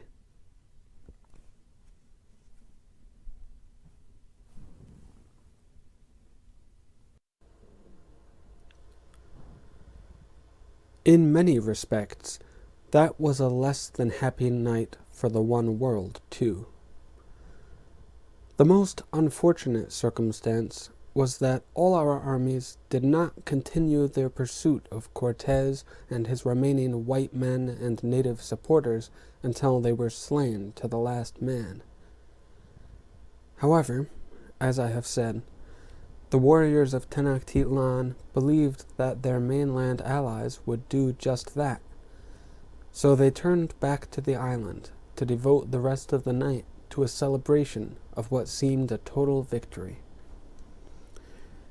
Our city's priests and most of its people were still engaged in that sham ceremony of distraction at the pyramid of Tlatelolco, and they were only too pleased to move en masse to the heart of the one world and hold a real ceremony of thanksgiving at the Great Pyramid. Even Bayu and I, hearing the gladsome shouts of returning warriors, left our house to attend. Even Tlaloc, as if to better watch his people's rejoicing, lifted his curtain of rain. In normal times, we would not have dared to observe any kind of rite in the central plaza until every stone and statue and ornamentation had been newly scrubbed clean of every speck of dirt, every possible defilement, until the heart of the one world shone bright for the gods' approval and admiration. But that night, the torches and urn fires revealed the vast square to be a vast garbage heap. Everywhere lay dead bodies or parts of bodies, both white and copper-skinned. Also quantities of spilled entrails, gray-pink and gray-blue, hence indistinguishable as to origin.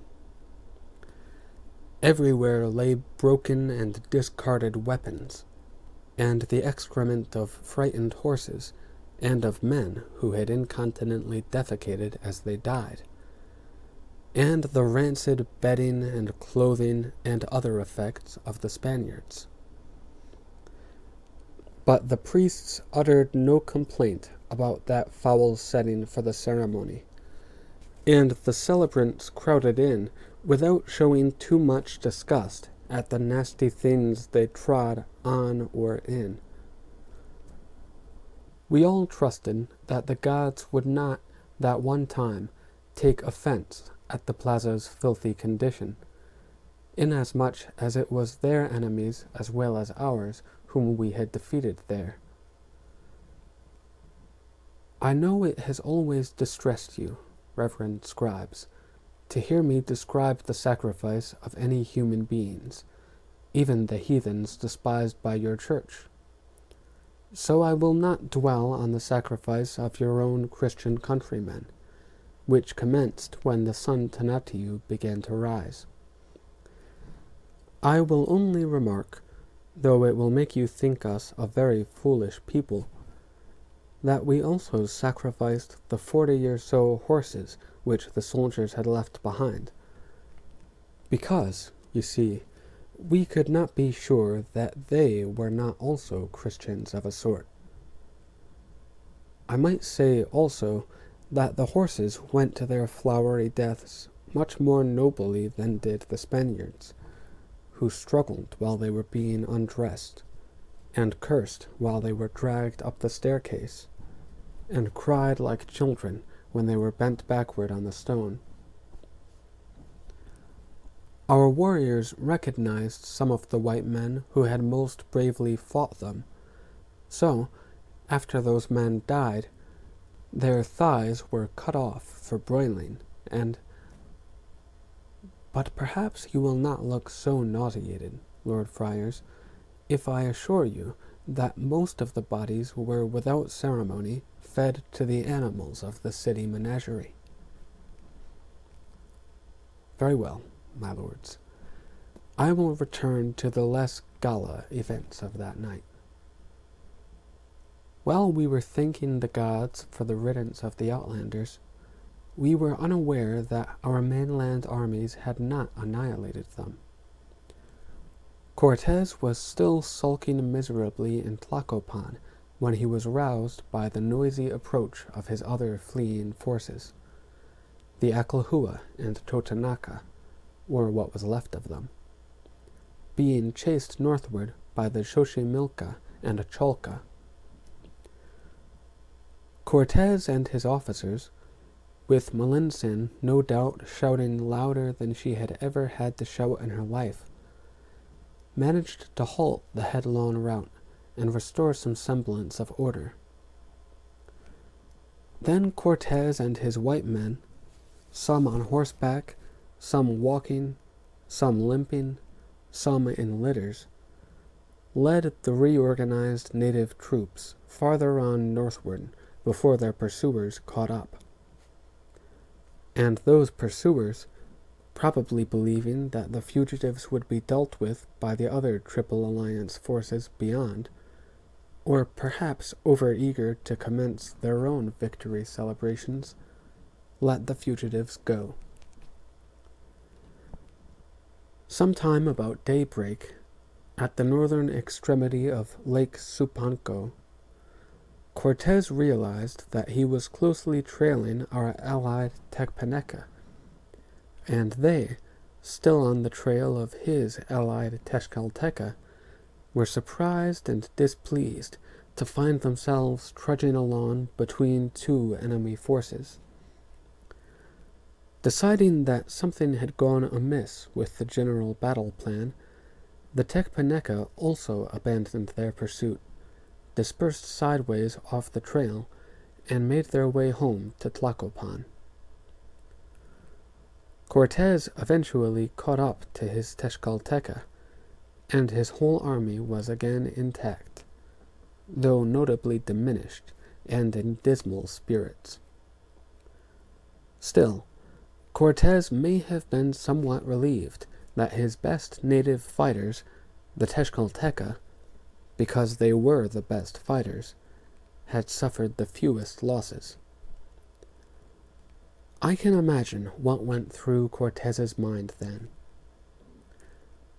If I go to Tezcala, its old King Xicotenca will see that I have preserved most of the warriors he lent me. So he cannot be too angry with me, or account me a total failure, and I may be able to persuade him to give the rest of us refuge there.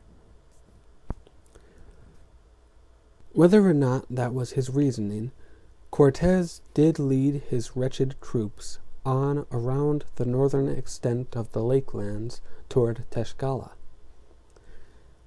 Several more men died of their wounds during that long march, and all of them suffered greatly, for they took a prudently circuitous route, avoiding every populated place, hence could not beg or demand food. They were forced to subsist on what edible wild creatures and plants they could find, and at least once had to butcher and eat some of their precious horses and staghounds. Only once in that long march were they again engaged in combat. They were caught in the foothills of the mountains to the east, by a force of Acalhua warriors from Texcoco, still loyal to the Triple Alliance. But those Acalhua were lacking in both leadership and incentive to fight, so the battle was conducted almost as bloodlessly as a flowery war. When the Acalhua had secured a number of prisoners, all Totonaca, I believe, they retired from the field and went home to Texcoco to hold their own celebration of victory. Thus Cortez's remaining army was not further diminished too severely between its flight on the sad night and its arrival 12 days later in Tezcala. That nation's lately converted Christian ruler, the aged and blind Xicotenca, did welcome Cortez's return, and gave him permission to quarter his troops, and to stay as long as he might wish. All those events I have just recounted, all working to our detriment, were unknown to us in Tenochtitlan, when, in the radiant dawn after the sad night, we sent the first Spanish Xochimilco to the sacrificial stone at the summit of the Great Pyramid. Other things happened at the time of that sad night which, if not sad, were at least to be wondered at. As I have told, The Mexican nation lost its revered speaker, Moctezuma, but also the then revered speaker of Tlacopan, Totoquihuastli, died in that city during the night's battle there. And the revered speaker Cacama of Texcoco, who fought with the Acalhua warriors he had lent to Tenochtitlan, was found among the dead when our slaves did the grisly work of clearing the night's detritus from the heart of the one world. No one much mourned the loss of either Moctezuma or his nephew Cacama, but it was a disturbing coincidence that all three ruling partners of the Triple Alliance should have died in the one afternoon and night. Of course, Cuitlahuac had already assumed the vacant throne of the Mexica, though he never did get to enjoy the full pomp and ceremony of an official coronation ceremony. And the people of Tlacopan chose as a replacement for their slain Yue Tlatoani his brother, Tetlapanquetzal. The choice of a new revered speaker for Texcoco was less easy. The legitimate claimant was the Prince Black Flower, who should rightly have been the ruler anyway, and most of the Acalhua people would have welcomed him to the throne, except that he had allied himself with the hated white man. So the Speaking Council of Texcoco, in consultation with the new revered speakers of Tenochtitlan and Tlacopan, decided to appoint a man of such non-entity that he would be acceptable to all factions, yet could be replaced by whatever leader finally emerged as the strongest among the fragmented Acalhua. His name was Cahuanacoch, and I think he was a nephew of the late Nezahualpili. It was because of that nation's uncertainty and division of loyalties and frailty of leadership that the Acalhua warriors attacked the fleeing forces of Cortez so half-heartedly, when they could have destroyed them utterly. And never again did the Acalhua manifest the warlike ferocity that I had admired when Nezahualpili led them and me against the Tezcalteca those many years ago. Another curious occurrence of the sad night was that, sometime during that night, the dead body of Moctezuma disappeared from the palace throne room in which it last lay, and was never seen again. I have heard many suppositions as to what became of it, that it was viciously dismembered and chopped and minced and scattered by our warriors when they overran the palace, that his wives and children spirited the corpse away for more respectful disposition, that his loyal priests treated the cadaver with preservatives and hid it away, and will bring it magically to life again, some day when you white men have gone and the Mexica reign once more. What I believe is that Moctezuma's body got mixed in with those of the Tezcalteca knights who were slain in that palace, and, unrecognized, went where theirs did, to the animals of the menagerie. But only one thing is certain. Moctezuma departed this world as vaguely and irresolutely as he had lived in it. So his body's resting place is as unknown as the whereabouts of the treasure which vanished during that same night.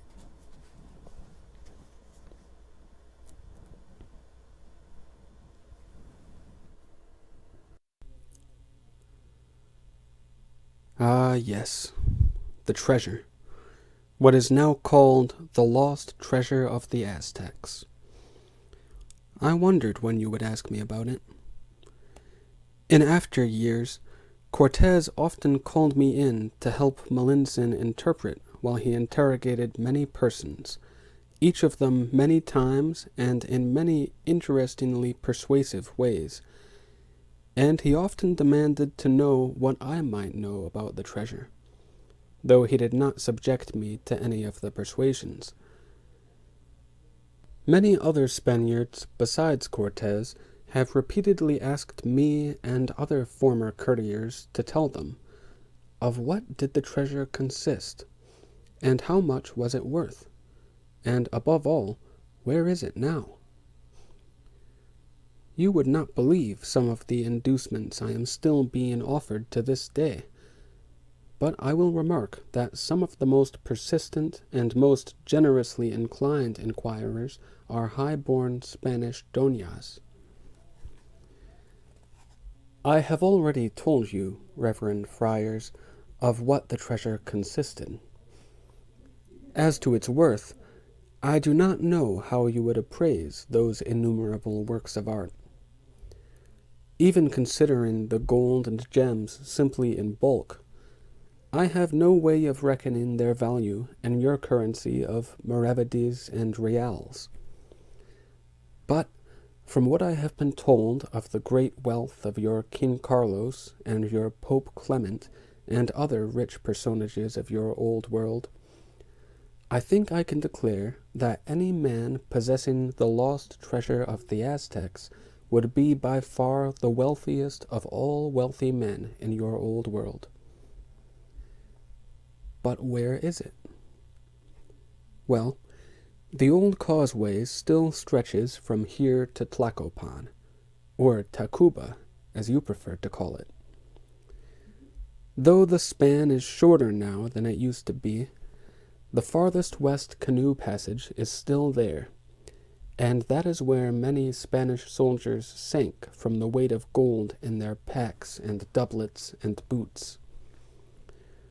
Of course, they must have sunk far into the ooze of the lake bottom in the past 11 years, and been even deeper buried by the silt deposited in those same years. But any man sufficiently greedy and sufficiently energetic to dive down and dig there should find many bleached bones, and among them many jeweled golden diadems, medallions, figurines, and such. Perhaps not enough to make him rank with King Carlos or Pope Clement, but enough that he need never feel greedy again. Unfortunately for any really greedy treasure-seekers, the greater part of the plunder was thrown into the lake, on Cortez's orders, at the causeway's first Acali passage, the nearest to the city here. The revered speaker Coitlahuac could have sent divers down to recover it afterward, and perhaps he did so, but I have reasons for doubting that. Anyway, Coitlahuac died before Cortez could ask him, either politely or persuasively. And if any Mexica divers did bring up from the lake the treasury of their nation, either they too have died, or they are men of dedicated and exceptional reticence. I believe the bulk of the treasure still lies there where Cortez had it jettisoned on that sad night. But when Tenochtitlan was later razed to the very ground, and, after that, when the rubble was cleared for the city's rebuilding in the Spanish style, the unusable remains of Tenochtitlan were simply scraped to the sides of the island, partly for your builders' convenience, partly to increase the island's surface area. So the Tlacopan causeway was shortened by the encroachment of the enlarging island, and that nearest canoe passage is now underground. If I am correct in my estimation of where the treasure rests, it is somewhere deep beneath the foundations of the elegantly seigneurial buildings lining your avenue called the Calzada Tacuba. Of all the things I have told of the sad night, I have not mentioned the one event that, all by itself, determined the future of the one world. It was the death of just one man. He was no one of any importance. If he had a name, I never heard it. He may have done nothing either praiseworthy or blameworthy in all his life, except to have his roads and his days end here, and I do not know whether he died bravely or cowardly. But during the next day's cleaning of the heart of the one world, his body was found, cloven by a maquahuitl, and the slaves made an outcry when they found it, because he was neither a white man nor one of our race, and those slaves had never seen such a being before. I had. He was one of those unbelievably black men who had come from Cuba with Narvaez, and he was the one whose blemished face had made me shrink away when I saw it. I smile now, ruefully and contemptuously, but I smile, when I see the swaggering and strutting of Hernan Cortez and Pedro de Alvarado and Beltran de Guzman and all the other Spanish veterans who now exalt themselves as Los Conquistadors. Oh, they did some brave and daring deeds, I cannot deny it. Cortez's burning of his own ships on his first arrival in these lands has hardly ever been outdone, as an example of jaunty audacity, even by any caprice of the gods. And there were other factors that contributed to the downfall of the one world, not least the deplorable fact of the one world's turning against itself, nation against nation, neighbor against neighbor, finally even brother against brother. But if any one single, solitary human being deserves to be honored and remembered with the title of El Conquistador, it is that nameless blackamoor who brought the disease of the smallpox to Tenochtitlan. He could have given the disease to Narvaez's soldiers during their voyage here from Cuba. He did not. He could have given the disease to them and to Cortez's troops besides during their march hither from the coast. He did not. He could himself have died of the disease before reaching here. He did not. He lived to visit Tenochtitlan and to bring the disease to us. Perhaps it was one of those caprices of the gods to let him do so, and there was nothing we could have done to avert it. But I wish the black man had not then been killed. I wish he had been among those of his fellows who escaped, so he could have shared the affliction with them, soon or later. But no. Tenochtitlan was ravaged by the smallpox, and the disease spread throughout the lake region, into every community of the Triple Alliance. But it never reached Tlaxcala or troubled our enemies there. In fact, the first of our city folk were beginning to fall ill even before we got the word that Cortez and his company had found refuge in Tlaxcala. You reverend scribes doubtless know the symptoms and the progress of the disease.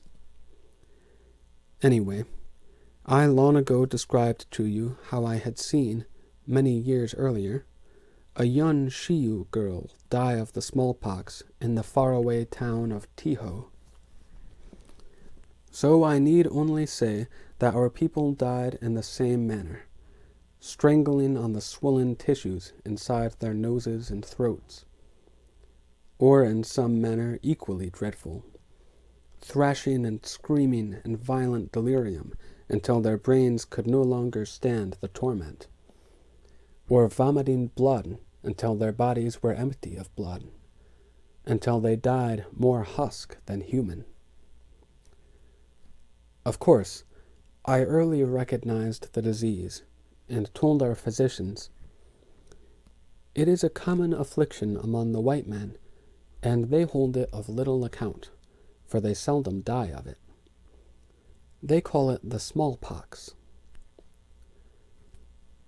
If this is their smallpox, said one doctor, without humor, I hope they never favor us with any larger. What is it the white men do to keep from dying of it? There is no remedy, or so they told me, except to pray. So thereafter our temples were crowded with priests and worshippers, making offerings and sacrifices to Paticatl, the god of healing, and to every other god as well.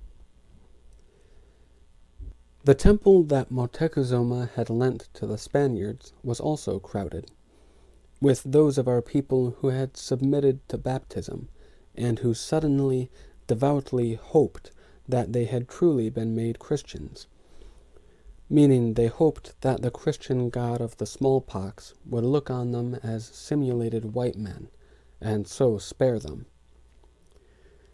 They lighted candles, and crossed themselves, and muttered what they could remember of the rituals in which they had received only slight instruction, and to which they had paid even slighter attention. But nothing stopped the spread of the disease, and the dying of it. Our prayers were as futile, and our physicians as helpless as those of the Maya had been. Before long, we were threatened with starvation as well, because our affliction could be kept no secret, and the mainland folk dreaded to come near us. So there was a cessation of the traffic of supply-carrying a Kelton so necessary to our island's subsistence. But it was not much longer before the disease made its appearance in the mainland communities too, and once it became evident that all of us of the Triple Alliance were in the same predicament, the boatmen resumed their freighting. Or, I should say, those boatmen did who were not yet stricken. For the disease seemed selective to its victims in only one particularly cruel respect. I never took sick with it, nor did Bayou, nor did any of our contemporaries. The smallpox seemed to ignore those of our age, and those already ill of something else, and those who had always been of feeble constitution. Instead, it seized upon the young and strong and vigorous, not wasting its maleficence on any who for other reasons had not long lives to live. Our having been stricken by the smallpox is one reason why I doubt that Coatlicue ever did anything about recovering the treasure sunk in the lake. The disease came upon us so soon after the departure of the white men, only days after we had cleared up the litter they left, before we had begun to recover from the strain of the long occupation, before we had in any measure resumed our civic life where it had been interrupted, that I know the revered speaker gave no thought at that time to salvaging the gold and jewels.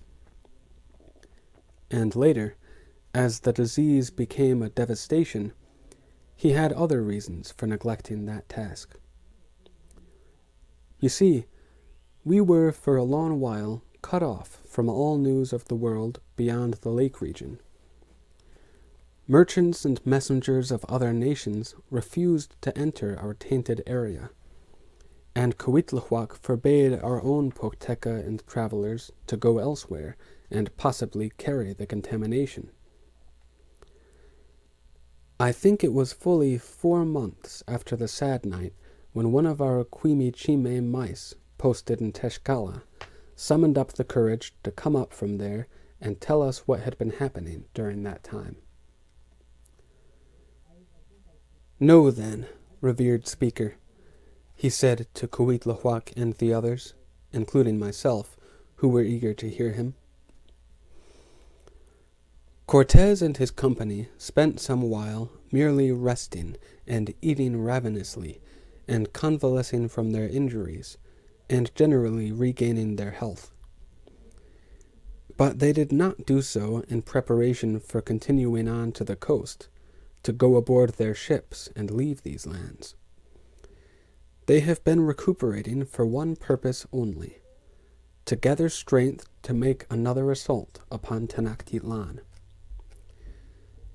Now that they are up and active again, they and their Tezcatlipoca hosts are journeying throughout all the country eastward of here, recruiting ever more warriors from tribes not over-friendly to the Mexica. The snake woman interrupted the mouse to say urgently to the revered speaker, "We hoped we had permanently discouraged them. Since we did not, we now must do what should have been done long before now. We must assemble all our forces and march against them. Kill every last white man, every one of their allies and supporters, every one of our tributary dissidents who has aided Cortez. And we must do it now, before he is strong enough to do exactly that to us." Coatlicue said wanly, "What forces do you suggest we assemble, Tlacotzin? There is hardly a warrior in any troop anywhere in the Triple Alliance who has force enough in both arms to lift his own blade." "Excuse me, Lord Speaker, but there is more to tell," said the Quimichi. Cortez also sent many of his men to the coast, where they and their Totonaca dismantled several of the moored ships. With toil and labor inconceivable, they have brought all those many and heavy pieces of wood and metal all the arduous way from the sea across the mountains to Tezcala. There, at this moment, Cortez's boatmen are putting those pieces together to make smaller ships. As they did, you will recall, when they built the small ship here for the amusement of the late Moctezuma. But now they are making many of them. "On dry land?" Coatlicue exclaimed incredulously. "There is no water in the whole Tezcala nation deep enough to float anything bigger than a fishing accolade. It sounds like insanity." The Quimichi shrugged delicately. "Cortez may have been demented by his recent humiliation here, but I respectfully submit, revered speaker, that I am telling truthfully what I have seen, and that I am sane. Or I was, until I decided those doings seemed ominous enough to warrant risking my life to bring you the news of them." Coatlicue smiled. "Sane or not, it was the act of a brave and loyal Mexicano, and I am grateful.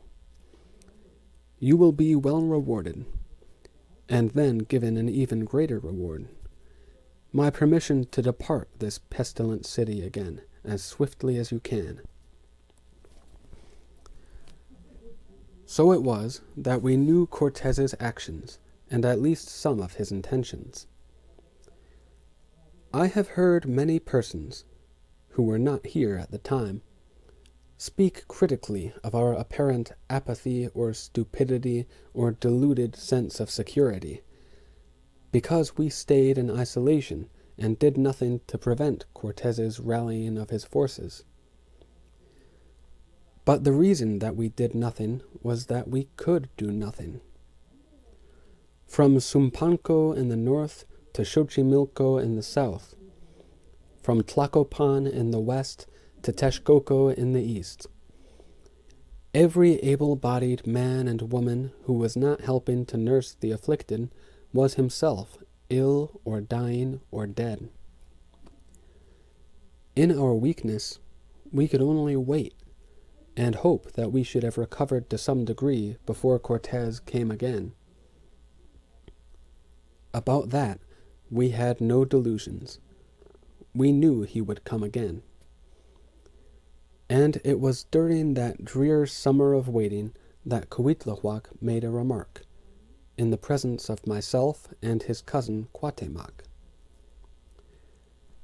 I had rather the nation's treasury lie forever at the bottom of Lake Texcoco, or sink all the way to the black depths of Mictlan, than that the white men should ever have it in their hands again. I doubt that he later changed his mind, for he scarcely had time.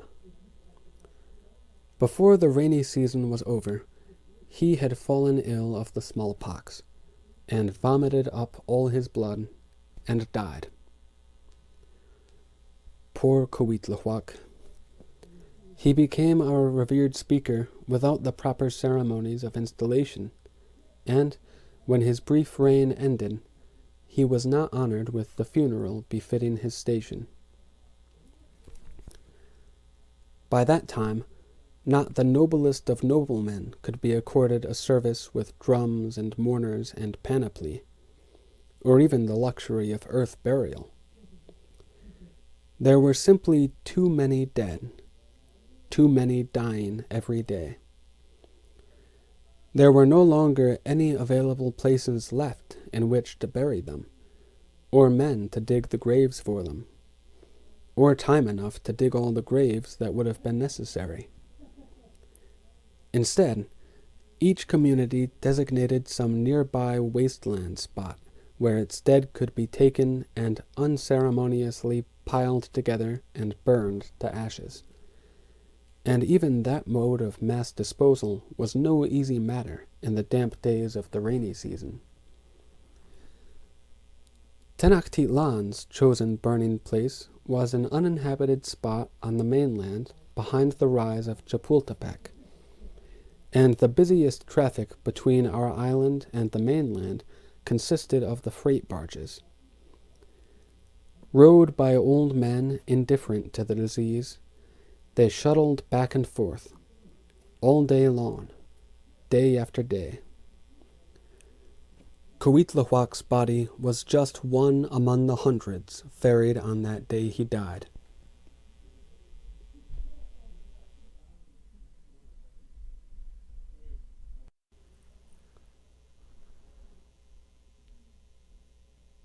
The disease of the smallpox was the conqueror of us Mexica and of some other peoples. Still other nations were defeated or are still being devastated by other diseases never known in these lands before, some of which might make us Mexica feel almost thankful to have been visited only with the smallpox. There is the sickness you call the plague, in which the victim develops agonizing black bulges in his neck and groin and armpits, so that he keeps continually stretching his head backward and his extremities outward, as if he would gladly break them from his body to be rid of the pain. Meanwhile, his every bodily emanation, his spittle, his urine and excrement, even his sweat and breath, are of such vile stench that neither hardened physicians nor tender kinsmen can bear to stay near the victim, until at last the bulges burst with a gush of nauseous black fluid, and the sufferer is mercifully dead. There is the sickness you call the cholera, whose victims are seized by cramps in every muscle of the body, randomly or all at once. A man will at one moment have his arms or legs wrenched into contortions of anguish, then be splayed out as if he were flinging himself apart, then have his whole body convulsed into a knot of torture. All the time, he is also tormented by an unquenchable thirst. Although he gulps down torrents of water, he continuously retches it out, and uncontrollably urinates and defecates.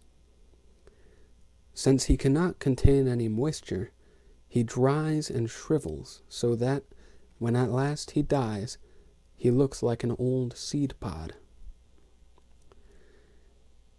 There are the other diseases you call the measles and the peas pox, which kill less horrifically, but just as certainly.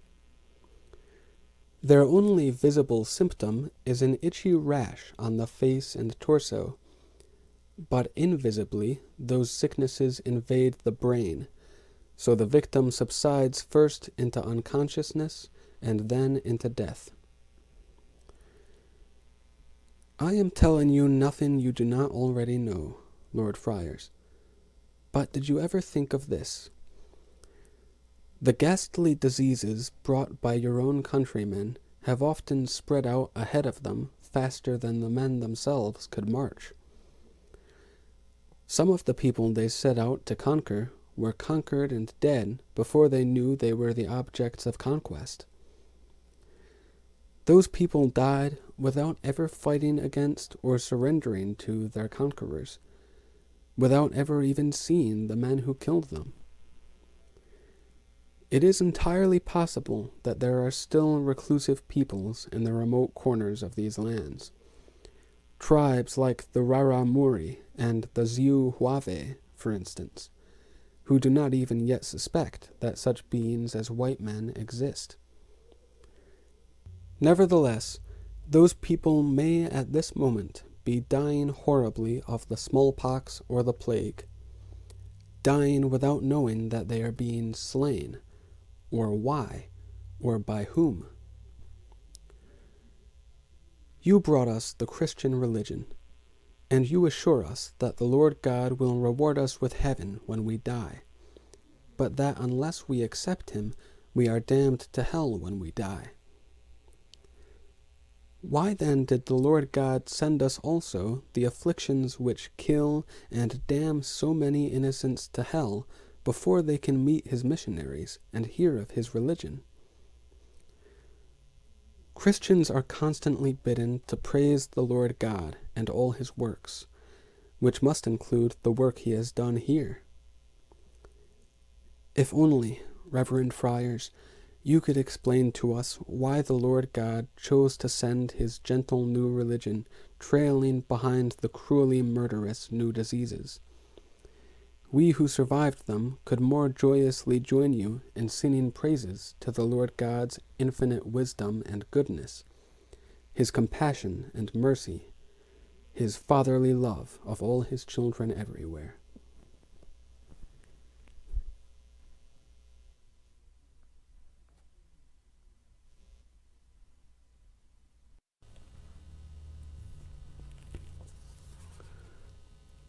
By unanimous vote, the Speaking Council selected the Lord Cuauhtémoc to be the next Yue Tlatoani of the Mexica.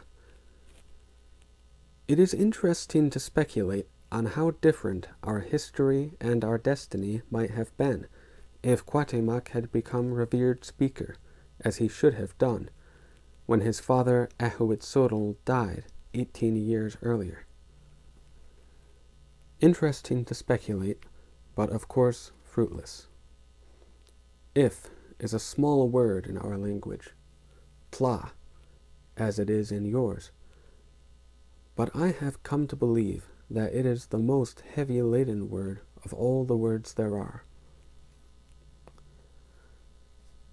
The death toll of the smallpox began to lessen as the summer's heat and rain abated, and finally, with the first chill of winter, the disease entirely let go its grip on the lakelands.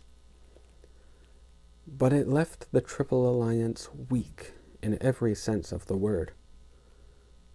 All our people were dispirited.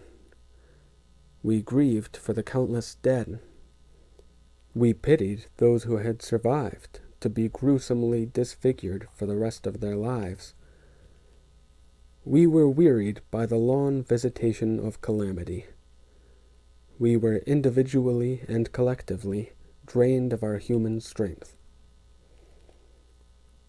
Our population had been reduced perhaps by half, and the remainder consisted mainly of the old and infirm. Since those who died had been the younger men, not to speak of the women and children, our armies had been diminished by considerably more than half. No sensible commander would have ordered them into aggressive action against the massing outlanders, and their utility even for defense was dubious. It was then, when the Triple Alliance was the weakest it had ever been, that Cortés once more marched against it. He no longer boasted any great advantage of superior weapons, for he had fewer than 400 white soldiers, and however many harquebuses and crossbows they still carried among them. All the cannons he had abandoned on the sad night, the 4 on the roof of Ashiacatl's palace, and the 30 or so he had posted around the mainland, we had pitched into the lake. But he still had more than 20 horses, a number of the staghounds, and all his formerly and latterly collected native warriors, the Tezcalteca, the Totonaca, and other minor tribes, the Acolhua still following Prince Blackflower. Altogether, Cortés had something like 100,000 troops. From all the cities and lands of the Triple Alliance, even counting outlying places like Tolocan and Guanajuac, which were not really of the Alliance, but gave us their support, we could not muster 1/3 that many fighting men. So when Cortés's long columns proceeded from Tlaxcala toward the nearest capital city of the Triple Alliance, which was Texcoco, they took it. I could tell at length of the weakened city's desperate defense, and of the casualties its defenders inflicted and suffered, and of the tactics which eventually defeated it. But what matter? All that need be said is that the marauders took it. The marauders included Prince Blackflower's Acolhua, and they fought their fellow Acolhua warriors who were loyal to the new revered speaker Cojuanacoch, or, more truthfully, loyal to their city of Texcoco. And so it happened that, in that battle, many an Acolhuatl found himself wielding a blade against another Acolhuatl who was his own brother.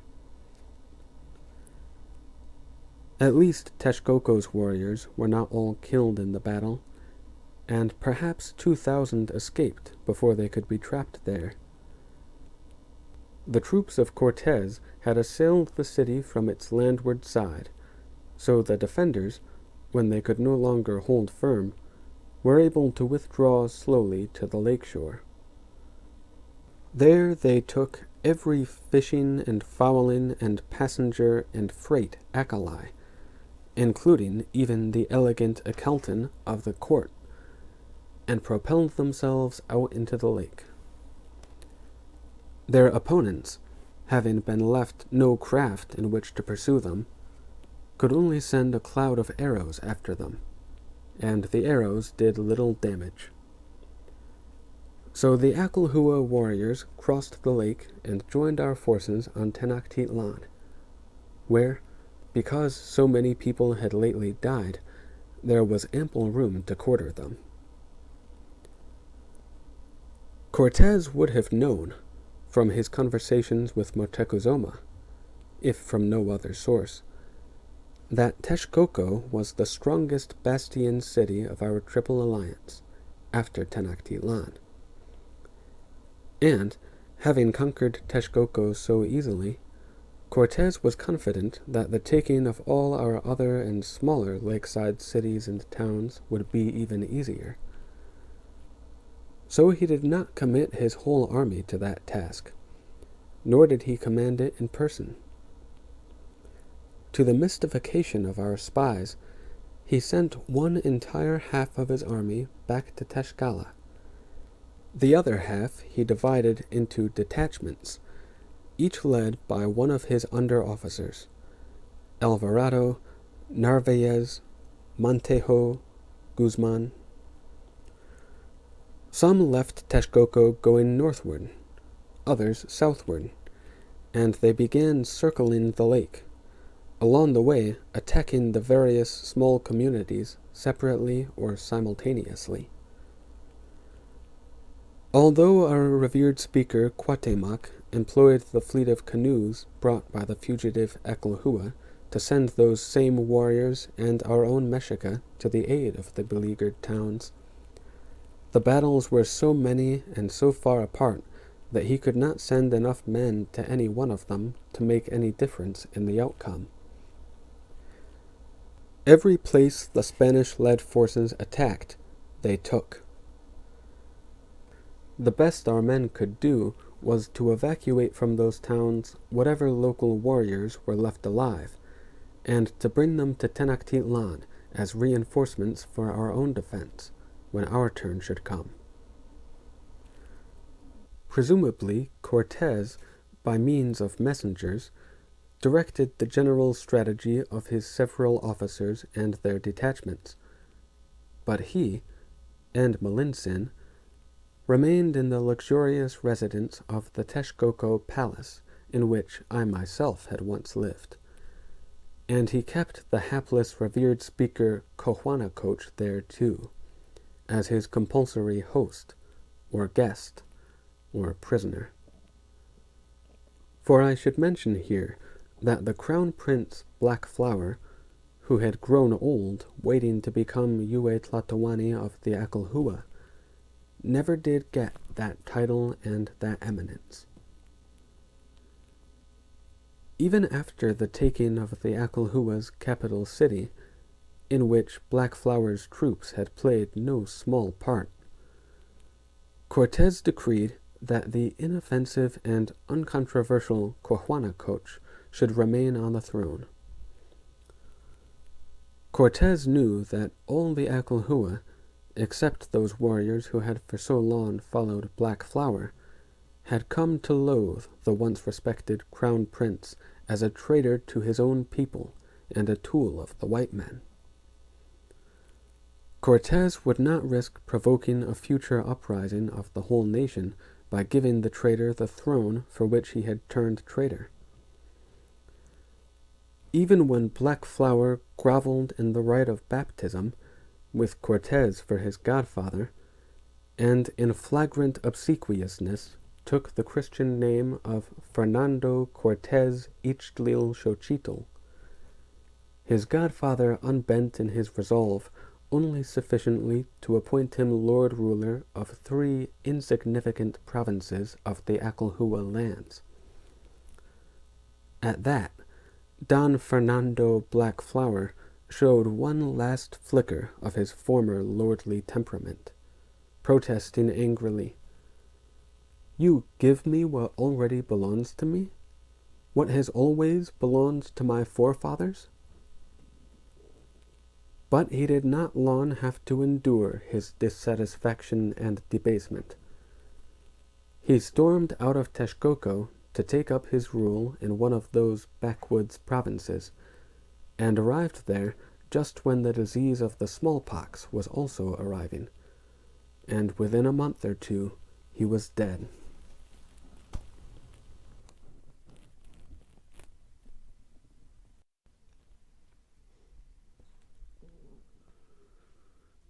We soon learned that the marauding army's captain general was lingering in Texcoco for other reasons than merely to enjoy a rest in luxury.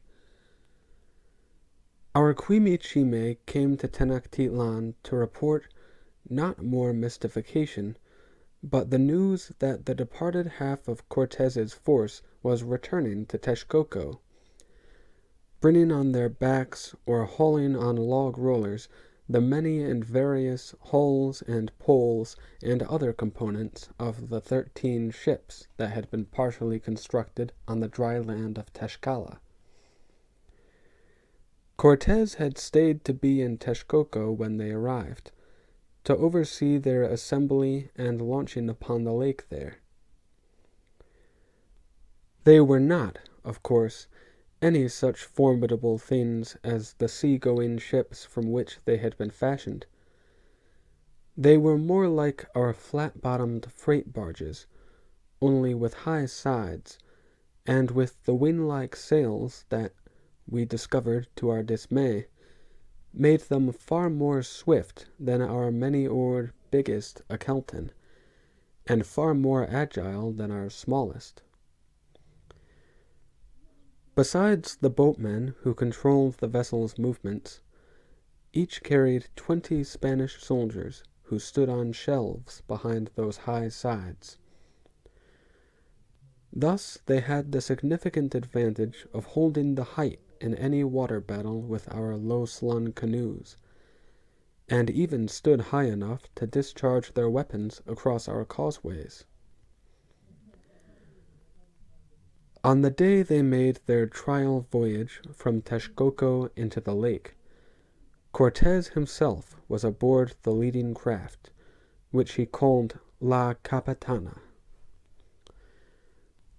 A number of our largest war canoes rowed out from Tenochtitlan and through the Great Dike, to engage them in the most open expanse of the lake.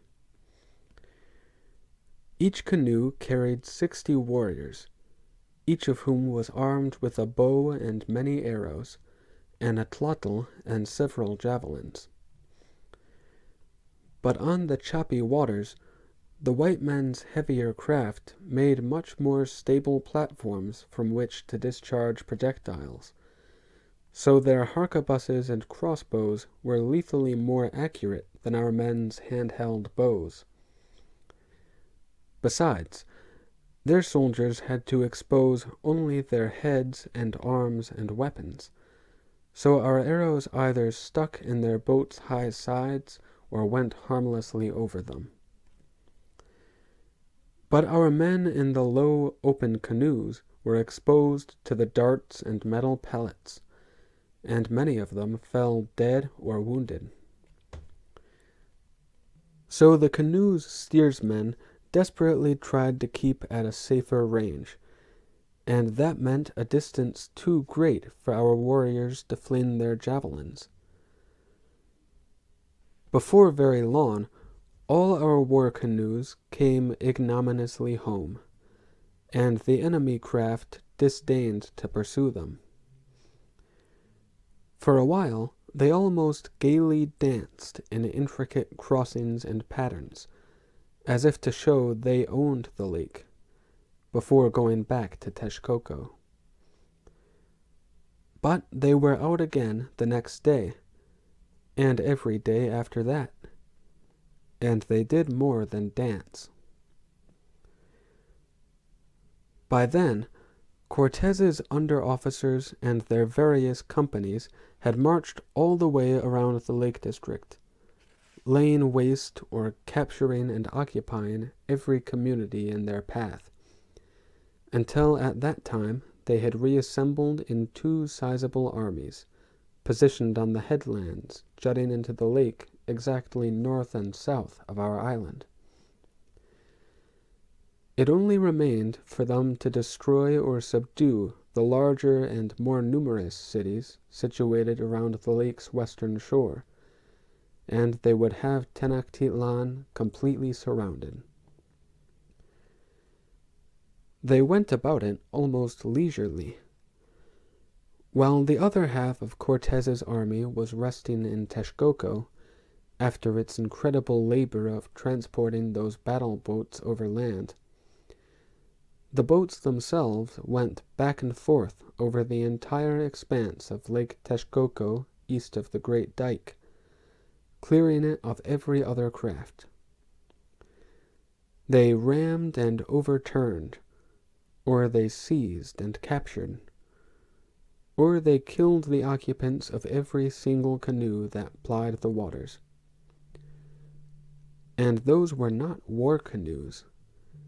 They were the Akelton of everyday fishermen and fowlers and freighters peaceably carrying goods from one place to another. Very soon, the winged battle boats did own all that end of the lake. Not a fisherman dared to put out from shore, even to net a meal for his own family. Only at our end of the lake, inside the dike, could the normal water traffic continue, and that did not continue for long. Cortés finally moved his resting reserve army out of Texcoco, dividing it into 2 equal parts, which separately made their way around the lake to join the other 2 forces poised north and south of us. And while that was being done, the battle boats breached the great dike. Their soldiers had only to sweep the length of it with their harquebuses and crossbows, and kill or rout all the unarmed dike workers who could have closed the flood protection gates to impede them.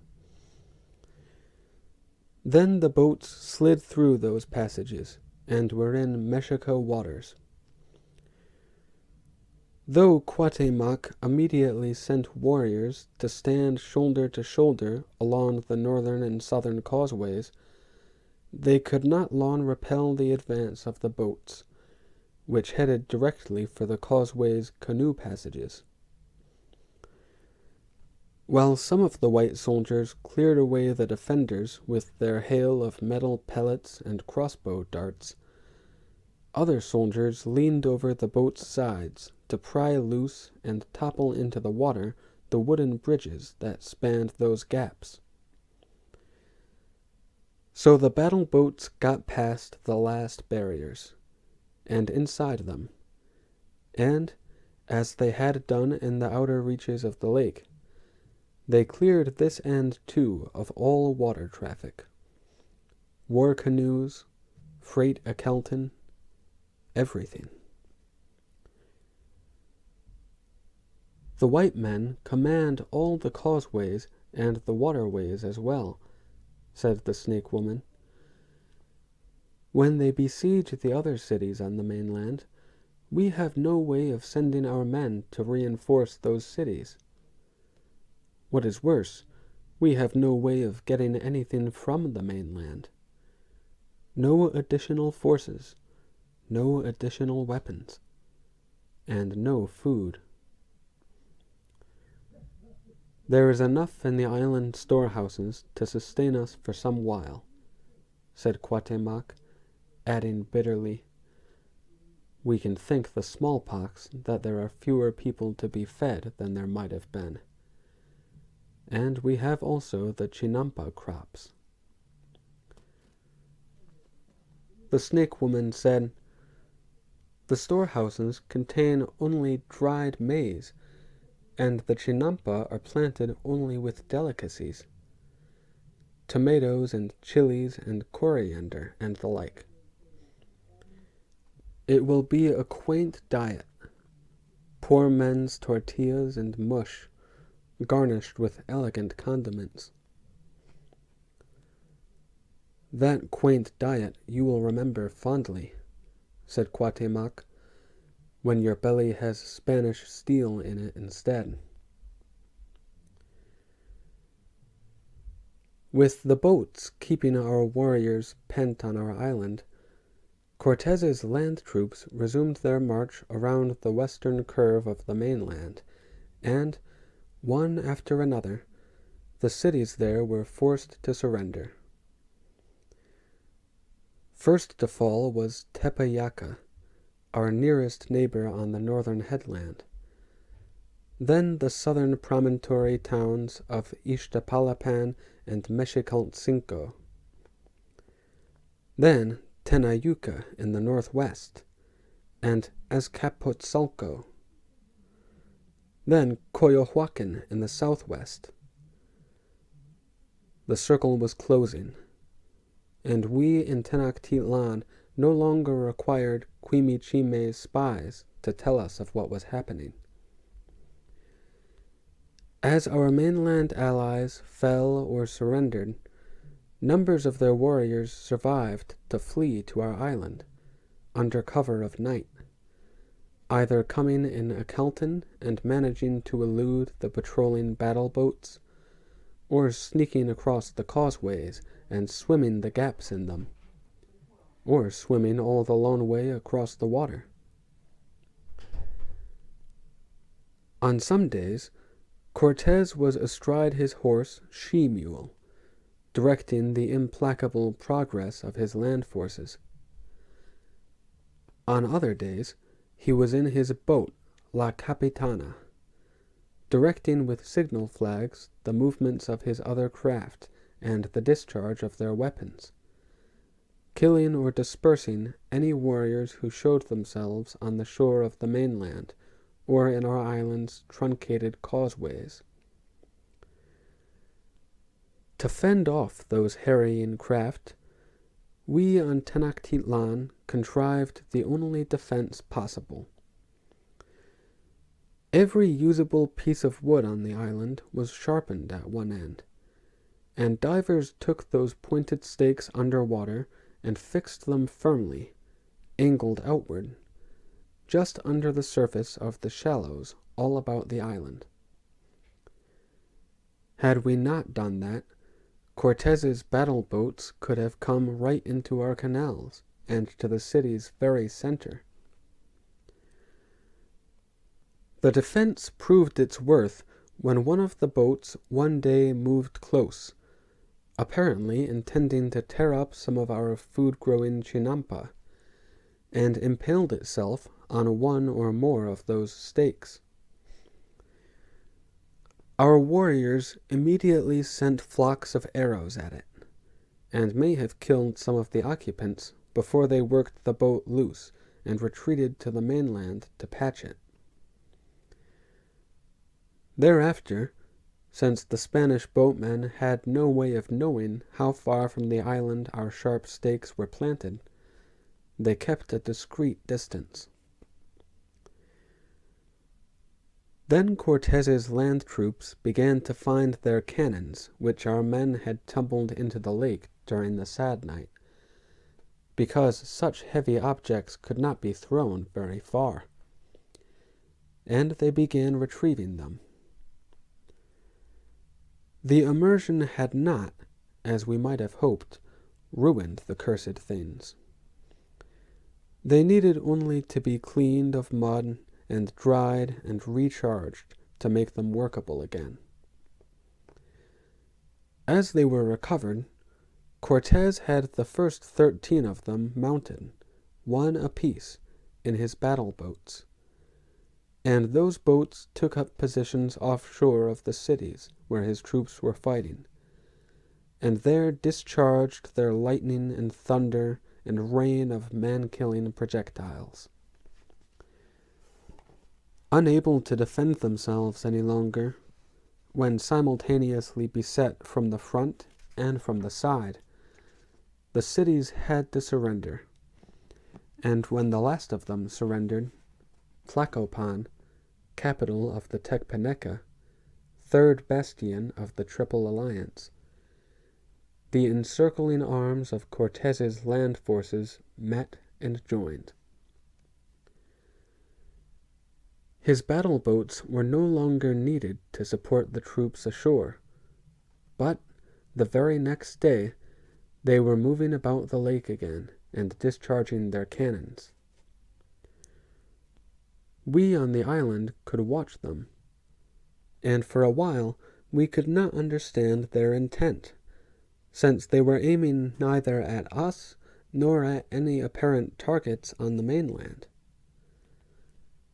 Then, when we heard and saw the crash of a cannonball's destructive impact, we understood. The heavy projectiles battered first the old aqueduct from Chapultepec, then the one built by Ehuitzotl from Coyohuacan, and they broke them both. The snake woman said, "The aqueducts were our last connections to the mainland. We are now as helpless as a boat adrift without oars on a stormy sea full of evil monsters. We are surrounded, unprotected, fully exposed. Every other nearby nation which has not voluntarily joined the white men has been overrun by them, and now does their bidding. Except for the fugitive warriors among us, there is no one but us, the Mexica alone, against the entire one world. That is fitting, Cuauhtémoc said calmly. If it should be our Tenali not to be victorious at last, then let the one world forever remember that the Mexica were the last to be vanquished. But, Lord Speaker, pleaded the snake woman, the aqueducts were also our last link to life. We might have fought for a time without fresh food, but for how long can we fight without drinkable water? Tlacotzin, said Cuauhtémoc, as gently as a good teacher addressing a backward student. There was another time, long ago, when the Mexica stood alone, in this very place, unwanted and detested by all other peoples. They had only weeds to eat, only the brackish lake water to drink. In those dismally hopeless circumstances, they might well have knelt to their surrounding enemies, to be scattered or absorbed, to be forgotten by history. But they did not. They stood, and they stayed, and they built all this. He gestured with his hand to encompass the whole splendor of Tenochtitlan. Whatever the end is to be, history cannot forget them now. The Mexica stood. The Mexica stand. The Mexica will stand until they can stand no longer.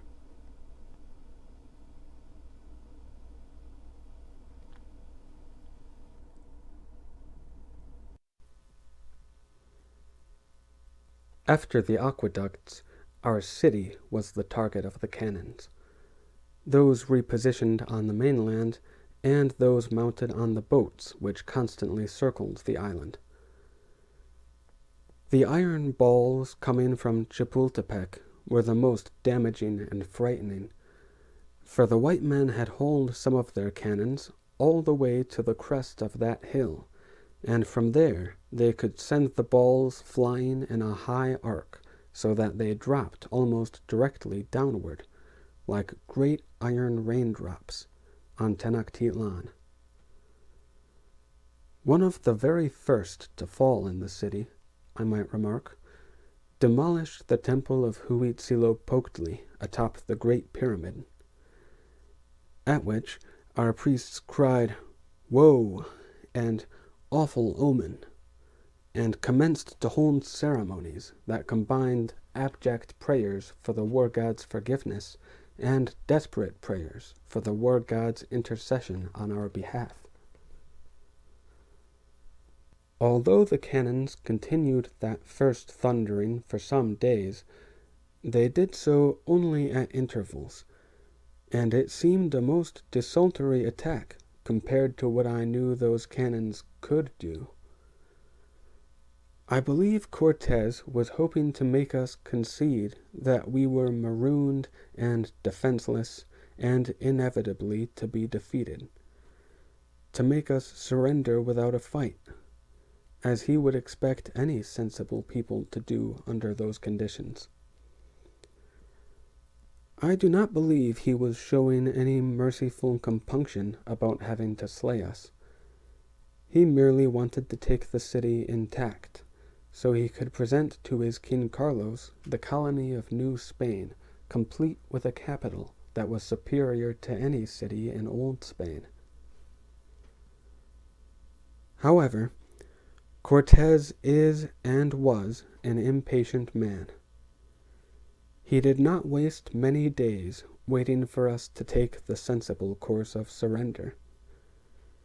He had his artificers construct light, portable wooden bridges, and, using them to span the gaps in all the causeways, he sent heavy forces of his men running into the city in a sudden onslaught from all three directions at once. But our warriors were not then weakened by hunger, and the 3 columns of Spaniards and their allies were stopped as if they had run into a solid stone wall encircling the island. Many of them died, and the remainder retreated, though not as quickly as they had come, for they were bearing many wounded. Cortez waited for some days, and tried again in the same manner, and with even worse results. That time, when the enemy poured onto the island, our war canoes darted out, and their warriors climbed onto the causeways behind the first waves of attackers.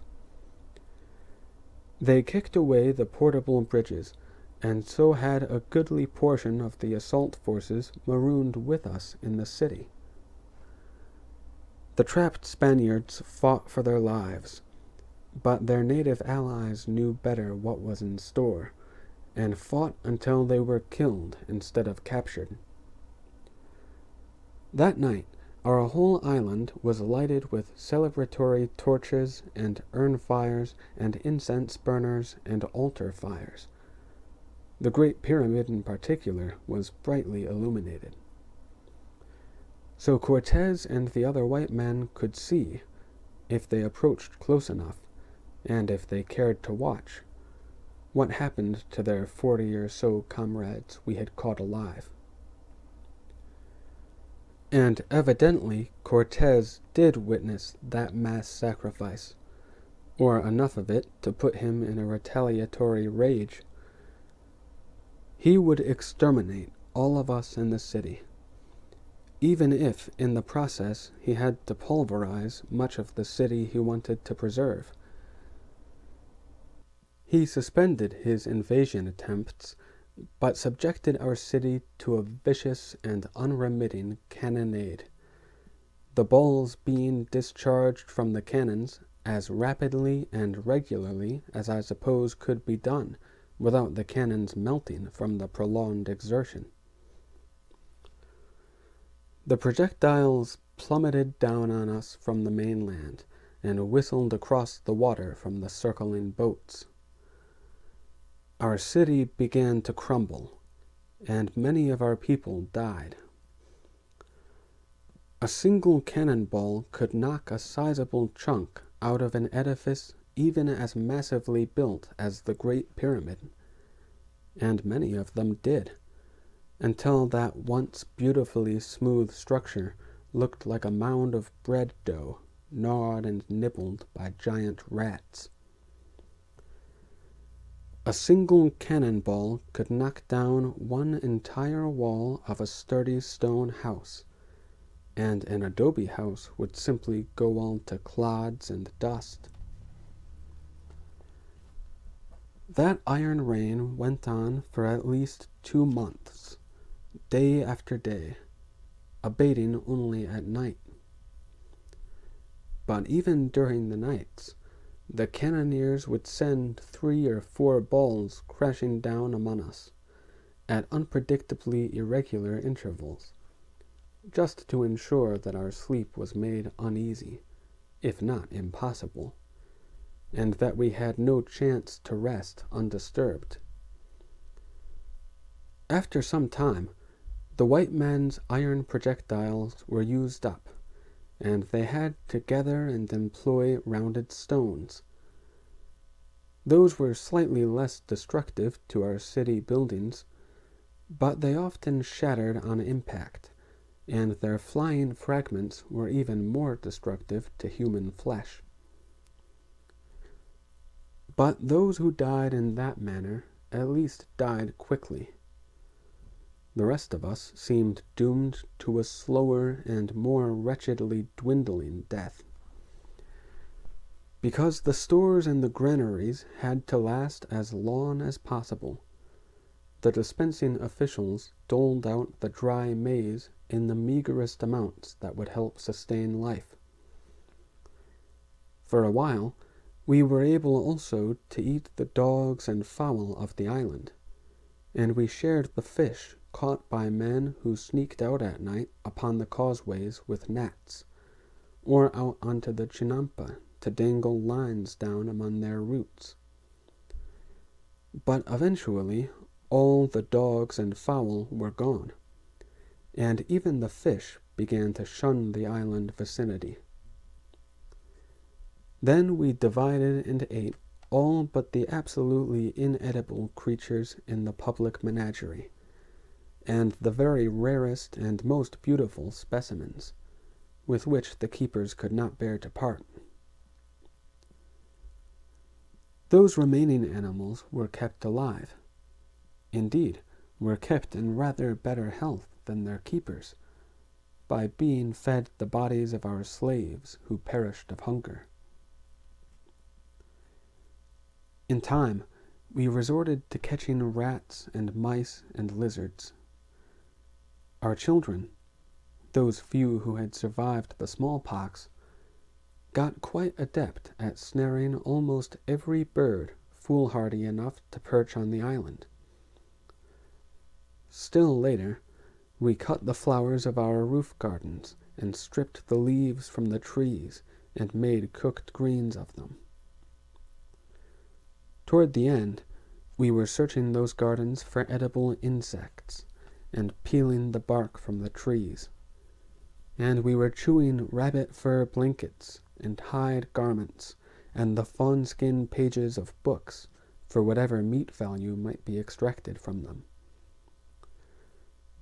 Some people, trying to trick their bellies into thinking they had been fed, filled them by eating the lime cement from the rubble of broken buildings.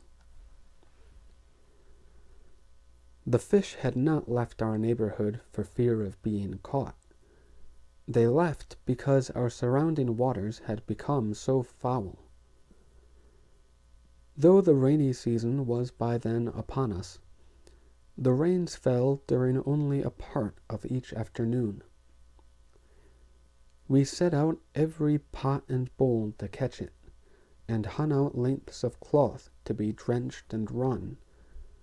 But, for all our efforts, there was seldom more than a trickle of fresh rainwater for each parched mouth. So, after our initial revulsion, we got accustomed to drinking the lake's brackish water. However, since there was no longer any means of collecting and carrying away the island's wastes of garbage and human excrement, those substances got into the canals, thence into the lake. Also, since we would feed none but slaves to the menagerie beasts, we had no way of disposing of our other dead, except to commit those bodies to that same lake.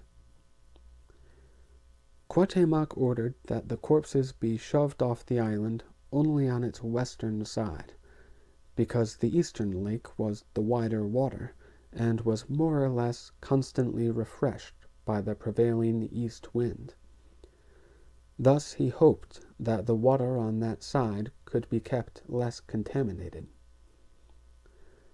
But the seeping sewage and decomposing bodies inevitably dirtied the water on every side of the island.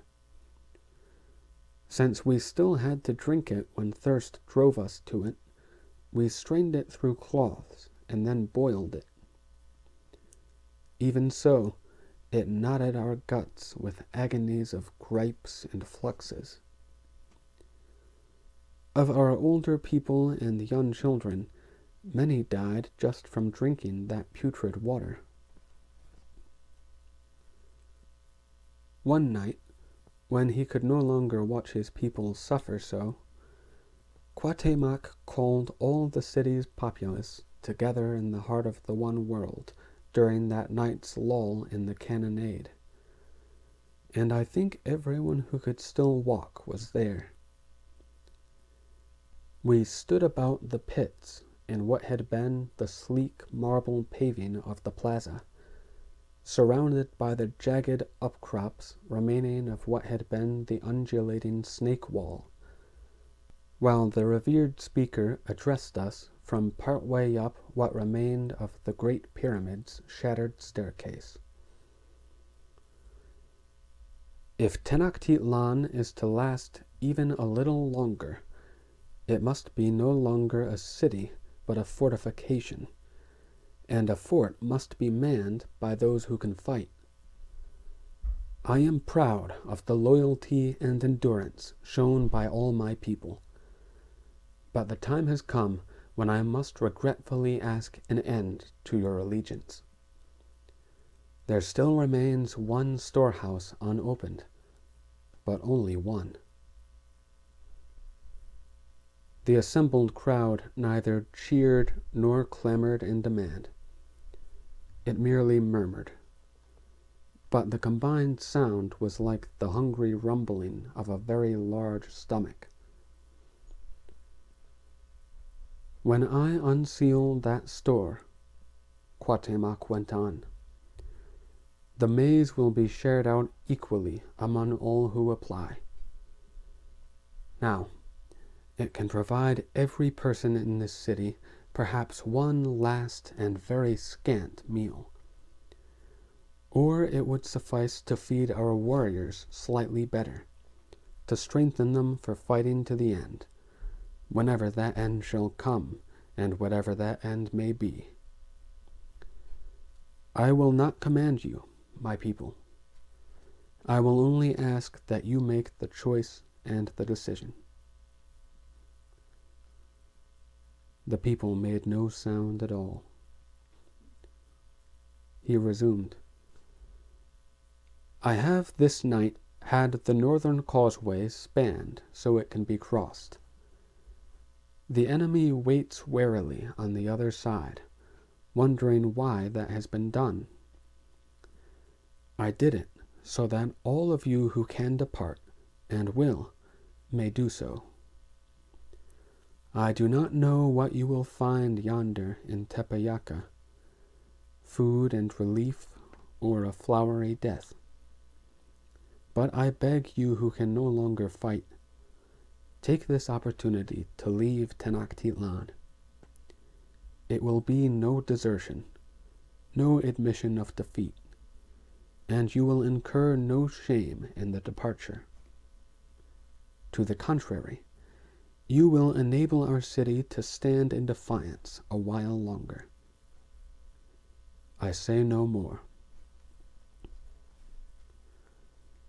None went hurriedly or even willingly. All went in tears and grief.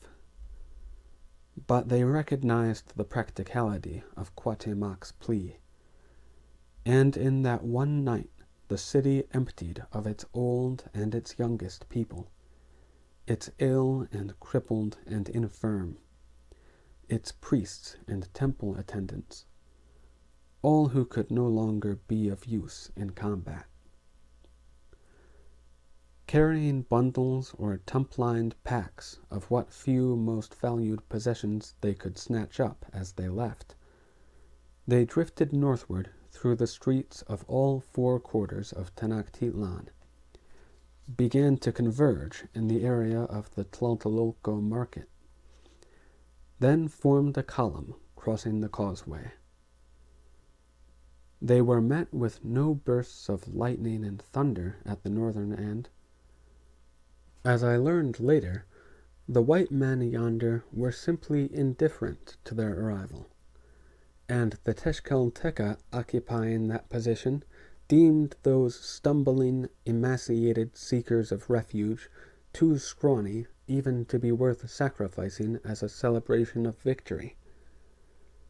And the people of Tepeyaca, though themselves captives of the occupying forces, made them welcome, with food and clean water and shelter.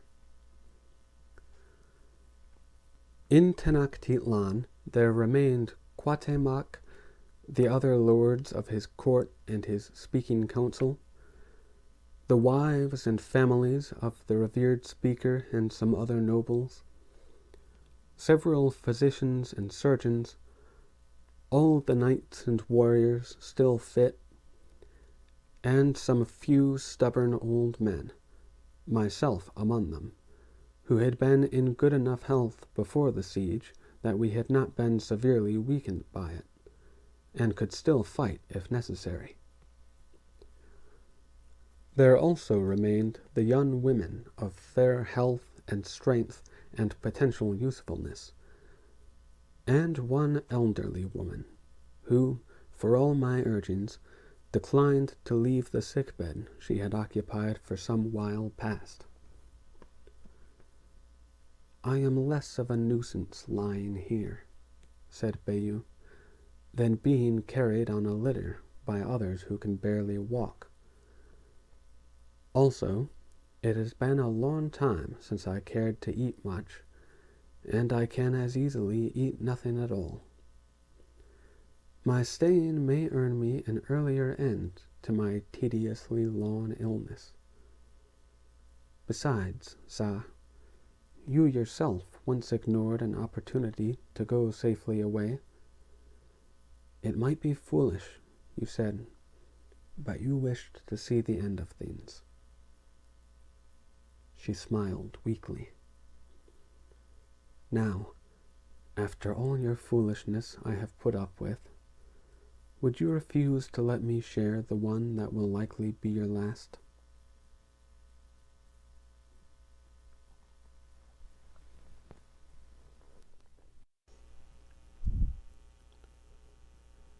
Cortés rightly concluded, from the sudden evacuation of Tenochtitlan and the skeletal appearance of those who left, that the remaining inhabitants must also have weakened considerably. So, on the following day, he sent another frontal attack against the city, though he did not do it quite so impetuously as he had done before. The day began with the heaviest rain of projectiles that had yet fallen on us. He must have worked his cannons very near their melting point. No doubt he hoped that we would still be cowering under shelter long after the devastating rain stopped. But even then, when the shore cannons desisted, he kept his battle boats hovering about the northern end of the island, discharging a barrage into that half of the city, while his foot soldiers streamed across the southern causeway. They found us not cowering. Indeed, what they did find made the front ranks of white men stop so suddenly that the following ranks rather untidily piled up behind them. For we had posted, at each place where the invaders could arrive upon the island, one of the fattest men among us. Well, at least plump compared to the rest of us. And the Spaniards found him simply strolling there, contentedly belching while he munched on a haunch of dog or rabbit or some such meat. If the soldiers had seen it close, the meat was, in reality, an awful green from having been so long hoarded just for that gesture of ostentation. But they did not see it close. The fat man quickly vanished, while a host of much leaner men suddenly stood up from the broken buildings and wreckage all about, hurling javelins. Though many of the marauders were felled in that moment, some pressed forward, only to meet other warriors armed with maquahuime, and others quailed backward, where they were showered with arrows. All of them who survived that surprising and firm defense retreated even farther, all the way back to the mainland. I am sure they reported the apparition of the well-fed and still feeding man, and I am sure Cortés laughed at that pathetic bit of bravado on our part. But they also reported, quite matter-of-factly, that the rubble of the city provided even better defensive positions for its occupants than the city would have done, had it been left entire. "Very well," said the Captain General, according to later report.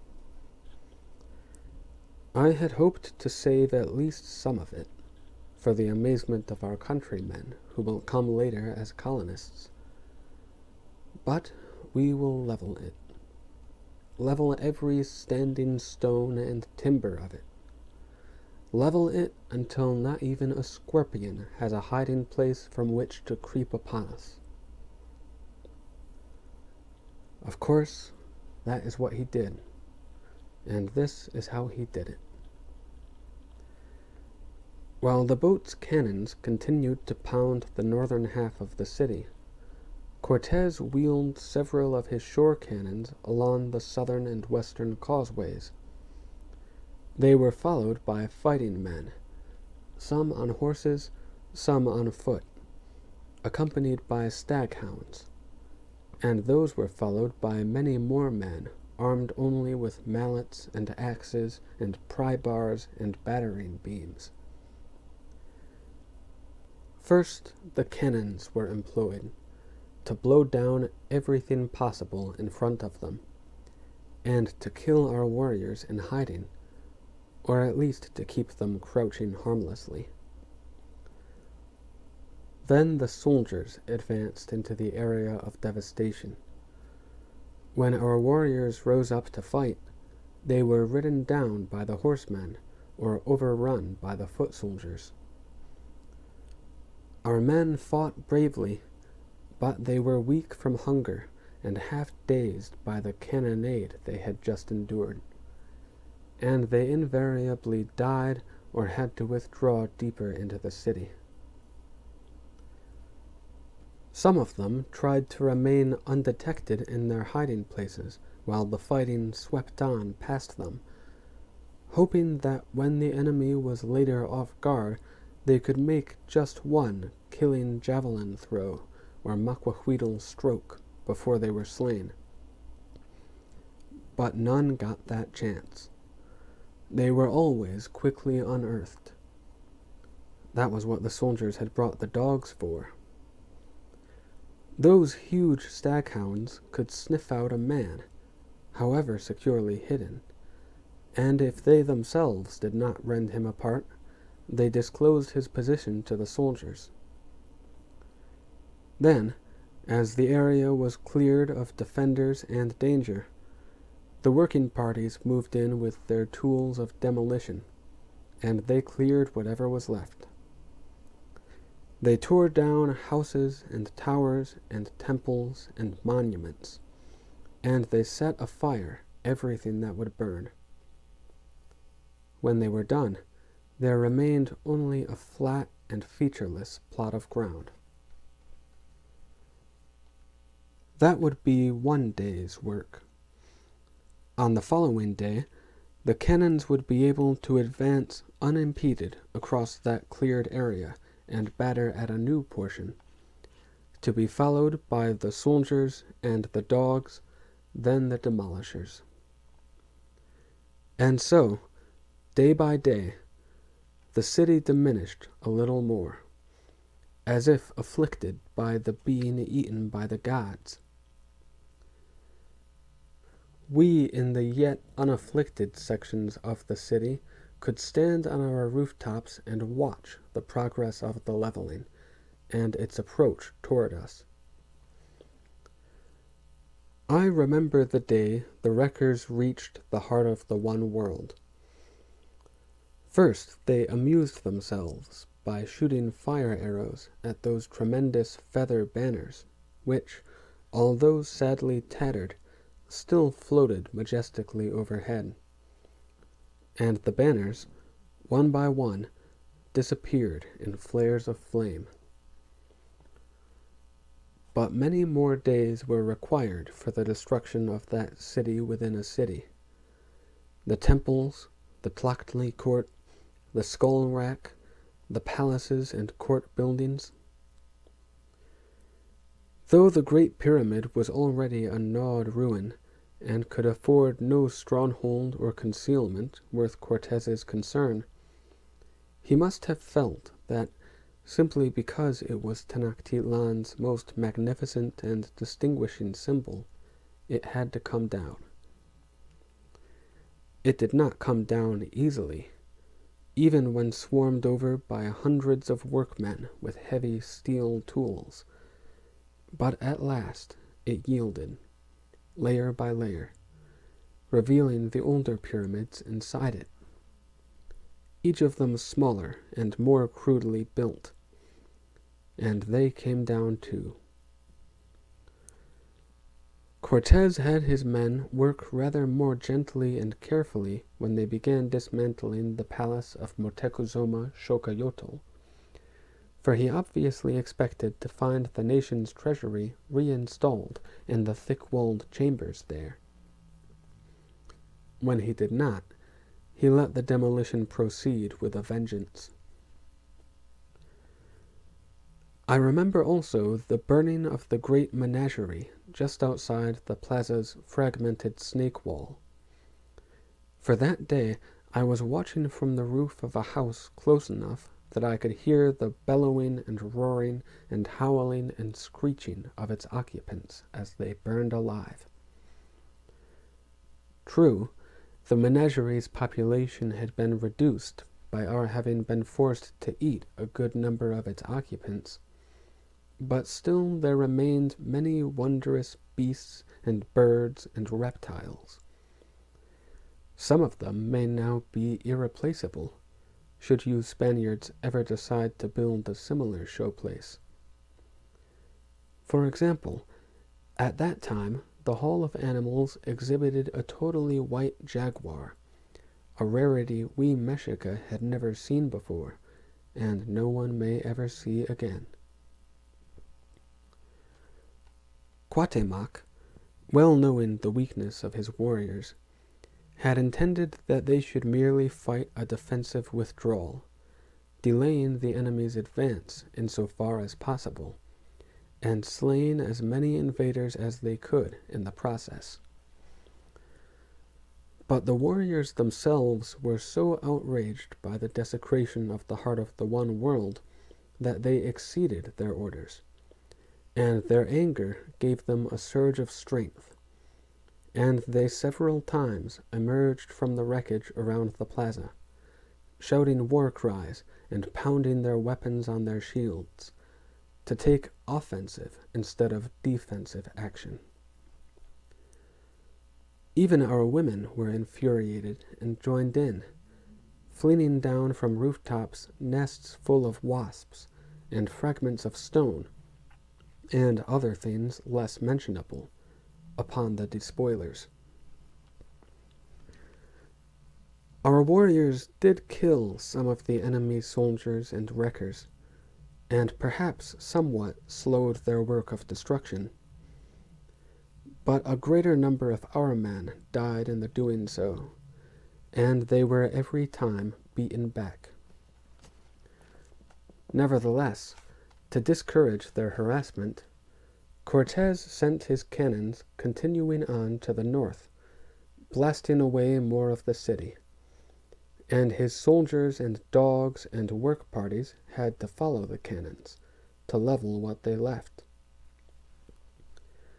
It was because they moved on that they neglected to tear down this house of song in which we sit today, and some few other buildings of no particular account in this southern half of the island. But not many buildings were left, not anywhere, and those few stuck up from the prevailing wasteland like the last few wide-apart teeth in an old man's gums, and my house was not among them. I suppose I should congratulate myself that when my house fell, I was not inside it. By that time, the city's entire remaining population was sheltering in the Tlatelolco quarter, and in the very middle of it, to be as far as possible from the continuous barrage of cannon projectiles and fire arrows from the circling battle boats. The warriors and the stronger survivors lived in the open of the marketplace, and all the women and weaker folk were crammed into the houses already crowded by the neighborhood's resident families, clumped together for refuge. Cuauhtémoc and his court occupied the old palace that had once belonged to Moquihuix, the last ruler of Tlatelolco when it was still an independent city. As a lord, I also was accorded a small room there, which I shared with Bayeux. Although she had again protested against being moved from her home, I had carried her thither in my arms. So, with Cuauhtémoc and many others, I stood atop the Tlatelolco pyramid, watching, on the day Cortez's wreckers moved into the Ixacuelco quarter where I had lived. I could not see, through the clouds of cannon smoke and the dust of pulverized limestone, exactly when my own house went down. But when the enemy departed at the day's end, the Ixacuelco quarter was, like most of the island's southern half, a barren desert. I do not know if Cortez was ever afterward informed of the fact that every wealthy Pocatl of our city had in his house, as I did, a concealed treasure chamber. He clearly did not know at that time, for his work parties toppled every house indiscriminately and haphazardly, and in the smoke and dust of each one's collapse, no one ever glimpsed the wrapped packets or bales of gold and gems and plumes and dyes and such, which got even more invisibly buried among the rubble, and were later swept aside in the island's clearance and enlargement. Of course, even had Cortez scavenged every one of the Pochteca's valuables, they would have amounted to far less than the still lost treasury. But they would yet have made a gift to astonish and delight his King Carlos. So I watched that day's devastation with some ironic satisfaction, even though, at the day's end, I was an old man poorer than the young child I had been when I first saw Tenochtitlan.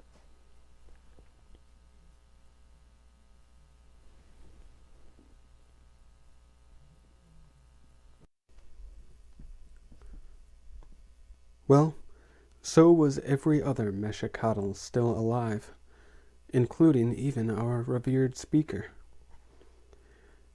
The end came not long after that, and it came quickly when it came.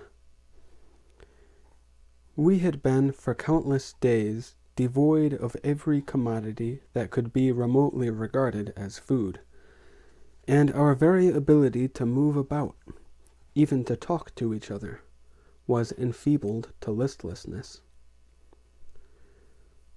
Cortez and his army, as relentless and numerous and voracious as those ants that strip whole forests clean, finally reached the Tlatelolco marketplace and began tearing down the pyramid there, meaning that we fugitives were so huddled in what little space was left to hide that we scarcely had even a place to stand in comfort.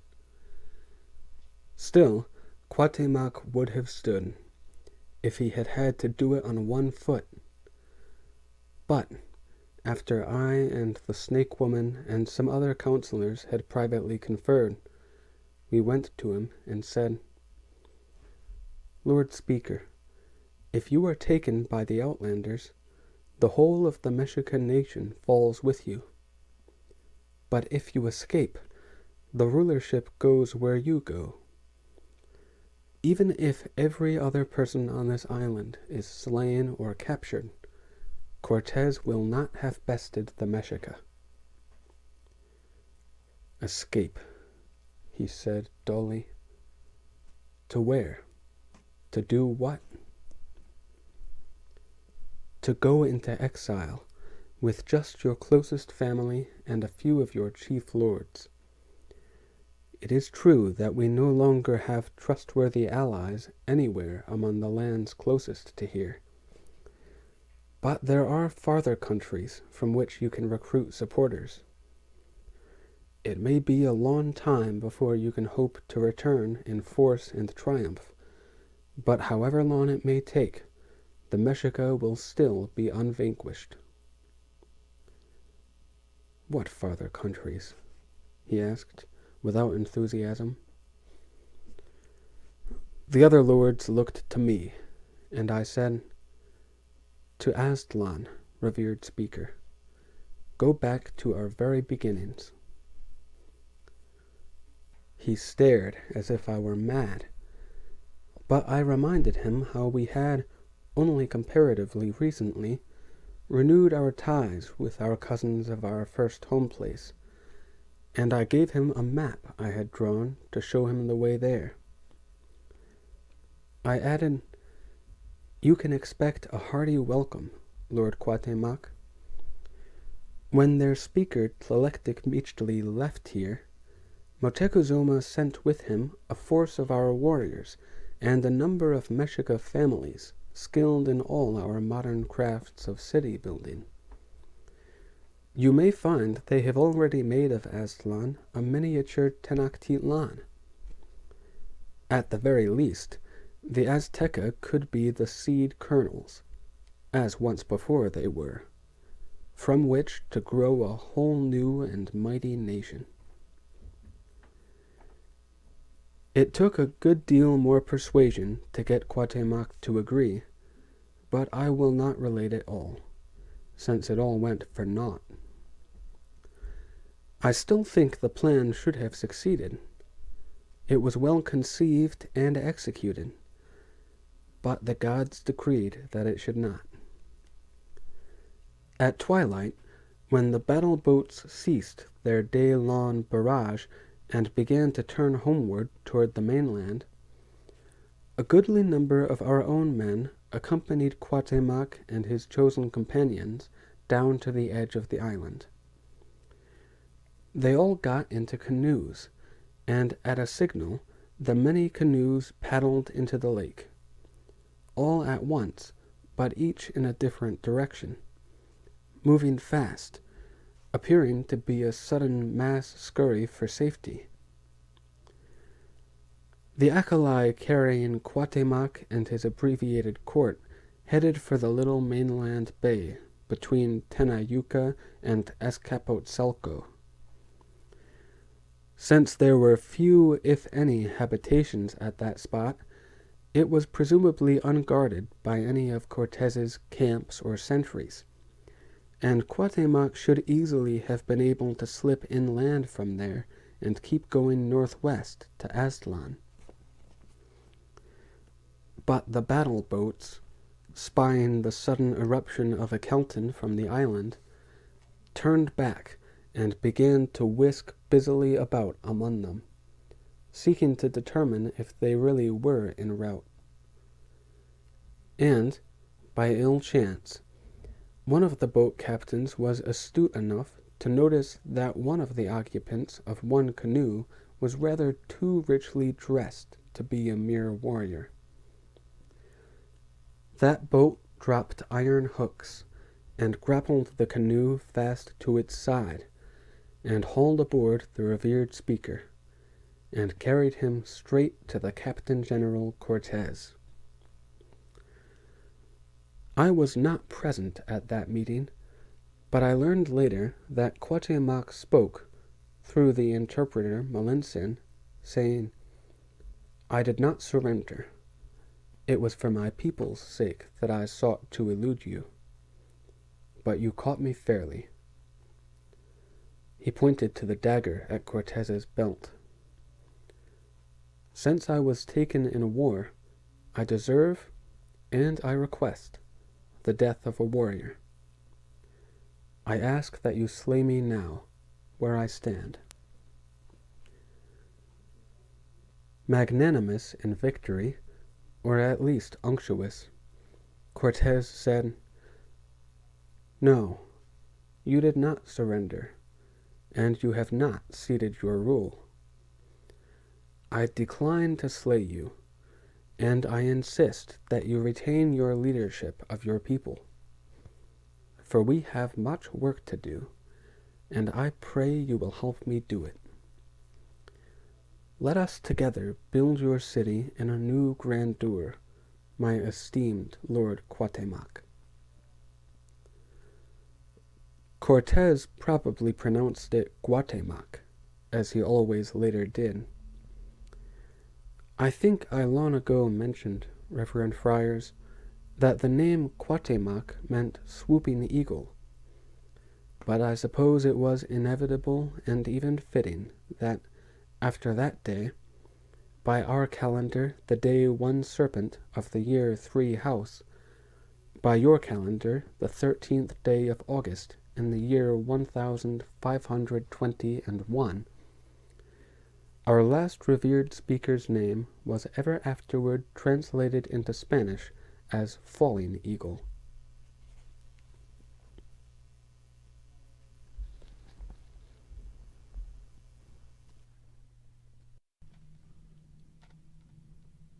For some while after the fall of Tenochtitlan, life was not much changed in most of the One World. Outside the immediate area of the Triple Alliance, no other part of these lands had been so devastated, and there were probably many parts where the people were not yet aware that they resided not in the One World, but in a place called New Spain. Though they were cruelly ravaged by the mysterious new diseases, they seldom saw a Spaniard or a Christian, so they had no new laws or gods imposed on them, and they went on with their accustomed ways of life, harvesting, hunting, fishing, whatever, as they had done through all the sheaves of years before. But here in the Lakelands, life was much altered, and it was hard, and it has never got easier, and I doubt that it ever will. From the day after Cuauhtémoc's capture, Cortez concentrated all his attention and energy on the rebuilding of this city, or I should say, our energy. For he decreed that, since it was entirely the fault of us fractious Mexica that Tenochtitlan had been destroyed, its restoration as the city of Mexico should be our responsibility.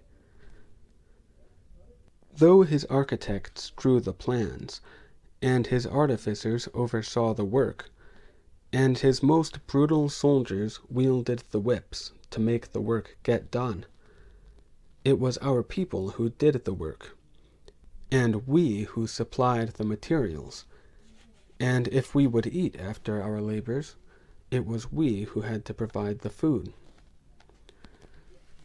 So the warriors of Xaltacan worked harder than ever in their lives, and foresters laid naked the lakeside hills to cut beams and planks, and our former warriors in Pochteca became foragers and carriers of what foodstuffs and other necessities they could forcibly extort from the surrounding lands.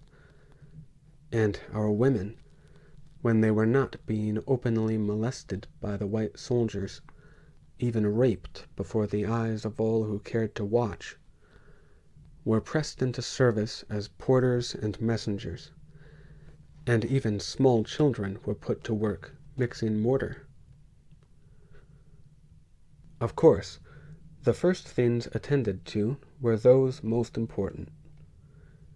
The broken aqueducts were repaired, and then the foundations were laid for what would be your cathedral church. while directly in front of it were erected the pillory and the gallows. Those were the first functioning structures in the new city of Mexico, for they were much exercised to inspire us to unceasing and conscientious labor. Those who slacked at any job were strangled on the gallows, or were branded with the prisoner of war mark on the cheek, and then were exposed in the pillory for the outlanders to pelt with stones and horse droppings, or they were broken by the whips of the overseers. But those who worked hard died almost as frequently as did the slackers, from such causes as being forced to lift a stone so heavy that they ruptured their insides. I was far more fortunate than most, for Cortez gave me employment as an interpreter. With all the orders and instructions to be relayed from architects to builders, with all the new laws and proclamations and edicts and sermons to be translated to the people, there was more work than Melanson alone could manage, and the man Aguilar, who might have assisted to some degree, had long ago died in a battle somewhere.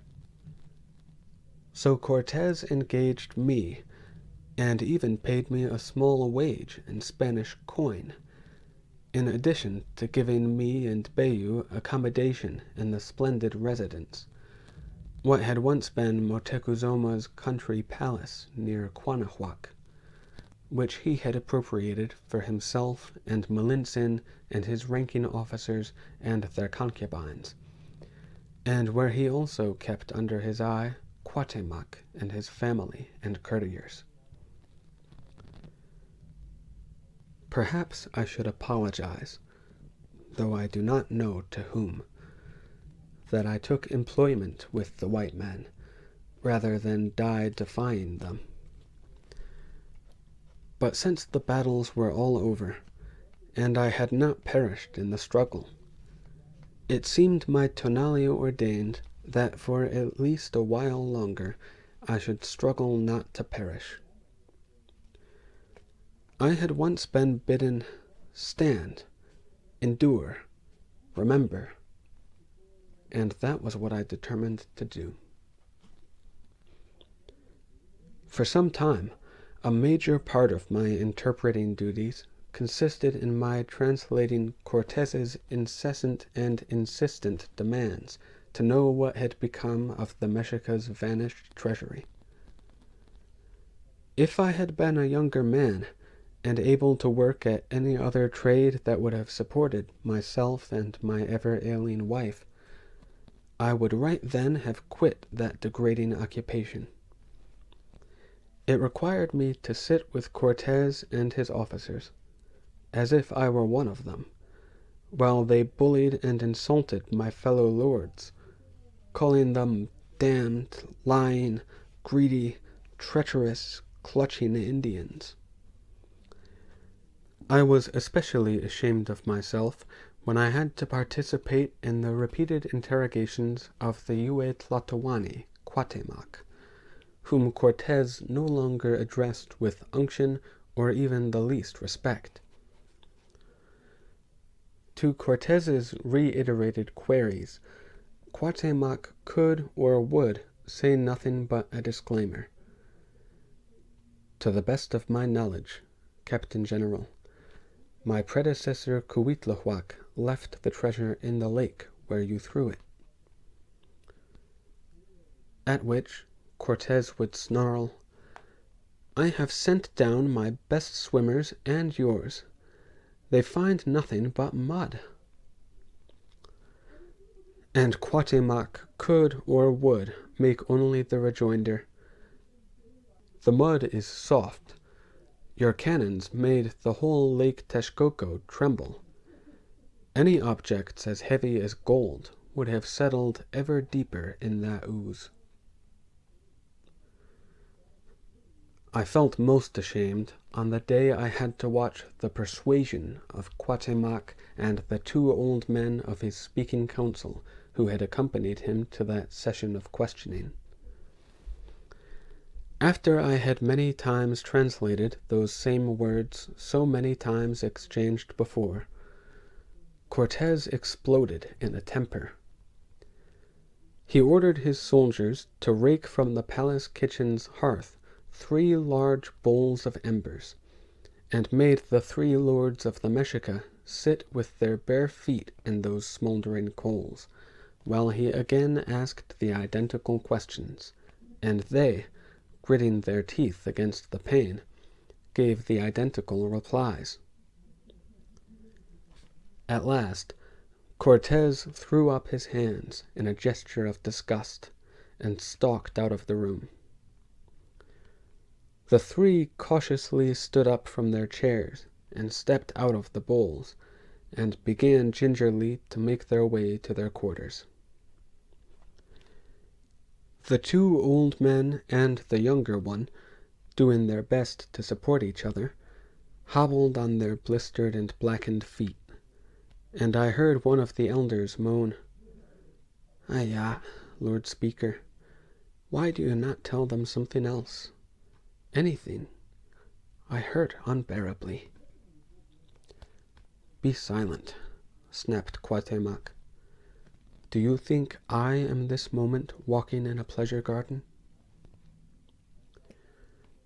Though I loathed Cortez and myself and our association, I refrained from any deed or remark that might arouse his displeasure and endanger my soft situation, because, within a year or 2, there were many of my fellows who would happily have replaced me as Cortez's collaborator, and could adequately have done so. More and more of the Mexica and other peoples, of nations both inside and outside the Triple Alliance, were hastening to learn Spanish and to apply for baptism as Christians. They did it not so much from servility as from ambition, and even necessity.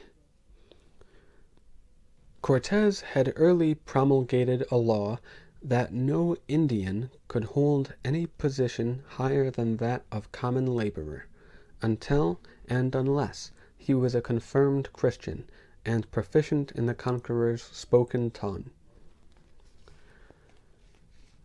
I was already recognized by the Spaniards as Don Juan Damasceno, and Melinson was Doña Marina, and the other Spaniards' concubines were Doña Luisa and Doña Maria Immaculata, and the like. And some few nobles succumbed to the temptation of the advantages of being Christian and speaking Spanish. The former snake woman, for instance, became Don Juan Tlacotl Velasquez.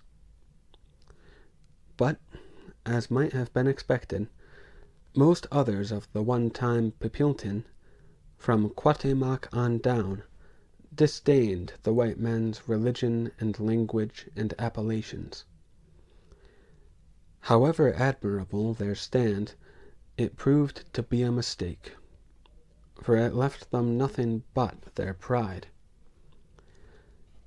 It was the people of the lowest classes, and the lowest born of the middle classes, and even slaves of the nethermost Tlacotli class, who did besiege the chaplains and the missionary friars for instruction in Christianity, and for baptism with Spanish names.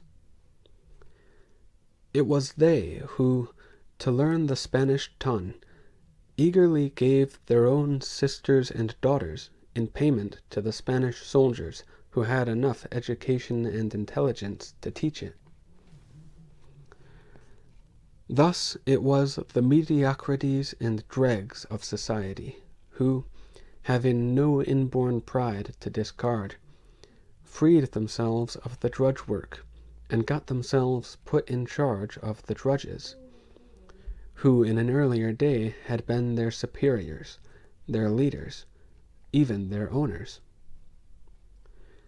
Those upstart imitation whites as others of us called them, eventually were given posts in the increasingly complex government of the city, and were made the chiefs of outlying towns, even of several negligible provinces. It might have been regarded as praiseworthy that a nobody could uplift himself to eminence, except that I cannot recall a single one who utilized his eminence for the good of anyone but himself. Such a man was suddenly superior to all who had been his superiors and equals, and that was as high as his ambition reached. Whether he achieved the post of provincial governor or merely that of timekeeper at some building project, he became a despot over everyone under him. The timekeeper could denounce as a trifler or drunkard any workman who did not fawn on him and bribe him with gifts. He could condemn that workman to anything from a cheek brand to a hanging on the gallows. The governor could debase one-time lords and ladies to garbage collectors and street sweepers, while he forced their daughters to submit to what you Spaniards call the rights of the señorío. However, I must in fairness say that the new nobility of Spanish-speaking Christians behaved equally toward all their countrymen. As they humiliated and tormented the formerly highest classes, so did they similarly mistreat the lower classes from which they themselves had sprung. They made everybody, except their own appointed superiors, of course, far more miserable than any meanest slave had been in years gone by. And, while the total reversal of society did not physically affect me, I was troubled by my realization that, as I told Bayou, these imitation whites are the people who will write our history. Though I had my own snug position in the new society of New Spain during those years, I can slightly excuse my reluctance to give it up on the ground that I sometimes could use my position to help others besides myself. At least once in a while, and if Melinson or one of the later engaged other interpreters was not present to betray me, I could word my translating in such a way as to enhance the plea of some petitioner seeking a favor, or to mitigate the punishment of some accused malefactor. In the meantime, since Bayou and I were enjoying free sustenance and lodging, I was able to hoard away my wages against the day when, perhaps through my own fault, or because of some visible worsening of Bayou's condition, I should be expelled from my employment and from the Quanahuac Palace. As it happened, I left the position of my own accord, and it happened like this. By the 3rd year after the conquest, that impatient man Cortez was becoming impatient with his no longer adventurous role as administrator of many details and arbitrator of petty disputes. Much of the city of Mexico had by then been built, and the building of the remainder was well under way. Then, as now, about 1,000 new white men arrived each year in New Spain, most of them, with their white women, settling in or about the lake region, carving out their own little Spains of the best lands, and appropriating our sturdiest people as prisoners of war to work those lands. All the newcomers so swiftly and firmly consolidated their positions as overlords that any uprising against them was unthinkable. The Triple Alliance had become irreversibly New Spain, and was functioning, I gathered, as well as Cuba or any other Spanish colony, its native population subdued and resigned, if not notably happy or comfortable in that subjection. And Cortes appeared confident that his under-officers and his appointed imitation whites were capable of maintaining it so. He himself wanted new lands to conquer, or, more precisely, he wanted to view more of the lands he regarded as already his. "Captain General," I said to him, "you are already acquainted with the country between the eastern coast and here. The lands between here and the western coast are not greatly different, and to the north are mostly wastelands unworth the looking at. But to the south, aiyo! Southward of here are majestic mountain ranges, and verdant plains, and impressive forests, and, south of all, the jungle that is awesome and trackless and infinitely hazardous, but so full of wonders that no man should live out his life without venturing into it." "Southward it is, then," he cried, as if ordering a troop to move out that very moment. "You have been there? You know the country? You speak the languages?" I said yes, and yes, and yes, at which he did give a command. "You will guide us there." "Captain General," I said, "I am 58 years old. That is a journey for young men of strength and stamina." "A litter and bearers will be provided, and also some interesting companions for you," he said, and left me abruptly, to go and choose the soldiers for the expedition. So I had no chance to tell him anything about the impracticality of litters on steep mountainsides or in the jungle's tangle. But I did not balk at going. It would be good to make one last long journey across this world, before my very last and longest to the next. Though Bayou might be lonesome while I was gone, she would be in capable hands. The palace servants knew her condition, and they served her tenderly and well, and they were discreet. Bayou herself would only have to take care not to attract the notice of any of the resident Spaniards. As for me, old though I was by the calendar count, I did not yet feel hopelessly decrepit. If I could survive the siege of Tenochtitlan, as I had done, I supposed I could survive the rigors of Cortes's expedition. Given good fortune, I might lose him there, or lead the train among people so revolted by the sight of white men that they would slay us all, and I would then have died to good purpose. I was a trifle puzzled by Cortes's mention of interesting companions for me, and on the autumn day of our departure, I was frankly astonished when I saw who they were. The 3 revered speakers of the 3 nations of the Triple Alliance. I wondered whether Cortes insisted on their coming along because he feared they might concoct some plot against him during his absence, or because he wanted the people of the southern lands to be impressed at the sight of such august personages meekly following in his train.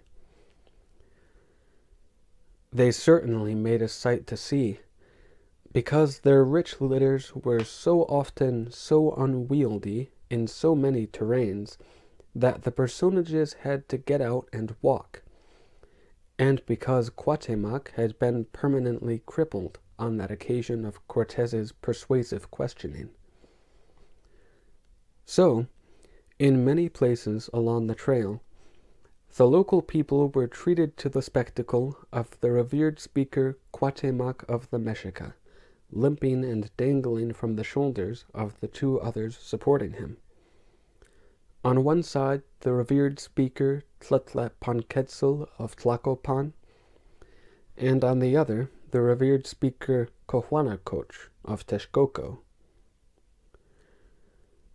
But none of the three ever complained, even though they must have realized, after a while, that I was deliberately leading Cortez and his horsemen and foot soldiers along difficult trails through country with which I was unfamiliar. I did it only partly from the intent to make the expedition no pleasure trip for the Spaniards, and the hope that they might never return from it. Also, because it was to be my last journey abroad, I had decided I might as well see some new country. So, after taking them through the most rugged mountains of Huachiacac, then across the unlovely barrens of that isthmus between the northern and southern seas, I took them northeast into the swampiest interior of the Capilco country. And that was where, at last, sick of the white men, sick of my association with them, I went off and left them. I should mention that, obviously to monitor the truthfulness of my own translating along the way, Cortez had brought along a second interpreter. For a change, it was not Melinsin, since she was at that time still nursing her infant Martin Cortez, and I almost regretted her absence, for she was at least comely to look at. Her replacement was likewise a female, but a woman with the face and whine and disposition of a mosquito. She was one of those upstarts from the lowest class, who had become an imitation white by learning to speak Spanish and taking the Christian name of Florencia. However, since her only other language was Nahuatl, she was of no use in those foreign parts, except each night to service however many of the Spanish soldiers who had not been able to entice to their palates, with gifts and the lure of curiosity, younger and more desirable local sluts. One night in early spring, after having spent the day slogging through a particularly nasty and noisome swamp, we camped on a dry piece of ground in a grove of ceiba and amatl trees. We had eaten our evening meal and were resting around the several campfires, when Cortez came and squatted beside me and put a comradely arm about my shoulders and said, "Look yonder, Juan Damasceno. This is a thing to be marveled at." I raised my topaz and looked where he pointed, at the three revered speakers sitting together, apart from the rest of the men. I had seen them sit like that many times on the journey, presumably discussing whatever is left to be discussed by rulers with nothing left to rule. Cortez said, "That is a sight infrequent enough in the old world, believe me. 3 kings seated peaceably together, and it may never again be seen here. I should like a memento of it. Draw me a portrait of them, Juan Damasceno, just as they are, with their faces inclined toward each other in serious conversation." It seemed an innocuous request. Indeed, for Hernan Cortez, it seemed unusually thoughtful, his recognition of a moment worth recording. So I willingly complied. I peeled a strip of bark from one of the amatl trees, and on its clean inner surface I drew, with a charred and pointed stick from the fire, the best picture I could make with such crude materials.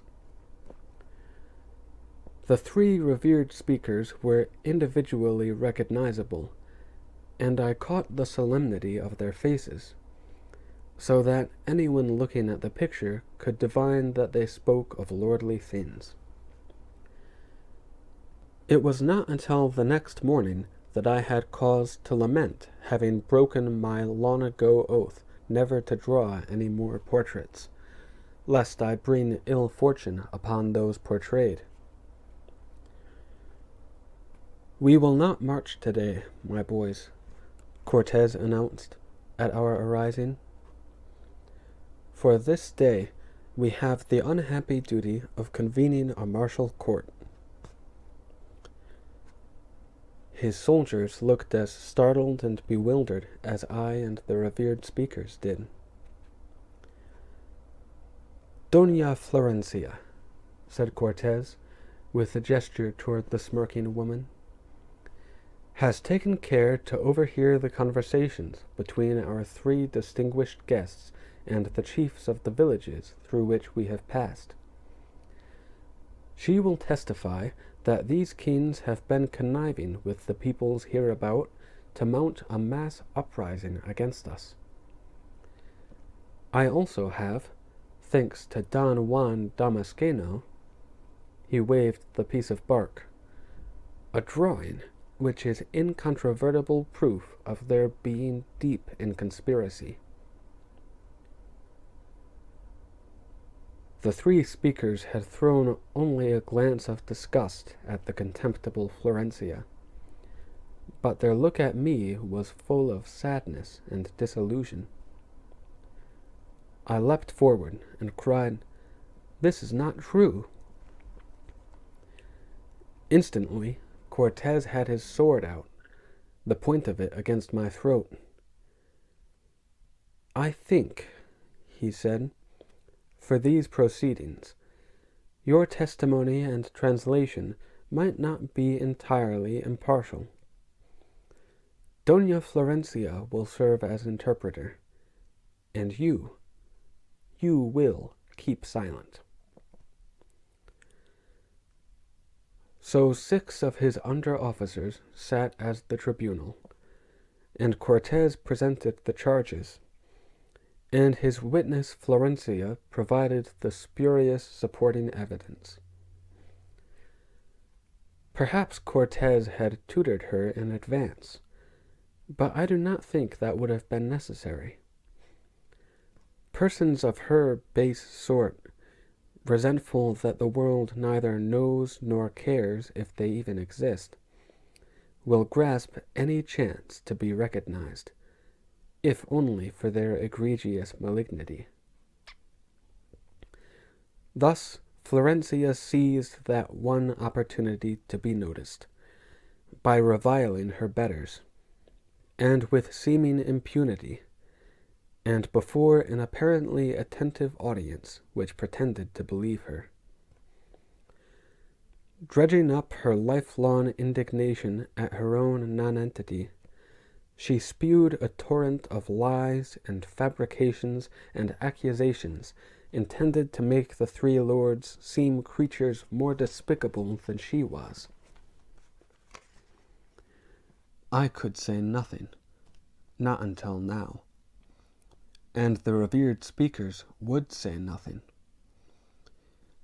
In their disdain for the mosquito posturing as a vulture, they did not refute her vituperation, or defend themselves, or let their faces show what they thought of that sham trial.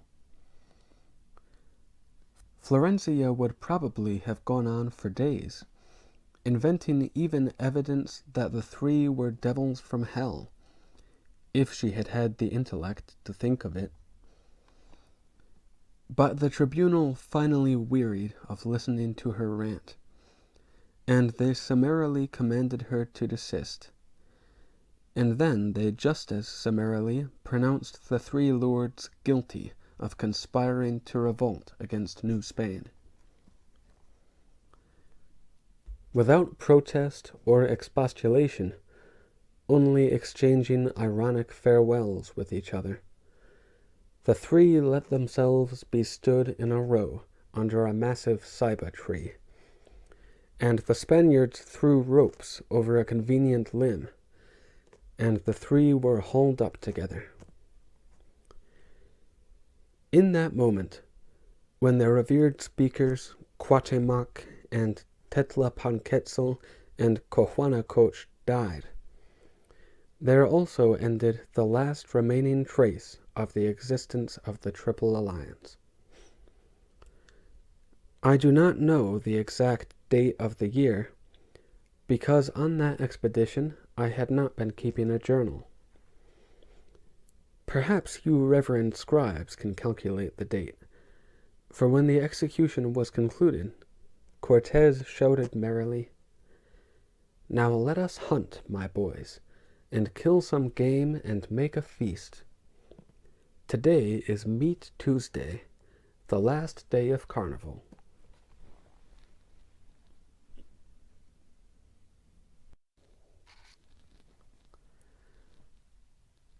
They caroused throughout the night, so I had no difficulty in slipping away from the camp unnoticed, and back the way we had come. In much less time than we had taken outbound, I returned to Cuauhtémoc and to Cortez's palace.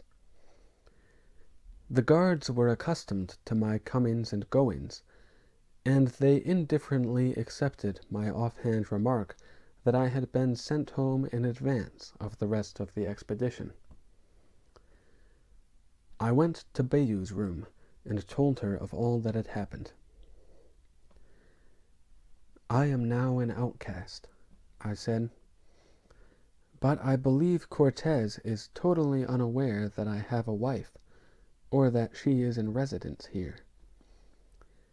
Even if he were to find out, it is unlikely that he would wreak my deserved punishment on you. I must flee, and I can best hide among the crowds of Tenochtitlan. Perhaps I can find an empty hut in the laborers' low quarter.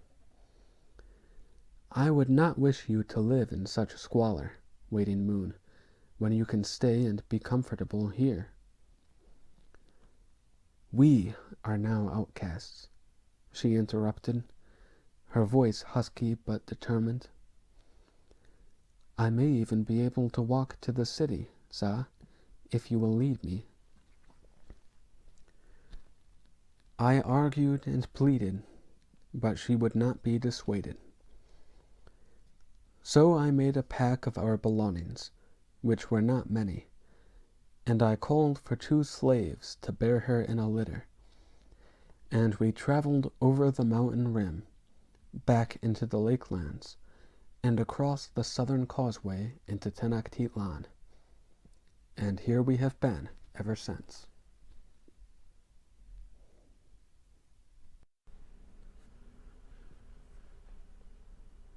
I bid you welcome once again, Your Excellency, after such a long absence. Do you come to hear the conclusion of my narrative? Well, I have told it all, except for a little bit. Cortez returned with his train about a year after I had left him, and his first concern was to put about the false story of the planned insurrection of the 3 revered speakers, and to show my drawing as proof of their collusion, and to proclaim the justness of his having executed them for that treason. It came as a shock to all the people of what had been the Triple Alliance, for I had not broached the news to any but Bayou. All the people mourned, of course, and held belated funeral services of remembrance. They also, of course, muttered darkly among themselves, but they had no choice except to feign belief in the version of the incident told by Cortez. He did not, I might remark, bring back the perfidious Florencia to support his story. He would not have risked her trying to achieve another fleeting moment of recognition by publicly giving the lie to her own lies. Where and how he disposed of the creature, no one ever heard, or cared enough to inquire. Surely Cortez had been angered by my desertion of his expedition, but that anger must have ebbed during the ensuing year, for he never ordered a hunt for me, or not that I know of. None of his men ever came seeking my whereabouts. None of his dogs were sent to sniff me out. Bayou and I were left to live as best we could. By that time, the marketplace of Tlatelolco had been restored, though much reduced in size.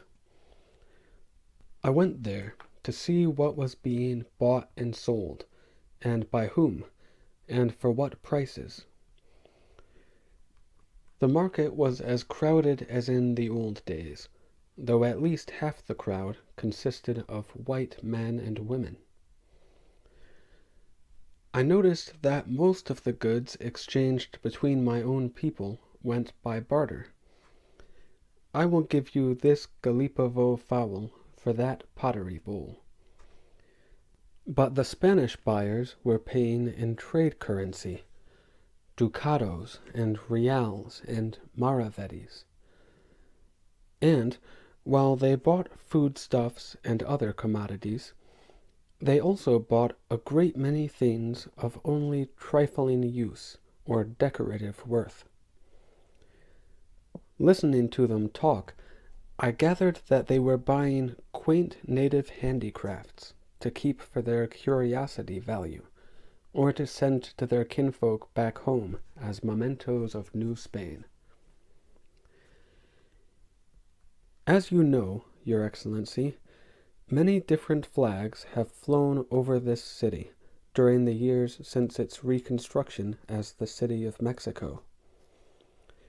There has been Cortez's personal standard, blue and white with a red cross, and the blood and gold flag of Spain, and the one bearing the picture of the Virgin Mary in what I suppose are realistic colors, and the one with the two-headed eagle signifying empire, and others of significance unknown to me.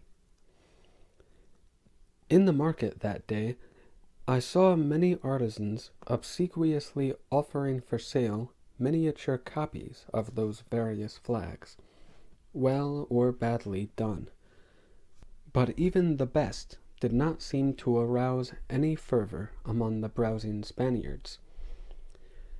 And I saw that not any of the tradesmen were offering similar replicas of our own proud symbol of the Mexican nation. Perhaps they feared they could be charged with harboring sympathies contrary to peace and good order. Well, I had no such fears, or rather, I was already punishable for worse offenses, so I felt not much concern for trivial ones. I went home to our wretched little hut, and I made a drawing, and I knelt beside Bayou's pallet to hold it close to her eyes. "Waiting Moon," I said, "can you see this clearly enough to copy it?" She peered intently as I pointed to the various elements.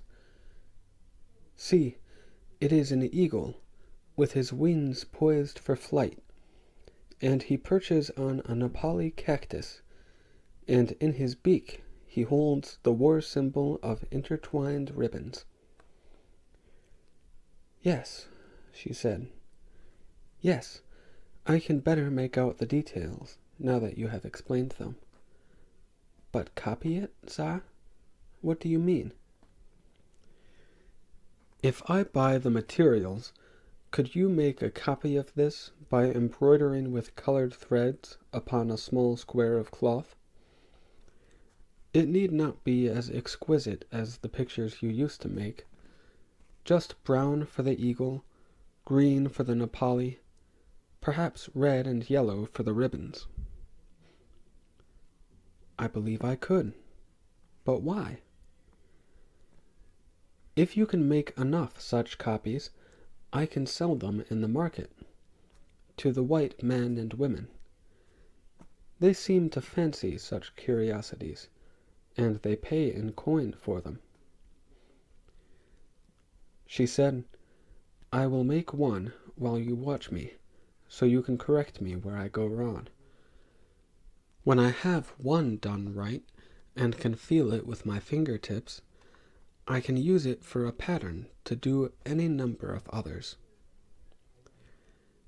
And she did, and very nicely too. And I applied for a place in the market, and was allotted a small space, and there I spread a ground cloth, and on it I arrayed the replicas of the old emblem of the Mexica. No one in authority came to molest me, or to make me take the things away. Instead, many people came and bought. Most were Spaniards, but even some of my own race offered me this or that in barter, because they had thought they would never again see that reminder of who and what we had been. From the start, many Spaniards complained of the design. "That is not a very lifelike snake the eagle is eating." I tried to tell them that it was not intended to be a snake, nor was the eagle eating it. But they seemed unable to comprehend that it was a word picture, the intertwined ribbons that signified fire and smoke, hence also signified war. And warfare, I explained, had constituted a great part of Mexica history, whereas no reptile ever had. They said only, "It would look better with a snake." If that was what they wanted, that was what they would have. I made a revised drawing, and helped Waiting Moon make from it a new piece of embroidery, which she used thereafter as her pattern. When inevitably other tradesmen at the market copied the emblem, they copied it complete with the snake. None of the imitations were as well made as Bayou's, so my business did not suffer much. Rather, I was amused by the slavishness of the copies, amused that I had instigated a whole new industry, amused that that should be my concluding contribution to the one world. I had been many things in my life, even for a time the Lord Meachley, a man of stature and wealth and respectability. I would have laughed if anyone had told me, "You will end your roads and your days as a common tradesman, peddling to haughty outlanders little cloth copies of the Mexica emblem, and a debased travesty of the emblem at that."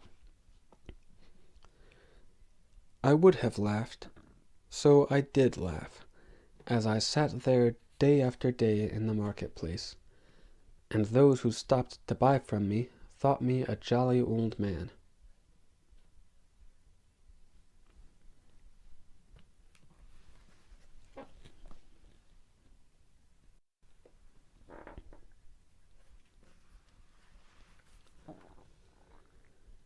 As things turned out, I did not quite end there, because the time came when Bayou's eyesight failed completely, and her fingers also went, and she could no longer do the embroidery. So I had to close my little venture into trade. We have lived since then on the savings of coins we put by. though Waiting Moon has often and fretfully expressed the wish that death might release her from her black prison of boredom and immobility and misery. After a while of inactivity, of doing no more than existing, I might have wished that release for myself as well. But it was then that your Excellency's friars found me and brought me here, and you asked me to talk of times past, and that has been diversion enough to sustain my interest in living. While my employment here has meant an even more dreary and solitary imprisonment for Bayou, she has endured it, just so I would have someone to go home to, on the nights I have gone home to that shack. When finally I go there to stay, perhaps I shall arrange that it be no overlong stay for her and me. We have no more work to do, or any other excuse for remaining in the world of the living. And I might mention that the last contribution we did make to the one world does not now amuse me. Go to the Tlatelolco market this day, and you will see the Mexica emblem still for sale, still complete with serpent. What is worse, why I am not amused. You will also hear there the professional storytellers, now coiling that invented and excrescent snake into our most venerable legends. Hear me, and know. When our people first came here to this lake region, when we were still the Azteca, our great god Huitzilopochtli bade our priests look for a place where there stood a Napali, and upon it an eagle perched, eating a snake. Well, Your Excellency, so much for history. I cannot change the pitiful little falsities of it, any more than I can change the far more deplorable realities of it. But the history I have told is the history through which I lived, and in which I had some part, and I have told it truthfully. I kiss the earth to that, which is to say, I swear to it.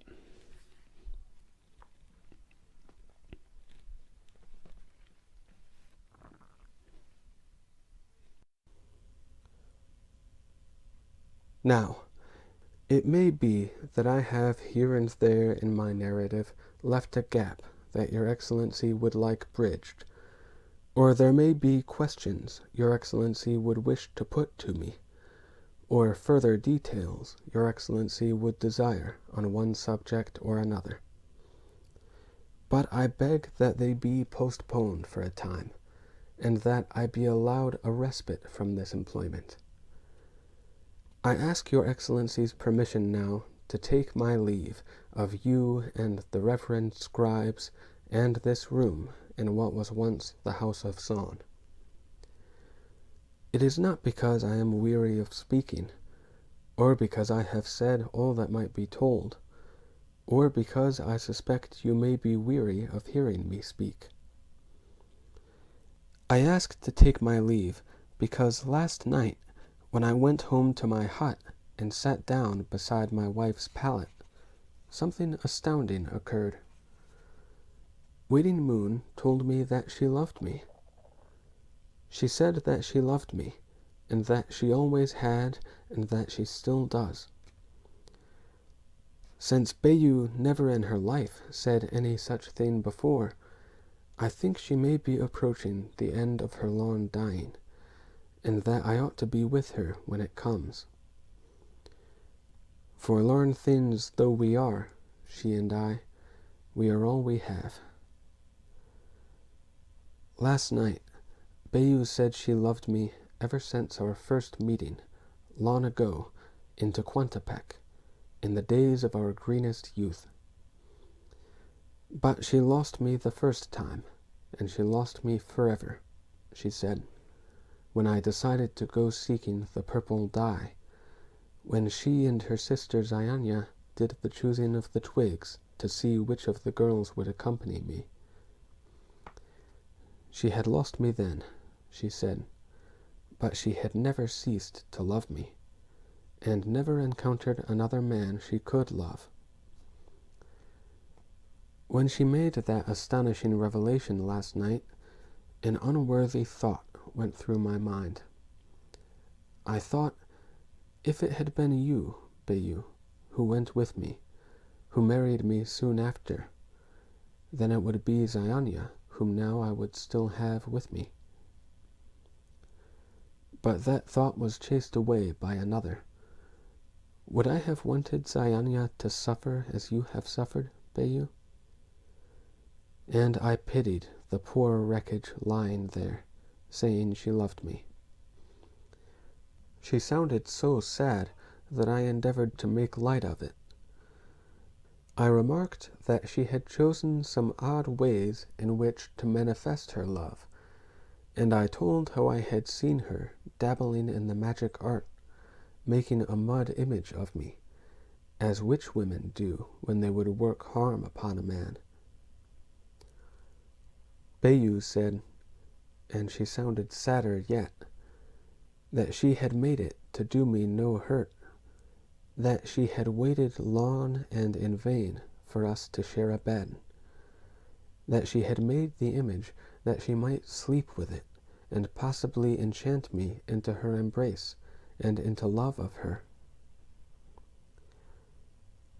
I sat silent beside her pallet then, and I thought over many things past, and I realized how undiscerning and impervious I have been during all the years Bayu and I have known each other, how I have been more unseen and crippled than Bayu is at this moment in her utter blindness.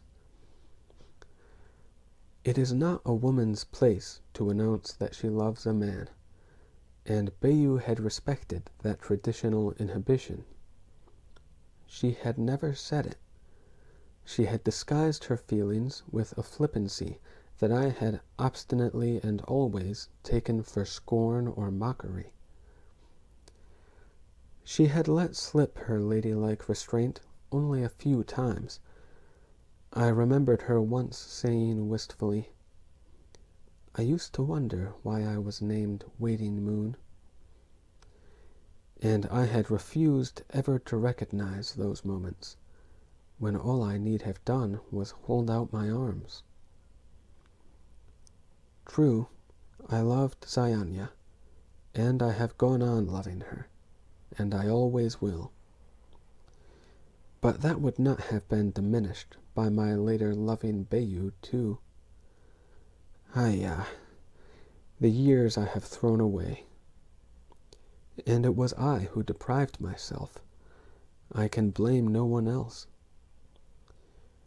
What is more hurtful to my heart is the ungracious way in which I deprived Waiting Moon, who waited so long, until now it is too late to salvage even a last moment of all those misused years.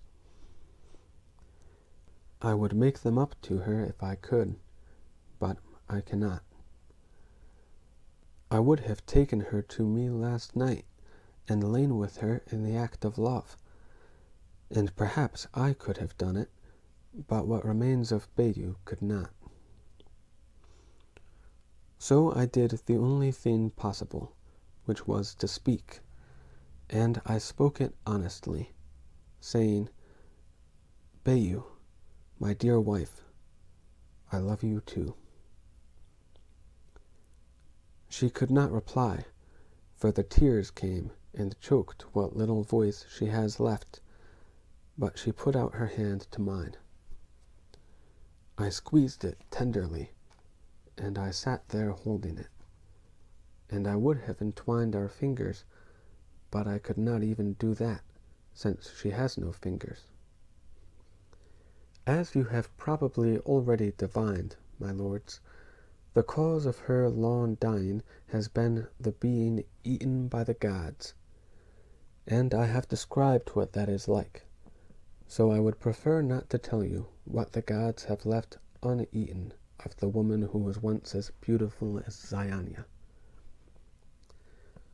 I merely sat beside her, and we were both silent.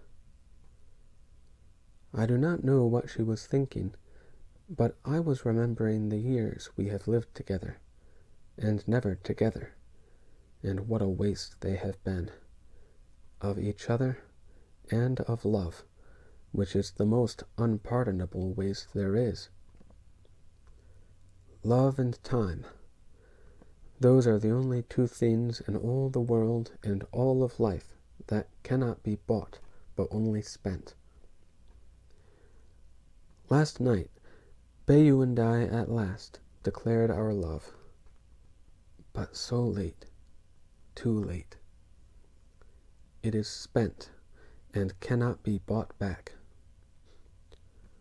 So I sat and recalled those lost years, and beyond them to other years. I remembered that night my father carried me on his shoulders across the island of Shaltakan, under the oldest of old cypress trees, and how I passed from moonlight to moon shadow and to moonlight again. I could not have known it then, but I was sampling what my life was to be. Alternate light and shadow, dappled days and nights, good times and bad. Since that night, I have endured my share of hardships and griefs, perhaps more than my share.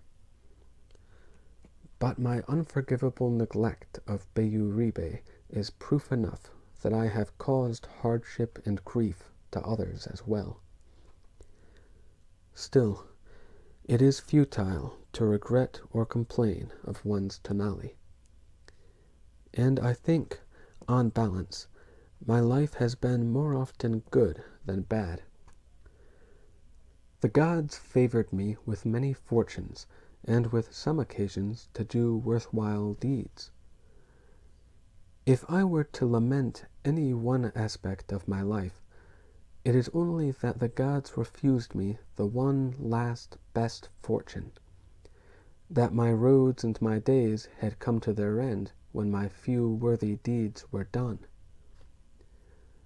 That would have been long ago, but still I live.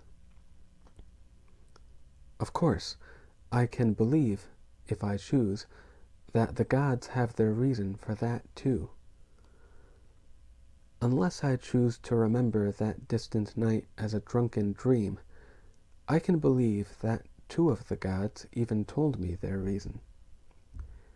They told me that my Tonali was not that I be happy or sad, rich or poor, productive or idle, even-tempered or ill-tempered, intelligent or stupid, joyful or desolated, though I have been all of those things at one time or another. According to the gods, my Tonali dictated simply that I dare to accept every challenge and seize every opportunity to live my life as fully as a man can. In so doing, I have participated in many events, great and small, historic and otherwise.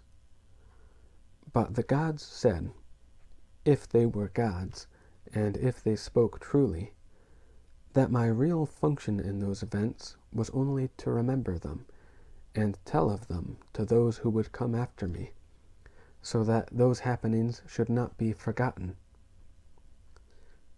Well, I have now done that. Except for any small details your Excellency might wish me to add, I can think of nothing more to relate. As I cautioned at the beginning, I could tell of nothing but my own life, and that is all past.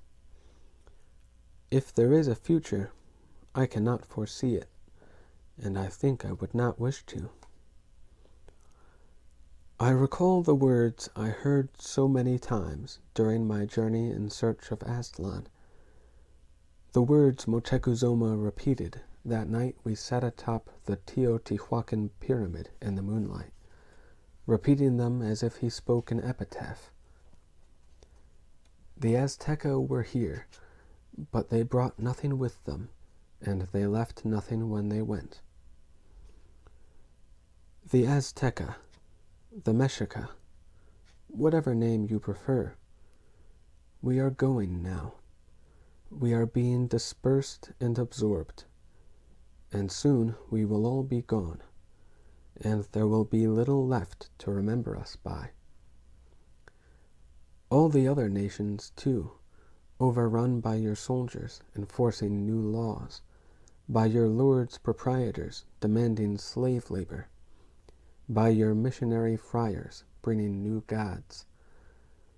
Those nations also will vanish or change beyond recognition or decay into decrepitude.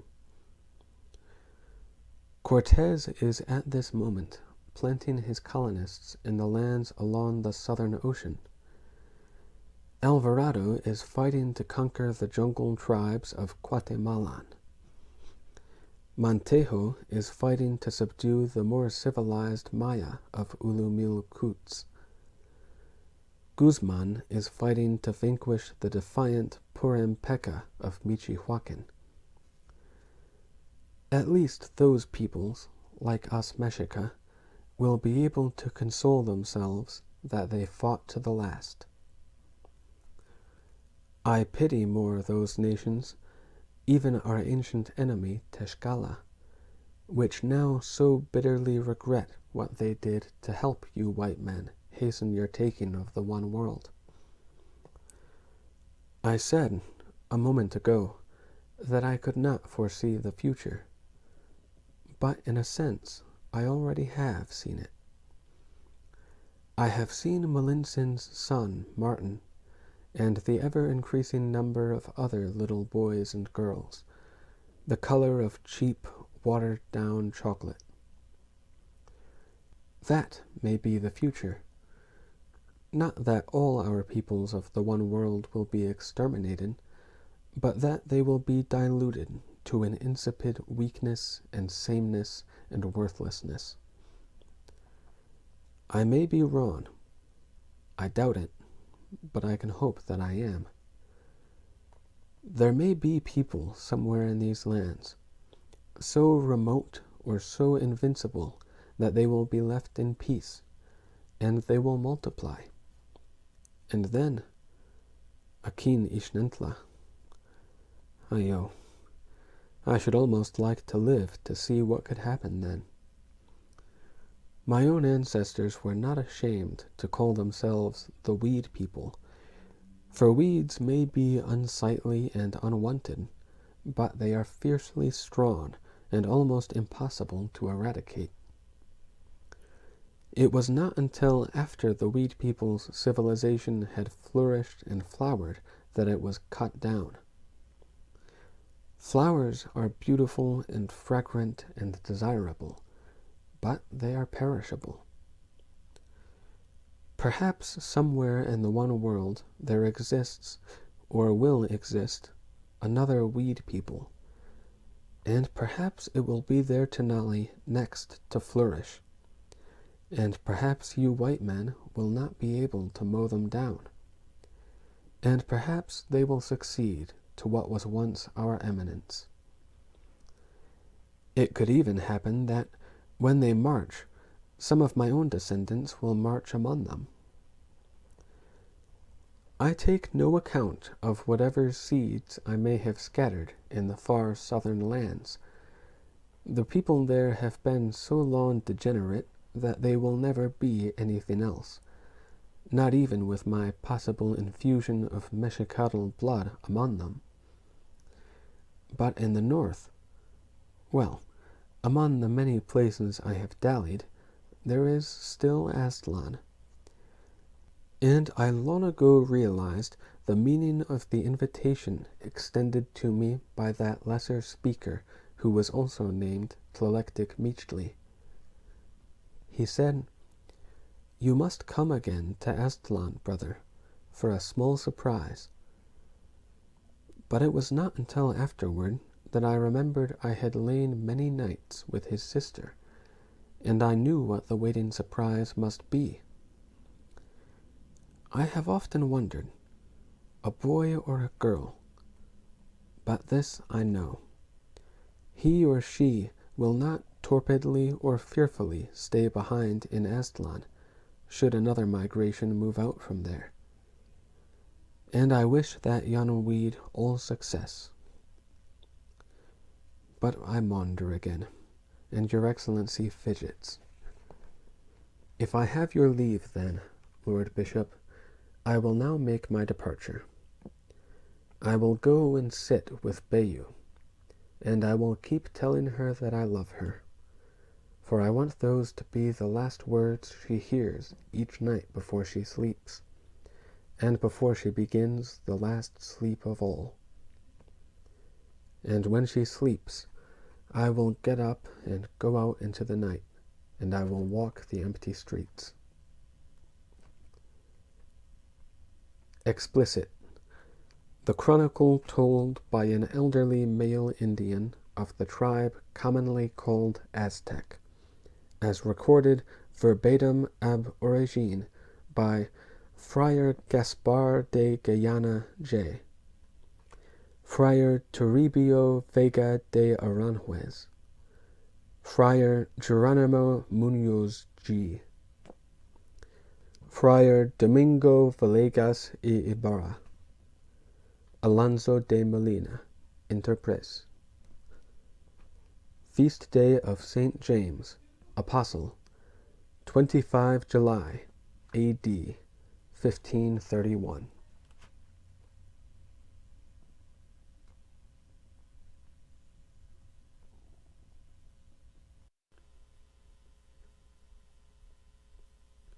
Sanctified, Caesarian, Catholic Majesty, the Emperor Don Carlos, our Lord King.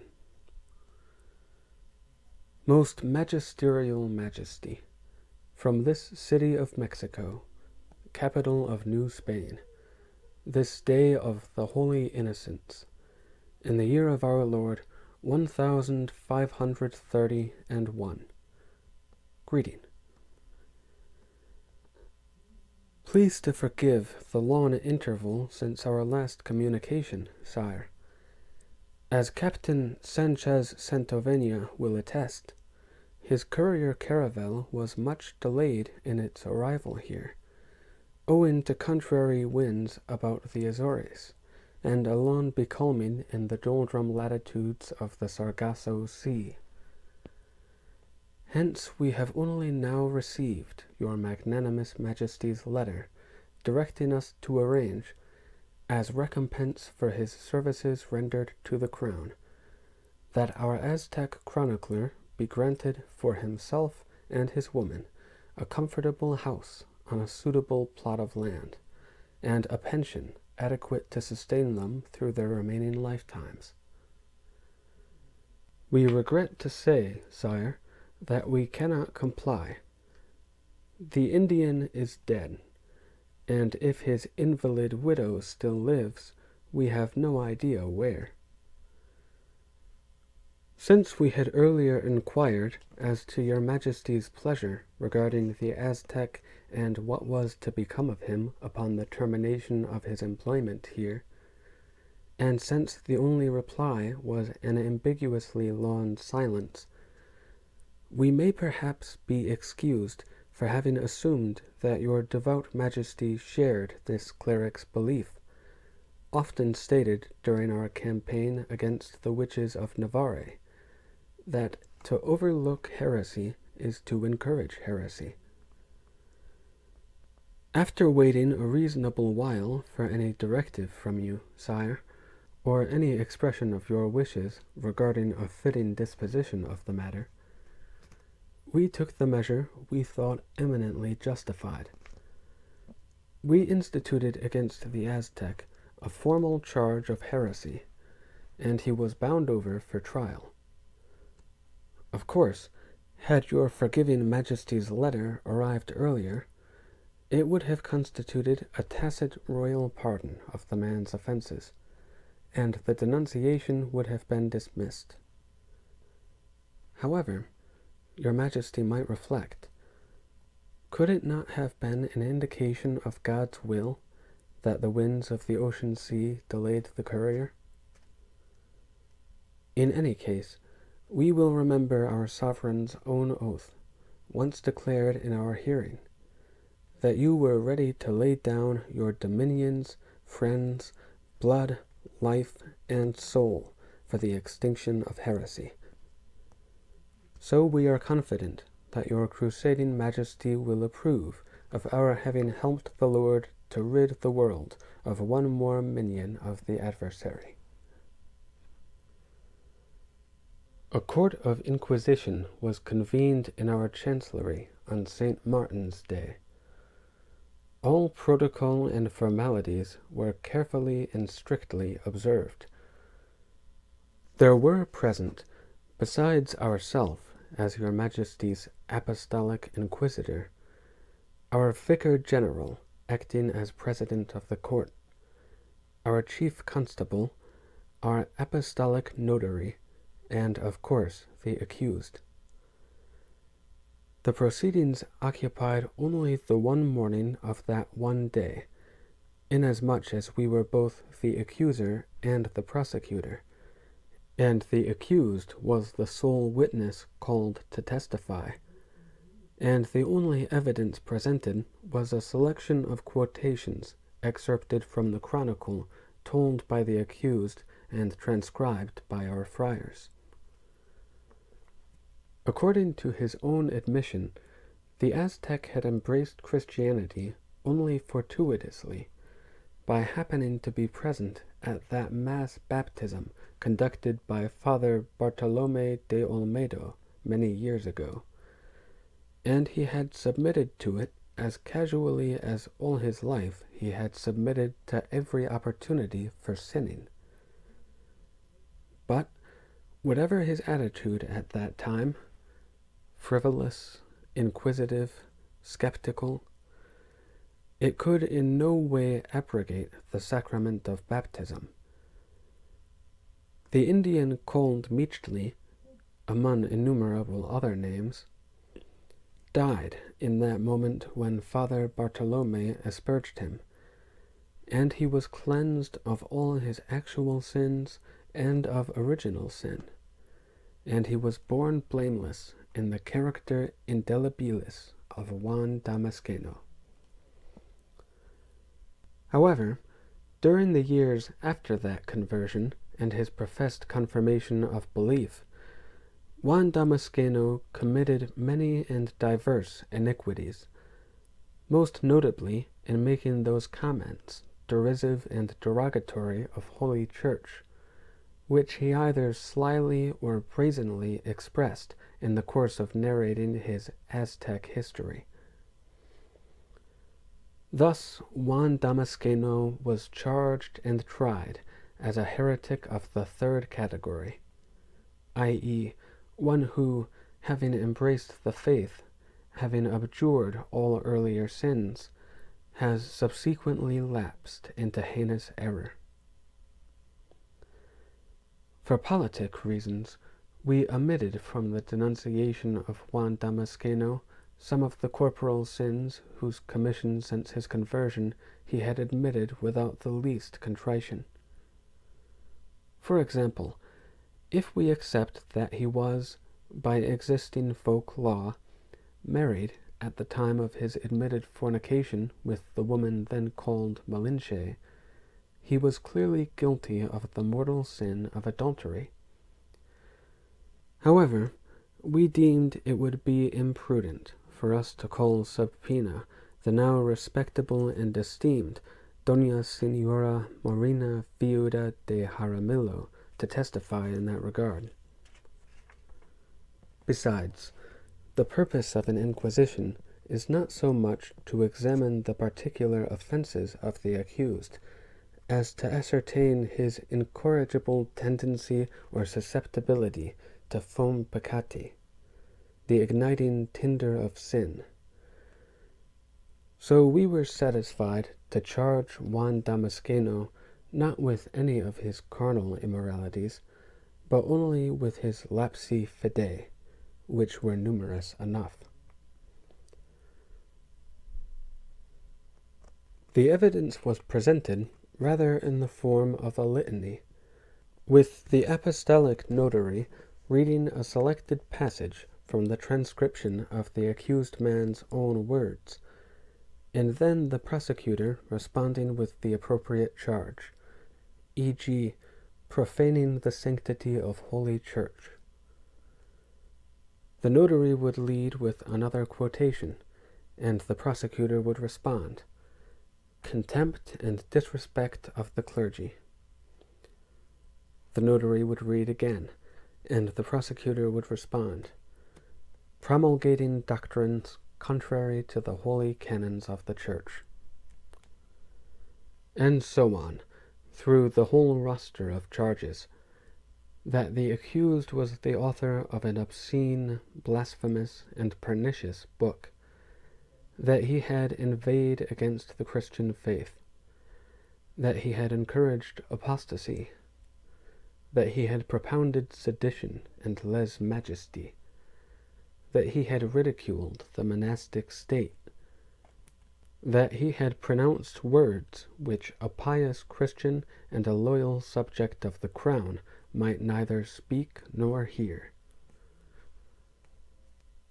All of those being most grave errors of faith, the accused was given every opportunity to recant and abjure his offenses, though of course no recantation could have been accepted by the court, inasmuch as all his heretical remarks had been taken down and preserved in writing, thus substantiating every charge against him, and the published word being inexpugnable.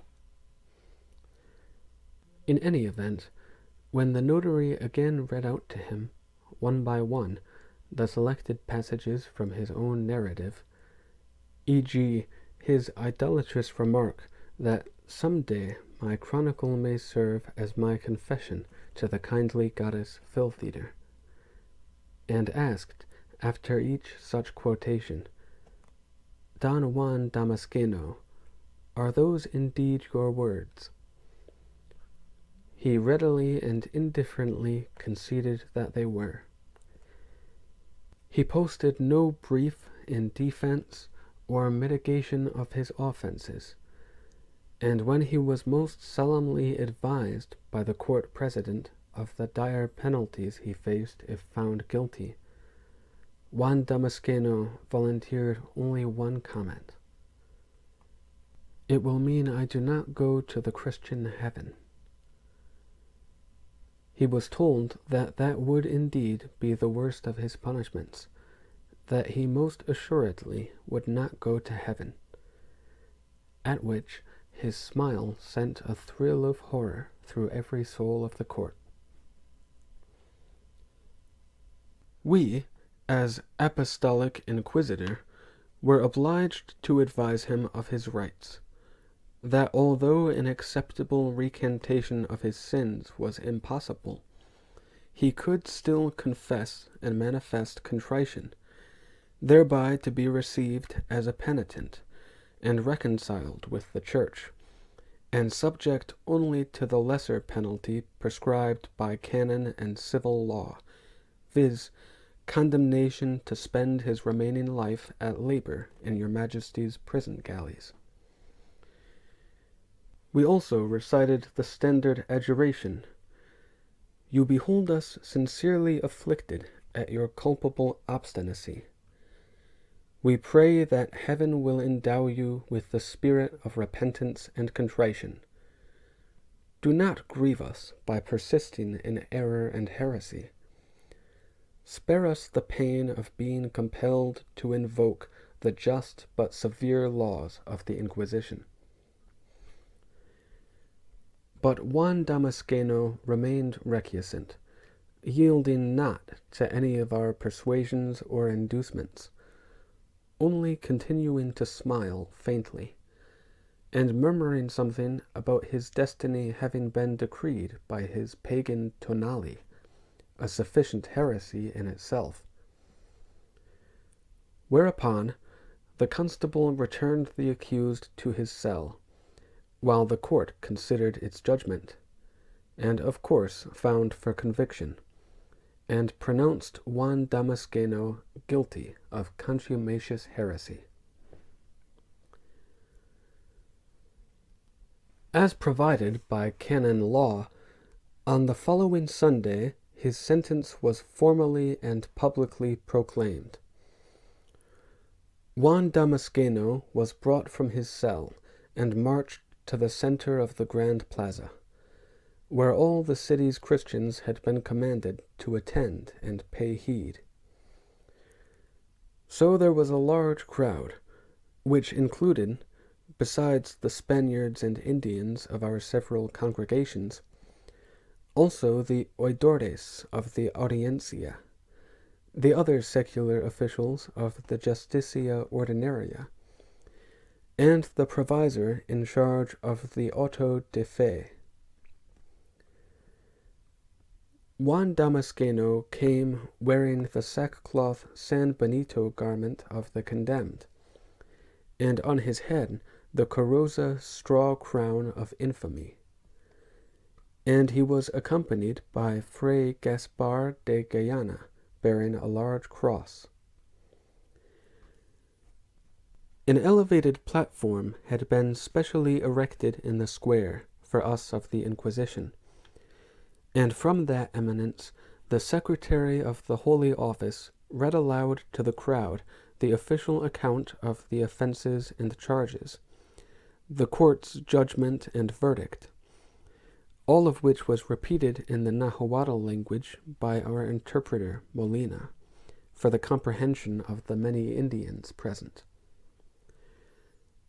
Then we, as Apostolic Inquisitor, preached the Sermo Generalis of sentence, remanding the condemned sinner to the secular arm for punishment debita animadversione, and routinely recommending that those authorities exercise mercy in the carrying out of that punishment.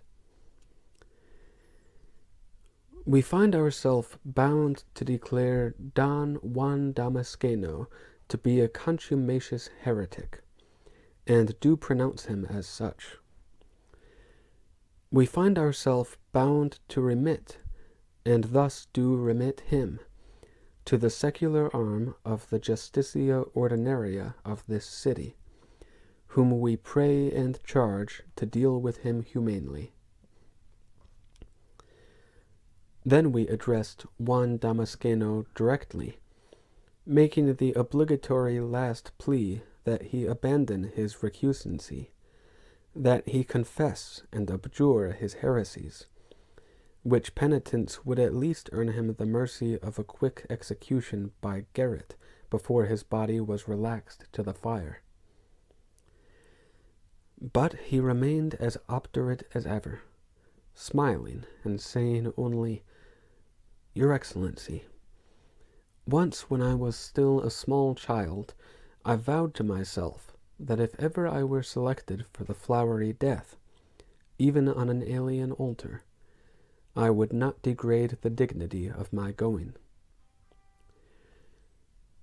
Those were his last words, sire, and I say to his credit that he did not struggle or plead or cry out when the constables used the old anchor chain to bind him to the stake before our platform, and piled the faggots high about his body, and the provisor set the torch to them. Since God permitted and the man's sins deserved it, the flames consumed his body, and of that burning it pleased God that the Aztec should die.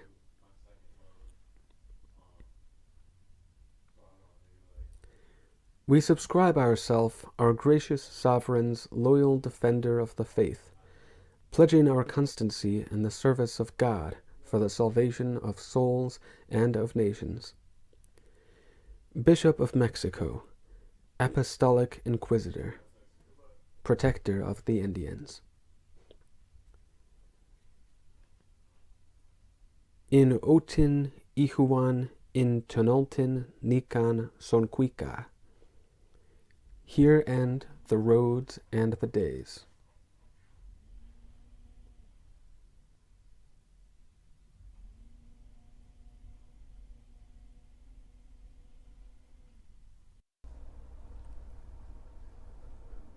Greeting.